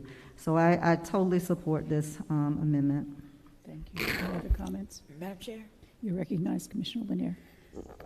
Finally, we have a amendment that will, now, mind you, somebody gonna come up with something. Somebody gonna come up with something about this amendment means that they're gonna privatize, but when I tell you about this information, it is strong in this community. I believe that the residents in this community have enough knowledge and enough sense, but the information that is floating around and is pushed is against the city. Mr. Evans cannot do anything, privatized or otherwise, without a majority vote on the council. I mean, don't you know if Mr. Evans was doing anything, these two gentlemen here, and all of us, would make sure that it's not happening. So we understand that people will get other people all up in arms and, have this whole ideal in their head about, the city is, it's just, they just over there, they just spending money, and they over there they buying this, and they ain't nothing here. Everything is checks and balances. You can't just get money and go and take it and spend it and do what you want to do with it. There are checks and balances here. That is why former council members were in OIG reports. Because there are checks and balances, and guess what? They did not follow them. So we have to be very careful, and we have to make sure that the campaign that we are waging for the citizens of Riviera Beach is a campaign of information and of correct information and truth. It has been so many lies that have been told about this privatization thing, about all of this stuff. So if anything, the city's job is to make sure that the residents of this city who live in this city are bombarded with the truth. And I just want to say that it needs to be the first one that's on the ballot. And a lot of times, people will come and say that this is not what it's supposed to say, or this is not what it means. That is why we're having charrettes, we're having public information to make sure that people are getting the truth so that you can make up your own mind about how you want to vote. Thank you. Any other comments? Mr. McCoy, you're recognized. Mr. Evans and or Ms. Nguyen, I want to understand who particularly drafted this underlying section of what's being proposed. Mr. Evans, you're recognized. I did. Ms. Nguyen, you're recognized. Thank you. So Florida Statutes 166.031 already provides for the governing agency having the authority to establish or abolish city departments as necessary. Why is it necessary that they don't codify that in our charter? Mr. Evans. I guess I'm speaking to the person that drafted it. I drafted it at the request of, I guess, the council at the workshop on Saturday. Okay. Can I have Ms. Evans now? Mr. Evans. Yes. Is that question to me? Yes. Oh, yeah, that's already the item that's contained that was referenced by one of the speakers, that's authority that already resides with the board. You have the ability to establish, create, modify, unfund positions or departments through the budget process or by virtue of ordinances. So it is a statement that can be seen as redundant. So if it is this board's pleasure to provide a little bit of clarity with regards to that, certainly that can be something that can occur as part of the amendments. And I do want to state that from Saturday to where we are today, staff worked feverishly to be able to do the research, to put the items together. Specifically, Ms. Nguyen's office did a yeoman's job to try to get something before this board to consider. So if it is the pleasure of the board, certainly those modifications can be made, as you already have that authority pursuant to the statute. Follow up. You're recognized.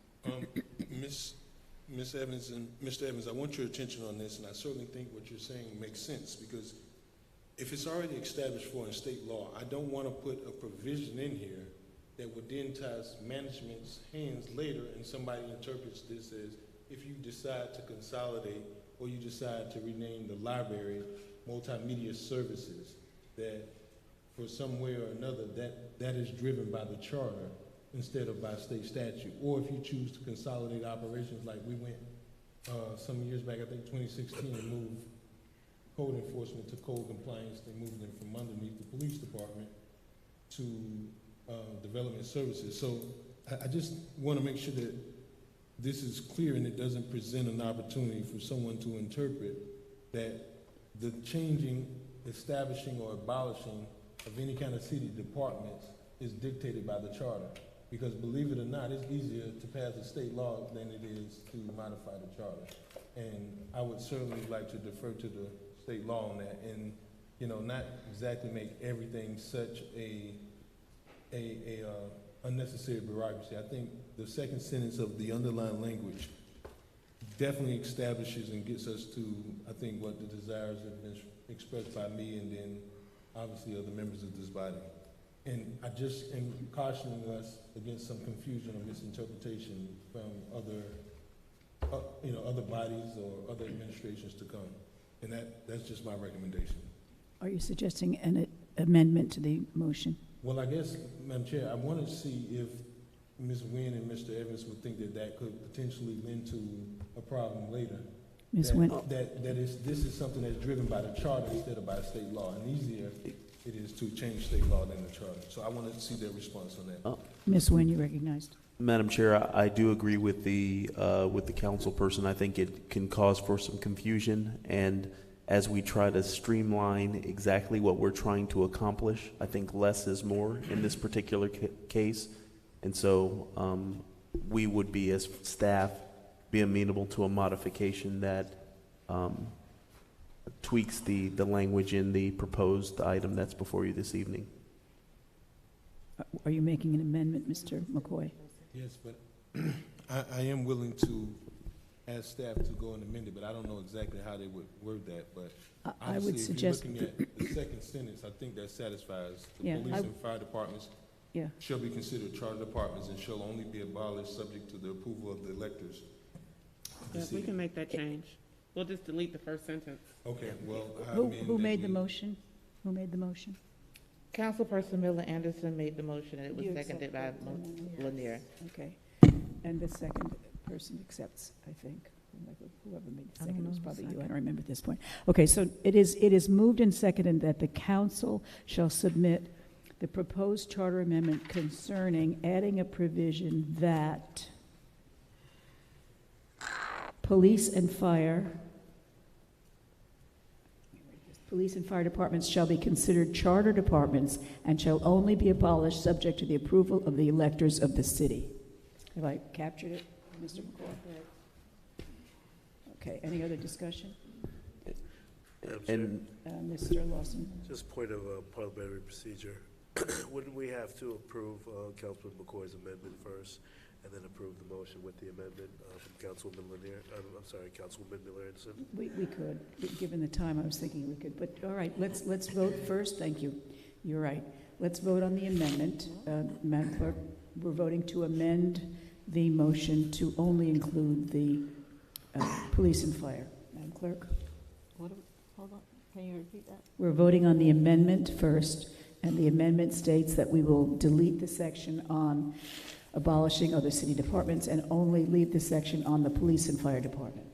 Second that amendment. And that was seconded, Madam Clerk. Councilperson McCoy? Yes. Councilperson Miller Anderson? Yes. Councilperson Lanier? Yes. Pro Tem Lawson? Yes. Chair Botel? Yes. And now we're going to vote on the amended motion that it is moved and seconded that council submit the proposed charter amendment concerning adding the provision that the police and fire departments shall be considered charter departments and shall only be abolished subject to the approval of the electors of the city.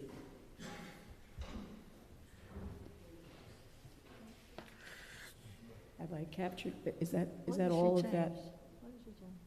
I think it is. What did she change? What did you change? What We took, what was taken out was the language about the city council having the authority to establish or abolish any city department or office other than the police and fire departments.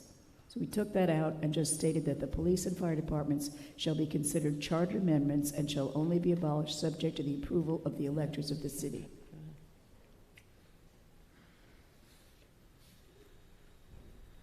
Now, there is other language, perhaps I should read the rest of it.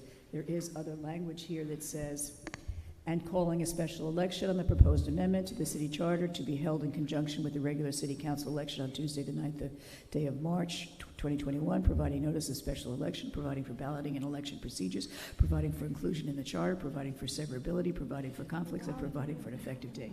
So that has to say. That's the title, Madam Chair. Yeah, I know. The ordinance is what I actually proposed amending, but the title, I don't think that's necessary. So we don't have to, so, but that, just to be sure that that's still all in it. In other words, let's put it this way. The only thing changed was the removal of, let me go find it. Striking of the first sentence. Thank you. Striking that first sentence. The city council shall have the authority to establish or abolish any city department or office other than the police and fire department by ordinance or by adoption of the budget. That's gone. Got it? Okay. Okay. Ms. Nguyen, City Attorney. Okay. That's correct. Madam Clerk, please call the roll. Okay, Madam Chair, members of the board, because I need to make sure that this heading is advertised correctly.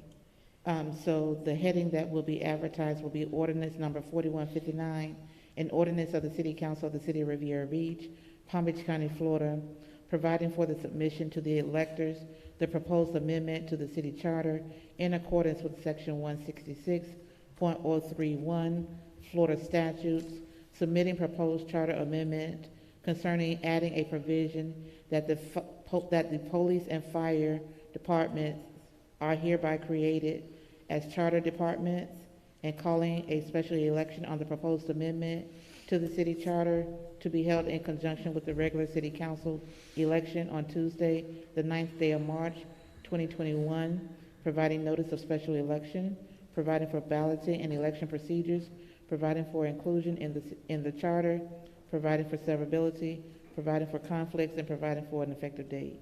Yes, thank you. Please call the roll.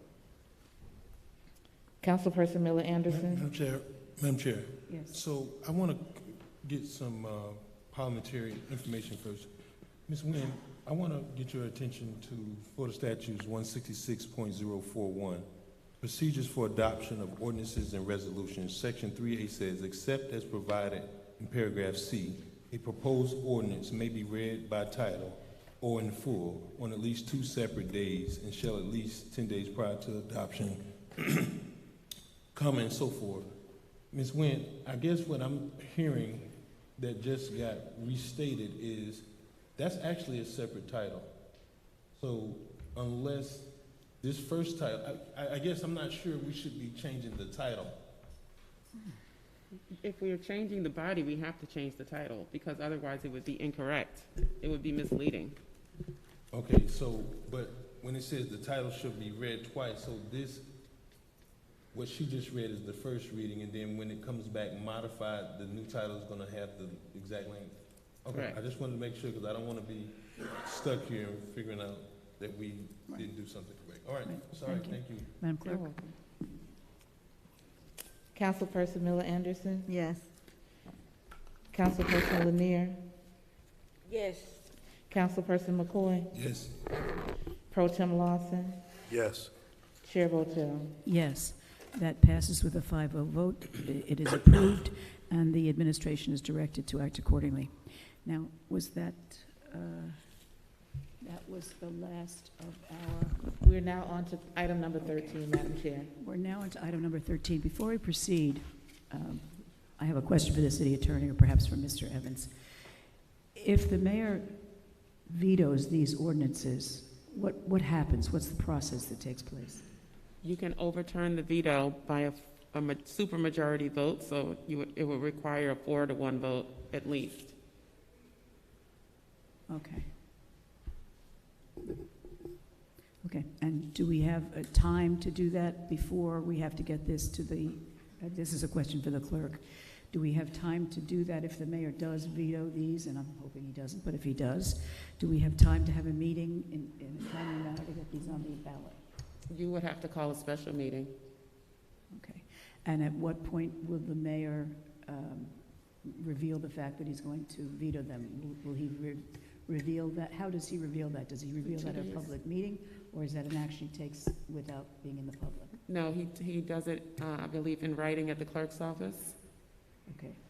So if the mayor were to do that, I guess this is a question I have for the mayor. Mayor, will you be doing that, and will you be doing it in the next day or so we can have a special meeting? Is that He would something- only be allowed to do it after you pass these on second reading. Remember, this is the first reading, and we have to have the public hearing. Okay, So after December 2nd. okay, okay, thank you. You're welcome. Item number 13.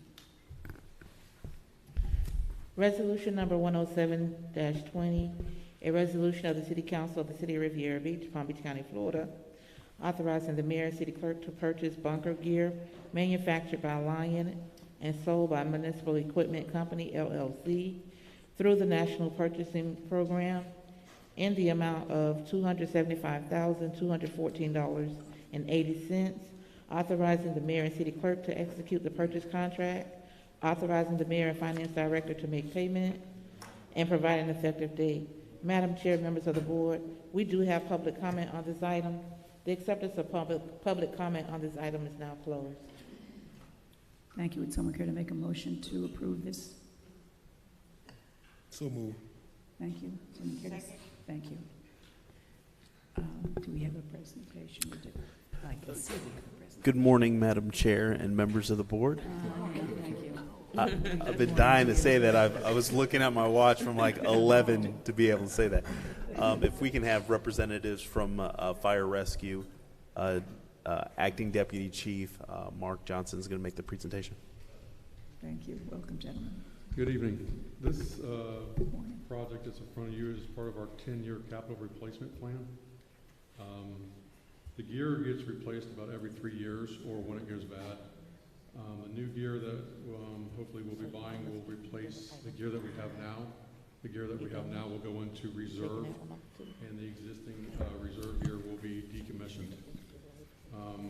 We do this in the instance or in the case that we go to a fire or gear gets damaged or is out for cleaning, that all our crews have a backup set of gear that they can go into at any given time in any given shift.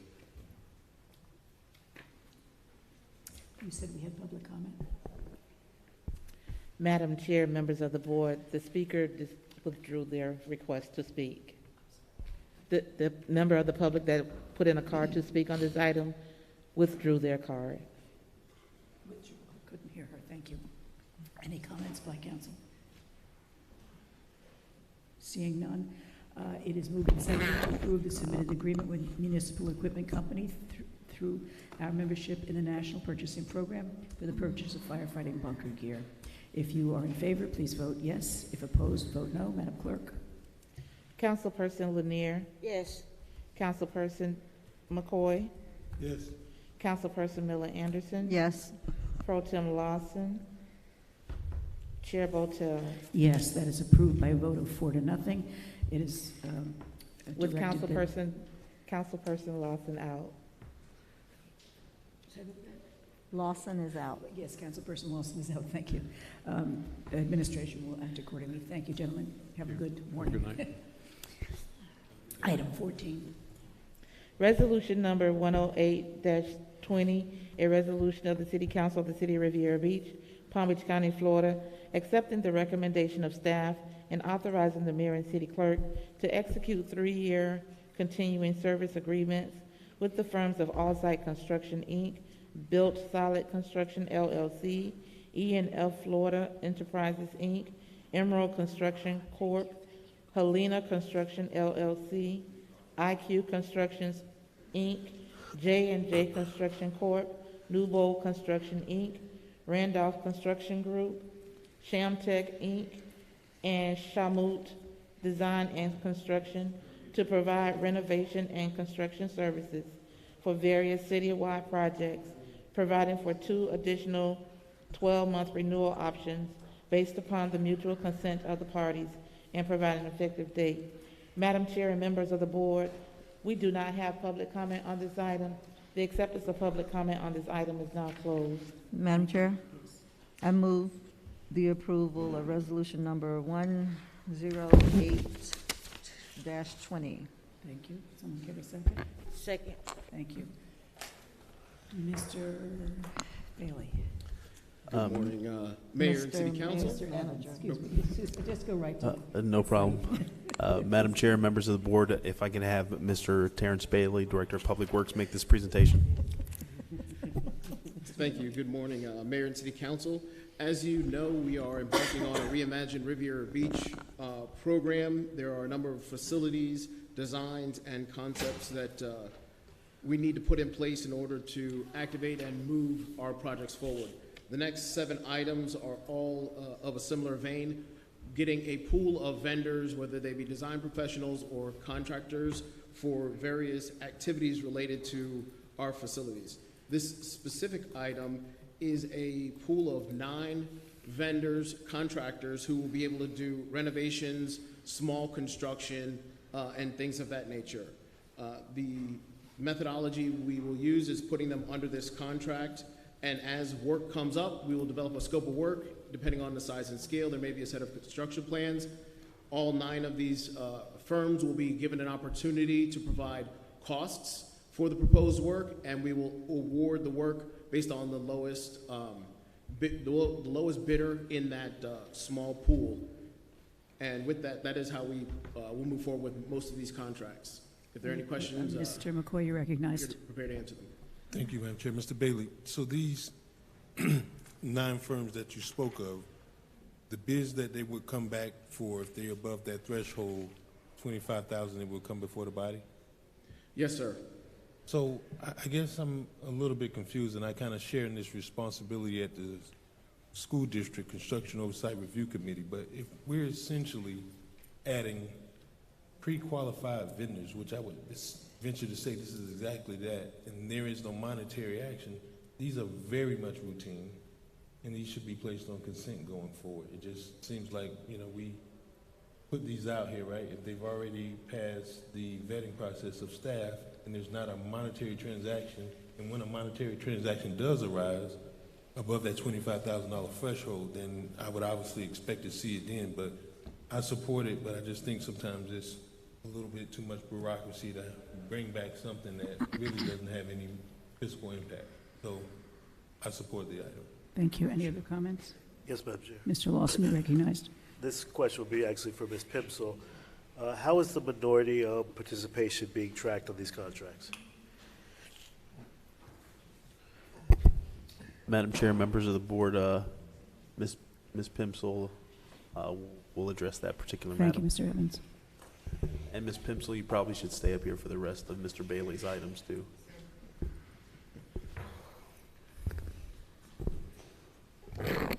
Good evening, Council, Mayor. Oh, I'm sorry, good morning. Good morning.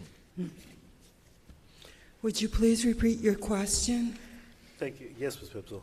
How is minority participation being tracked on this contract? How is it being tracked on this contract? Yes, Ms. Pimsel. The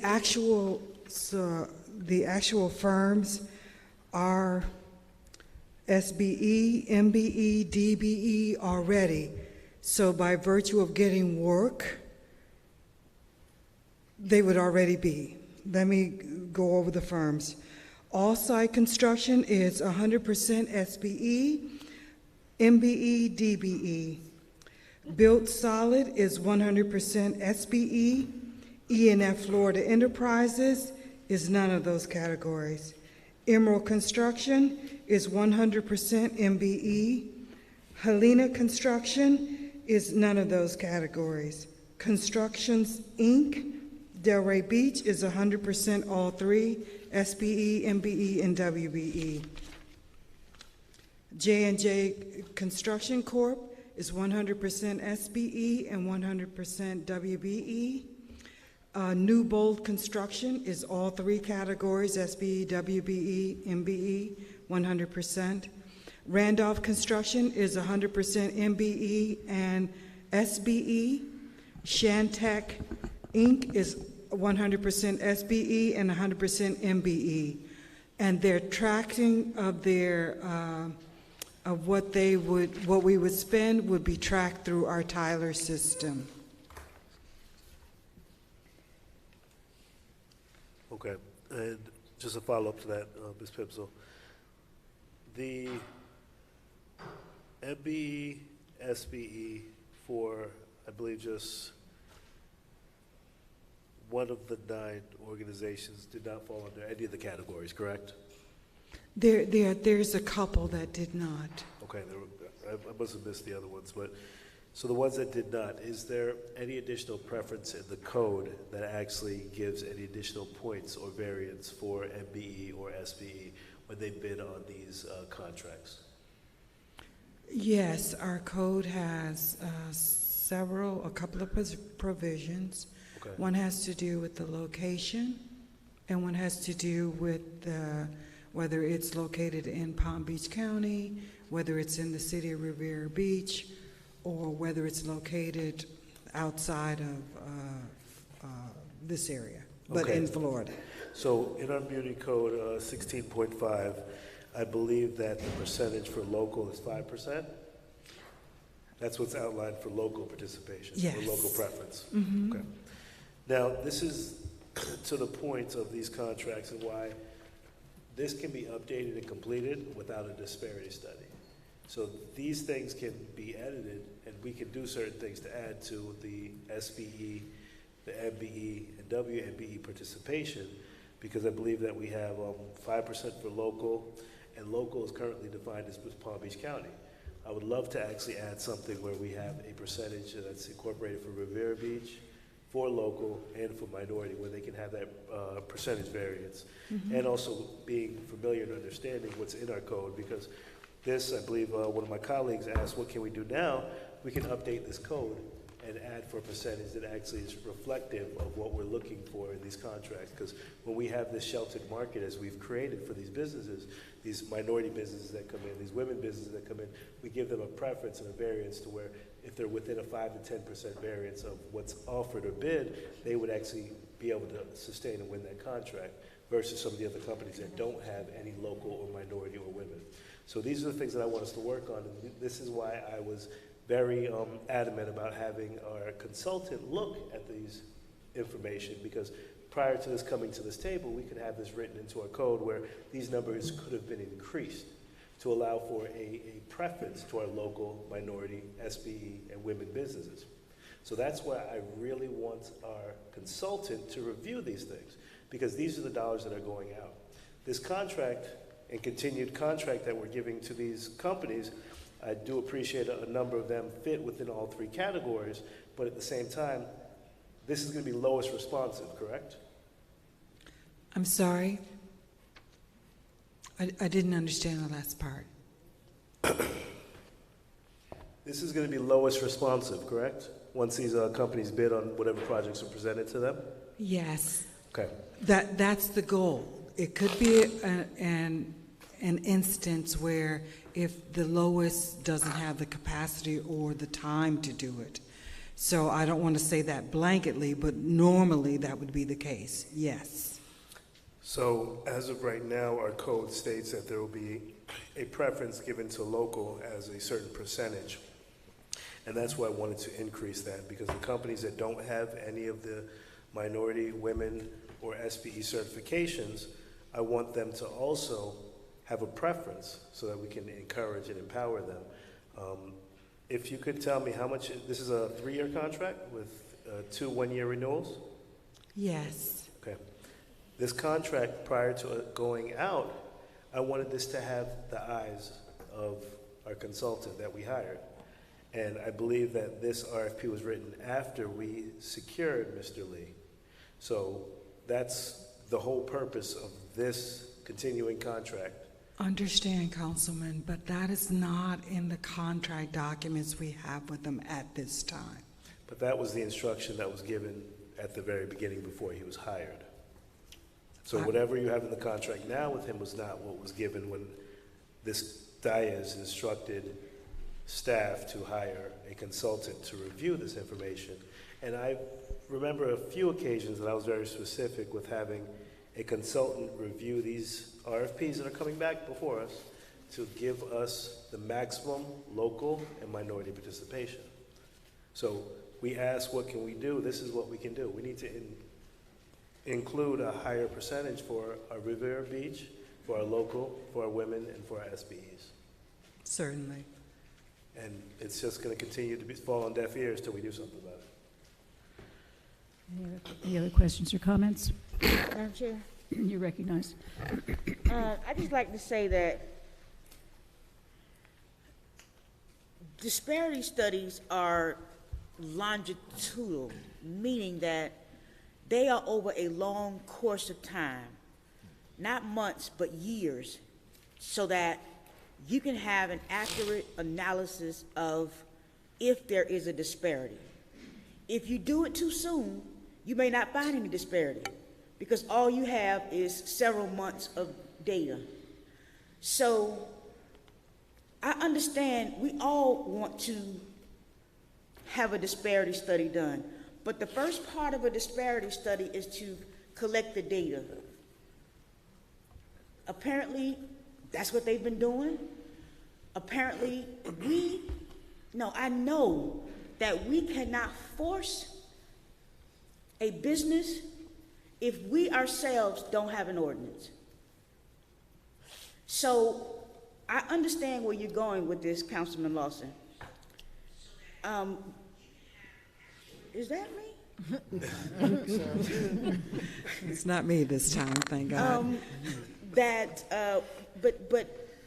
what has to happen is that I know that they're in the process of collecting data, but as I said before, these things are long-term studies. And the only way you're going to be able to get accurate data on if there is a disparity is that you have to have years and not months of data. So I think that the process now is making sure that the data that you are collecting to get to the study and the analysis is being collected correctly.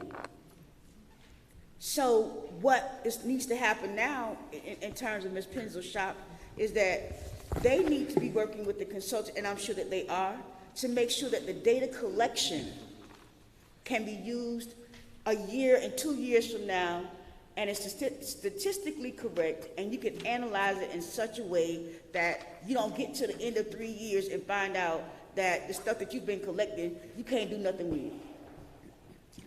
So it's the fact that, and I understand you bringing it up every time Ms. Penzel comes to the podium, I understand that, but we also understand that these studies are years in the making, and that I feel the procurement department is doing their part in terms of trying to ensure that what we're trying to collect now is something that we're going to be able to, we can use later. Thank you. Any other Madam Chair? comments? You're recognized, Mr. Lewis. And to your point, I agree with you, Councilwoman Lanier, that disparity studies do take a while, but I want to see action now, and we have the ability to complete that. So I'm going to constantly ask about this disparity study because we instructed staff to begin collecting data October 2019, and the accurate data is just starting to be collected within the last few weeks, months, whatever the time frame is. I was told by our sitting procurement director at the time it would be collected starting at that meeting. So I'm going to continue to stay on top of staff and remind them every meeting that this has to begin moving forward. Reading from the Muni Code ordinance, lowest responsive bid, it says that same shall be adjusted by 5% solely for the determination of bid contract award for local bidders. So local bidders get a 5% variance on actual receiving bids if they're a local business. Now, we would want to outline that, and this is what we need to be able to do immediately because we can increase these things that are in our ordinance within our Muni Code and not have to go to a disparity study. So certain things like this we can address immediately and allow for local, women, and minority businesses to be impacted today and not wait 2, 3, 5 years for a study to get through because we have the ability to do that. As a policymaker, this is something we can do today and change tomorrow. So now I want my colleagues to understand that this needs to be addressed in addition to addressing a disparity study that is legally enforceable. We can also update our codes that gives additional variance to our local women and minority businesses. So this is what I'm supportive of, and this is what I'm continuing to ask for support, because a disparity study, yes, we've agreed on, they're moving forward with that, but there's so much more we can do. Thank you. Any other comments or questions? Seeing none, it is moved and seconded to authorize the mayor and the city clerk to execute the contracts with All Site Construction, Build Solid Construction, E&F Florida Enterprises, Emerald Construction Corp., Helena Construction, IQ Constructions, J&J Construction, Newbold Construction, Randolph Construction Group, Shamtech Inc., Shawmut Design and Construction to provide construction and renovation services for the city of Riviera Beach. If you are in favor, please vote yes. Opposed, please vote no. Madam Clerk. Councilperson McCoy? Yes. Councilperson Miller Anderson? Yes. Councilperson Lanier? Yes. Pro Tem Lawson? Yes. Chair Botel? Yes, that passes by a 5-0 vote. Administration is directed to... Madam Chair. Madam Chair, Yes. I'd like to talk to my colleagues about the time. I am trying and struggling over here to focus. This information that we are going through is very, very important. I am struggling here at 12:30 at night to be able to make these decisions, and I'm afraid that we are in no position to continue with this agenda because we all are up here struggling. And I want to be able to make the best, right, unsleepy decision that I can. I was in the bed 2 hours ago. That's my bedtime. So I know I am struggling here.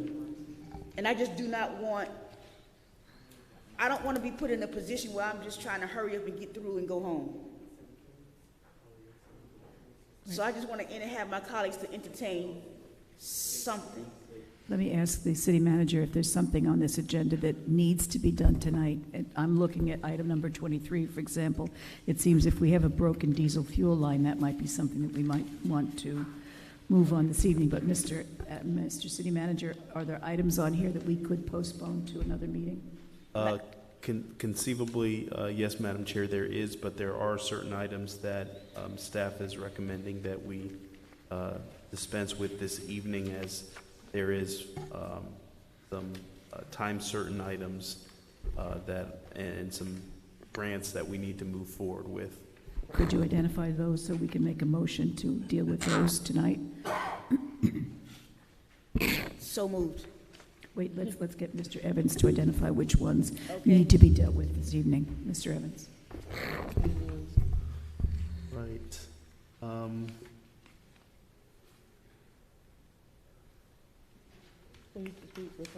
While he's going through that, Madam Chair, I do want to just recognize that we did have Mr. Randolph, who has been with us the entire time to get to his item. So I just want to say thank you to him for hanging in there with us.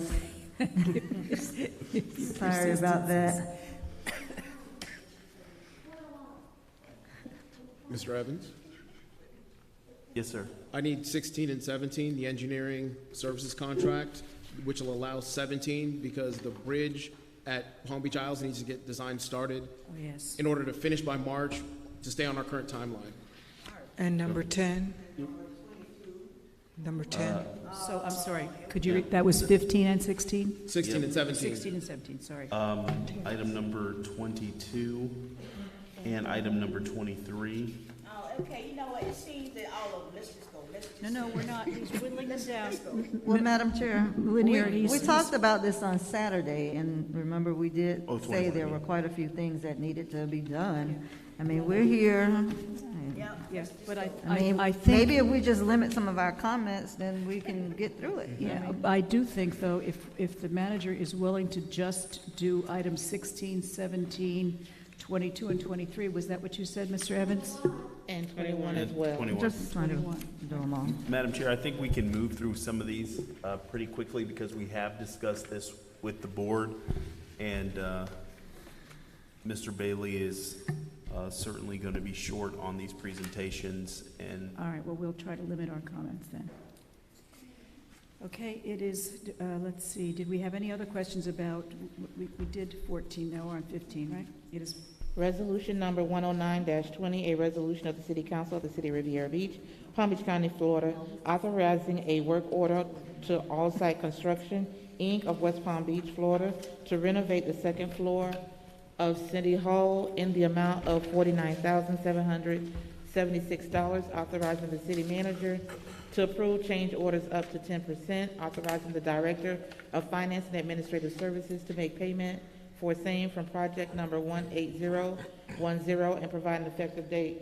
Madam Chair, members of the board, there are no public comments on this item. The acceptance of public comment is now closed.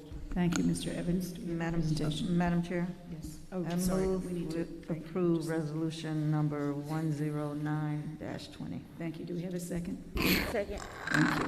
Mr. Evans, we have a presentation by Mr. Bailey. Madam Chair, the item before you this evening is to seek authorization to enter into an agreement with All-Site Construction for the renovations in the city manager's office suite to accommodate some of the move that we've talked about with the CRA as well as code compliance occupying the space. Initially, the cost that is projected for that is $49,776. However, staff will be bringing forward an item at your next meeting to modify the entire build-out cost because we anticipate that there's going to be anywhere between $30,000 to $40,000 in additional expenses associated with it, because we did have a conversation with the CRA to be able to accommodate both operations and to ensure that CDC guidelines are adhered to. So staff is recommending approval of resolution 109-20, and then at your next regular meeting, we are going to bring a modification and communicate what the modifications are and the costs associated with that. So this is to get us started. Thank you. Any? Madam Chair? You're recognized. Mr. Evans, you said there's going to be a modification at the next meeting? We would bring forward the modification to the work order. We think that the $49,000 allows for us to get started, but at your next regular meeting, we can bring back what the change order modification would be to accommodate both of those operations after our discussions with CRA staff. Is it going to be more than the 10%? Yes, sir. Okay. And how was this item procured? Or Mr. Bailey? As I described, the sheltered market, as you referred to, we provided the set of plans to the 9 vendors, had a walkthrough on site, and asked them to provide pricing. Okay, so thank you, Mr. Bailey. So this is part of that market or the vendors that we priced this project out, and I'm assuming All-Site was lowest responsive, Ms. Evans? Yes. Yes. Okay. So if there's going to be a change or a new design, why wouldn't we give the 9 vendors another opportunity to bid this if there's going to be a change outside of the 10%? Mr. Evans? We can certainly, have the additional vendors provide us a modified quote with regards to that and see what that number comes back and then have that discussion. The modification, originally we were intended to go forward with this, and then after our most recent conversation with the CRA, that's what facilitated us looking to bring forward some additional modifications. We're not 100% sure what the cost will be, but we did go to the lowest and most responsive bidder to obtain that modification. So we can certainly go back to the 9 and see what the costs are and bring that back for the board, but it does delay the ability to get the spaces ready for occupancy. Well, I guess my only concern is that we just created the shelter market, and now we're going outside of the guidelines of what we put this RFP for these businesses. Because if we're saying that there's going to be a change outside of the 10%, and it's larger or even 12, 15, 20%, whatever the change order is, we didn't give the other 8 organizations, a proper opportunity to bid on it. So I wouldn't want to start off with this new market just outside of the guidelines we've established. Ms. Pimsel, a question. Is this like normal to issue this large of a change order without kind of giving those other companies the opportunity to bid? It is preferred that all companies have the chance to bid again if the scope is significantly different from where we started. Thank you, Ms. Pimpson. What is the significance? Is it just more than that 10%, or is there a specific number that you That said? part I'll have to deflect to Mr. Bailey because I'm not sure what changes they're going to be making. Deflect.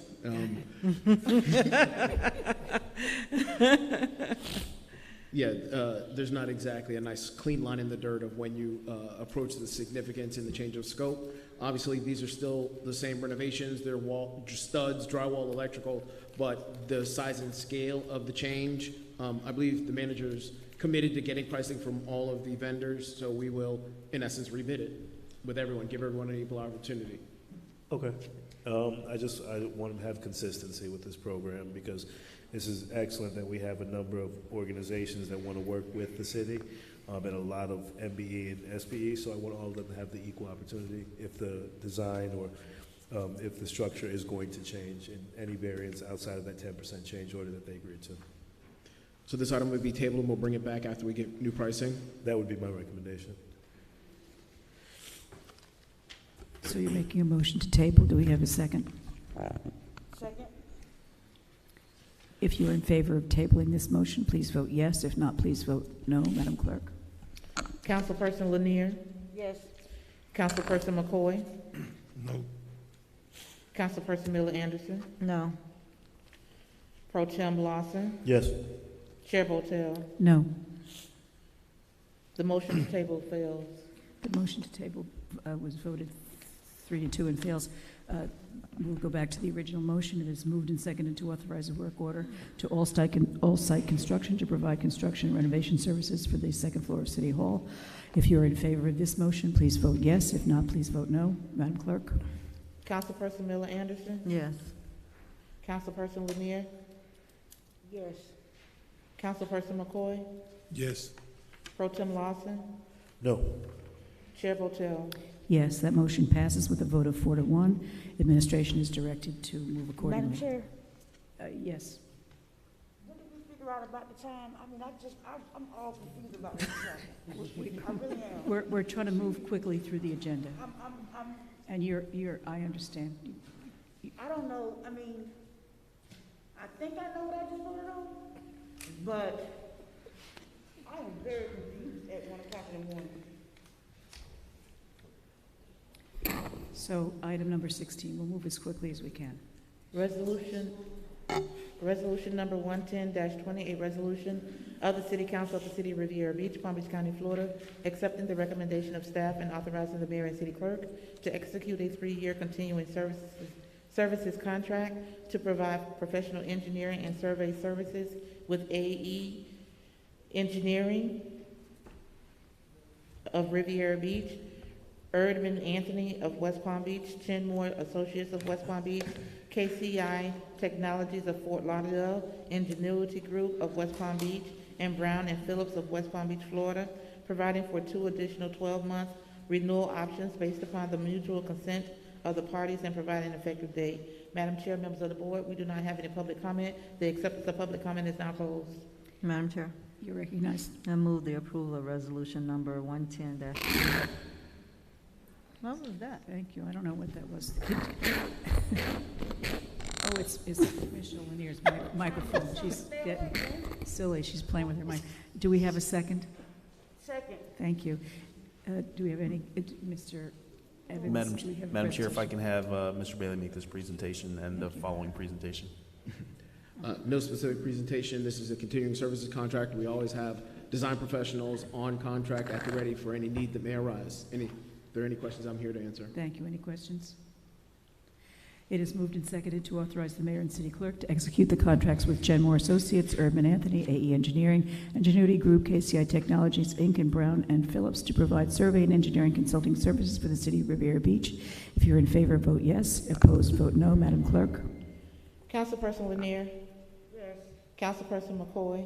Yes. Councilperson Miller Anderson? Who? That was me? Councilperson Miller Anderson? Yes. I heard something Pro different. Tem That didn't Lawson. sound like Miller Anderson. Yes.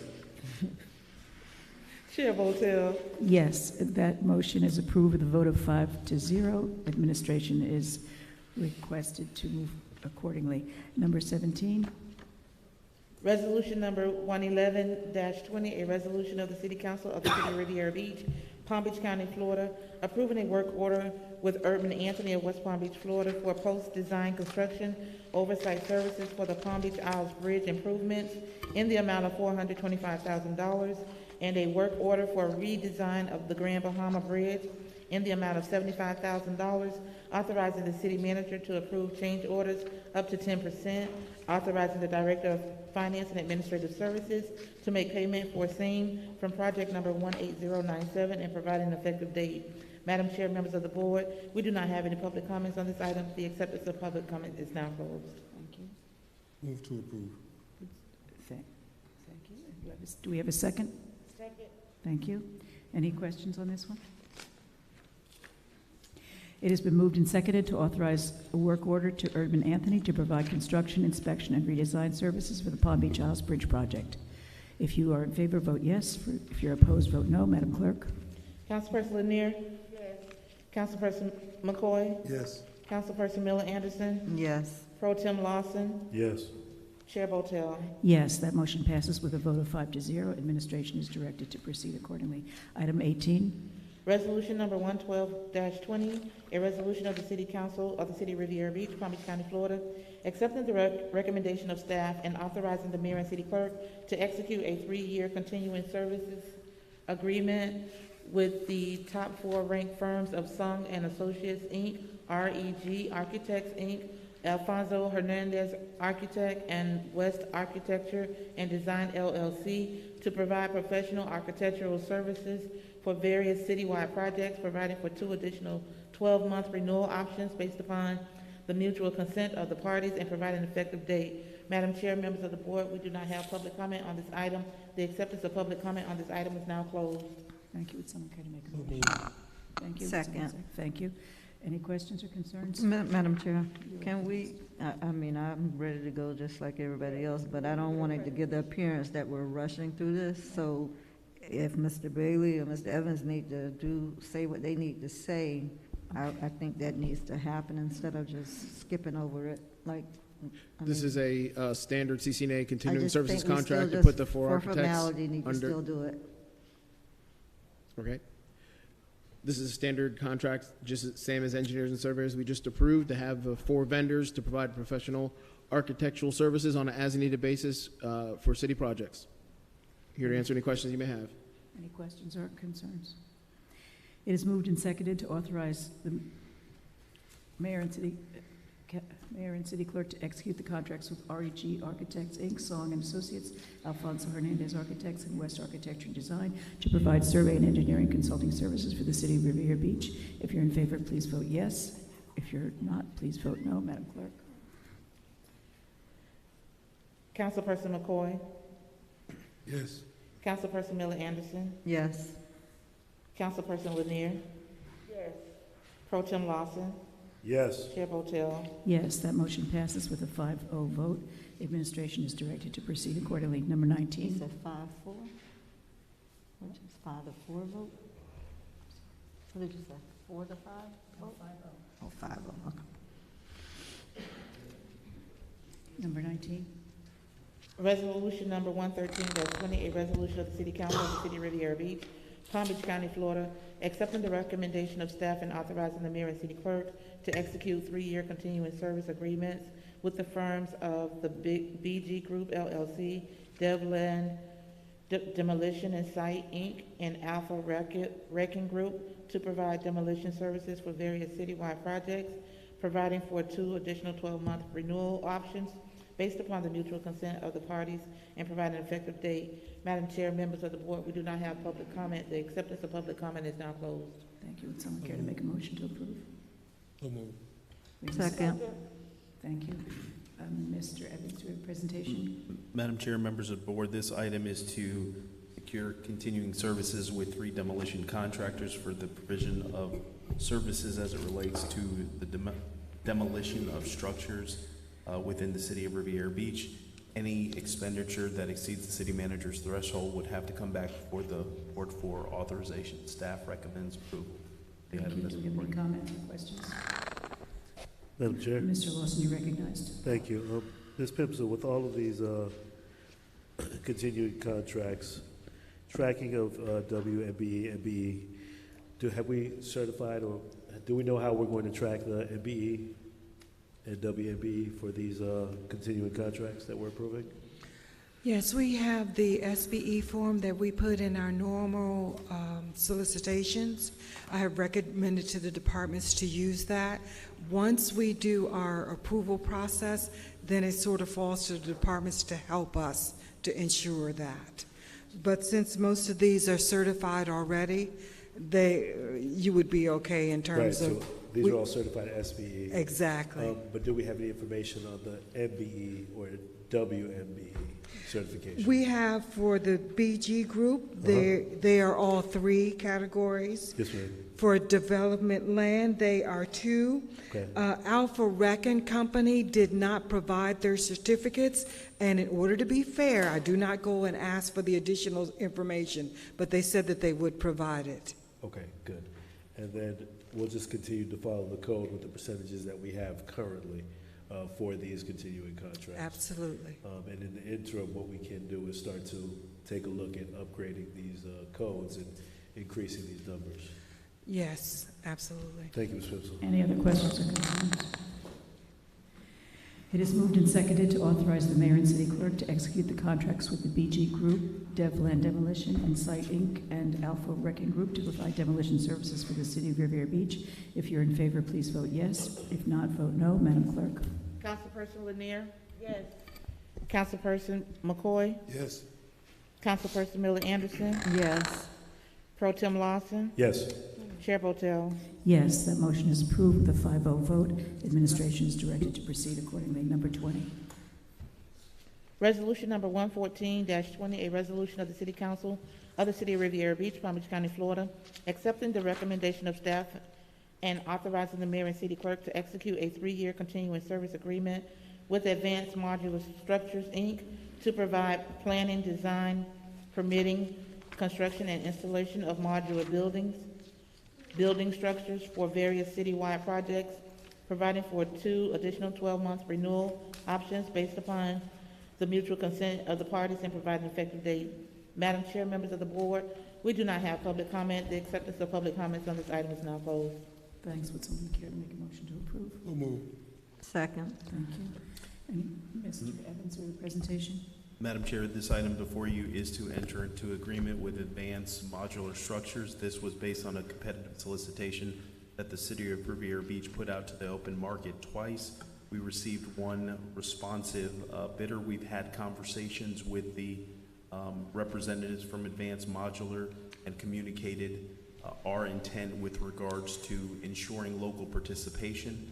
There is a letter that is contained in your packet that shows, I think, roughly about 7 firms that they have reached out to, and they prefer to utilize local vendors as it relates to the finished work and some of the site work that's required to be able to get the facilities up and operational. This is consistent with the Reimagine Riviera Beach plan that we have discussed, and prior to the construction, design, and installation of any of these facilities, the board would have an opportunity to have their opinions and perspectives included in the overall design, as well as the sites that are discussed. This will be something that will be also discussed as part of your December 5th Reimagine Riviera Beach session.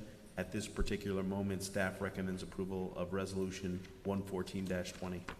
Thank you. Any questions or comments?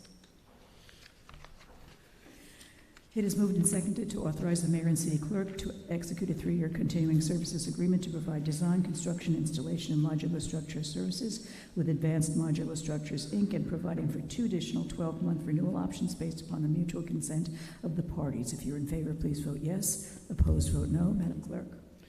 Councilperson McCoy? Yes. Councilperson Miller Anderson? Yes. Councilperson Lanier? Yes. Pro Tem Lawson? Yes. Chair Botel? Yes, that motion passes with a 5-0 vote, and administration is directed to act accordingly. Number 21. Resolution number 115-20, a resolution of the City Council of the City of Riviera Beach, Palm Beach County, Florida, to accept the Victims of Crime Act grant number VOCA 2020, City of Riviera Beach, POL 00, for the Victim Advocate Program, awarding funds in the amount not to exceed $109,562 from October 1st, 2020 through September 30th, 2021 to continue with crisis response services focusing in areas of homicide, domestic violence, child death, and elderly victimization, authorizing the mayor and city clerk to execute a certificate of acceptance of the grant award, authorizing the Director of Finance and Administrative Services to set up the budget and Fund 214 and provide an effective date. Madam Chair, members of the board, we do have public comment on this item. The acceptance of public comment on this item is now closed. Thanks. Would someone care to make a motion to adopt? So moved. Second. Thank you. Presentation. Madam Chair, this item before you is receiving a grant, accepting a grant that the City of Riviera Beach has received for over the past 14 years. The grant is utilized to assist individuals that are victims of crime. The award of the grant is $109,000 and requires a 20% match by the City of Riviera Beach. The match is provided in in-kind services, and staff recommends approval of the item and can answer any questions should the board have any. Thank you. We have public comment. Mary Brown.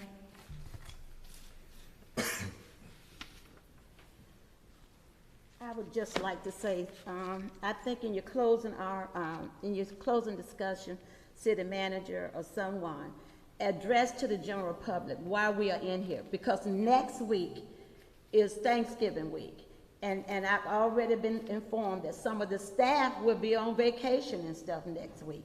So this is the business of the city, and I know the agenda was quite long with the utility district. So I think in your discussions, you should just let the general public know why we are in here 5 minutes to 1, okay?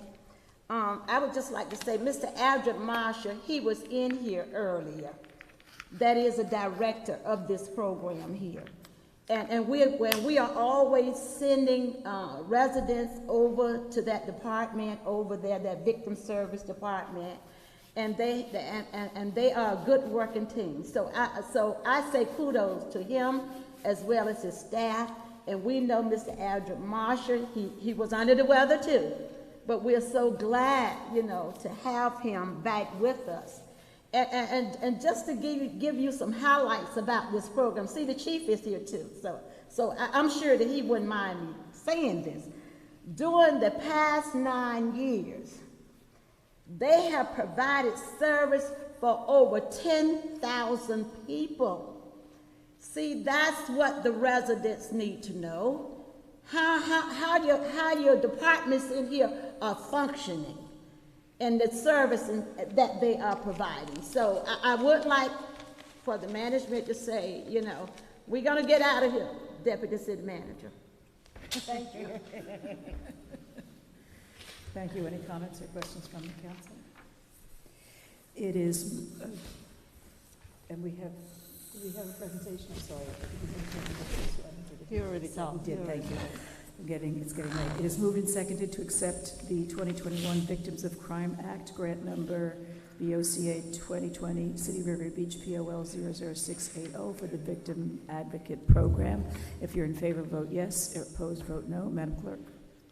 Councilperson Miller Anderson. Yes. Councilperson Lanier. Yes. Councilperson McCoy. Yes. Pro Tem Lawson. Yes. Chair Botel. Yes, that motion is approved with a 5-0 vote. Administration is directed to proceed accordingly. Number 22. We're getting there. Resolution number 116-20, a resolution of the City Council of the City of Riviera Beach, Palm Beach County, Florida. The Riviera Beach Public Library is requesting approval of a 1-year extension of the library's fiscal year 2017-2020 long-range strategic plan for the purpose of fulfilling a compliant requirement when submitting the annual state aid to libraries grant application and providing for an effective date. Madam Chair, members of the board, we do not have public comment on this item. The acceptance of public comment on this item is now closed. Thank you. We have someone that will make a Madam motion Chair, to- I move that we approve resolution number 116-20. Second. Thank you. It's been moved and seconded. Mr. Evans, we have. Yes, Madam Chair, as a rite of passage, it's only appropriate that Director Freeman get the opportunity to make the presentation in front of the board his first meeting. Thank you. Thank you. Can you hear me? Yes. Good morning. So this is this is for our strategic plan that is going to be extended for fiscal year, and it's to complete our state aid application that is due December 1st. Thank you. Any questions or comments from the council? I'd just like to say, welcome to Mr. Freeman. Is she holding I know you didn't see this coming, did you? Coming to the city of Riviera Beach and being in a council meeting at 1 o'clock in the morning. This is how we do it, man. This is how we do it. Thank you. Thank you so much for that presentation. I am really excited about the new library, about the new programs, your vision for the library here in the city of Riviera Beach. I will be brief, but thank you so much for having a different creative vision for the library system here. Oh, thank you. Appreciate it. Thank you. Any other comments? It is moved and seconded to approve the resolution to extend the library's fiscal year 2017-2020 long-range strategic plan for 1 year. If you're in favor, please vote yes. Opposed, vote no. Madam Clerk? Councilperson McCoy? Yes. Councilperson Miller Anderson? Yes. Councilperson Lanier? Yes. Pro Tem Lawson? Yes. Chair Botel? Yes, that motion is approved by a vote of 5-0. Administration will act accordingly. Item number 23. Resolution number 117-20, a resolution of the City Council of the City of Riviera Beach, Palm Beach County, Florida, authorizing Seven Kings Holdings as the third-party marina manager to enter into a contract on behalf of the City of Riviera Beach with Great Dane Petroleum in the amount of $164,957, authorizing Seven Kings to incur ancillary costs in an amount not to exceed $25,000, and authorizing the city manager to approve change orders up to a total maximum of 10% of the contract and provide an effective date. Madam Chair, members of the board, we do not have public comment on this item. The acceptance of public comment on this item is now closed. Thank you. Would someone care to make a motion to approve? Second. Thank you. Mr. Evans, we have a presentation. Madam Chair and members of the board, if I could have Mr. Randy Sherman present this item. Yes, Randy Sherman, Finance Director. Yeah, we have a fuel line leak down at the Marina. It's in the ground. It's not over the water. There has been no contamination, but we need to obviously repair the leaking line. This does fall under the Seven Kings contract, but due to the dollar amount, we need to bring it back and get council approval.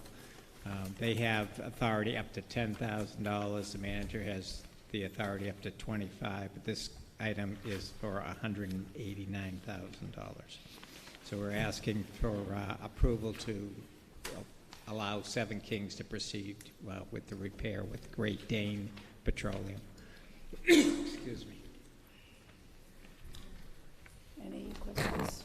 Questions or comments from this council?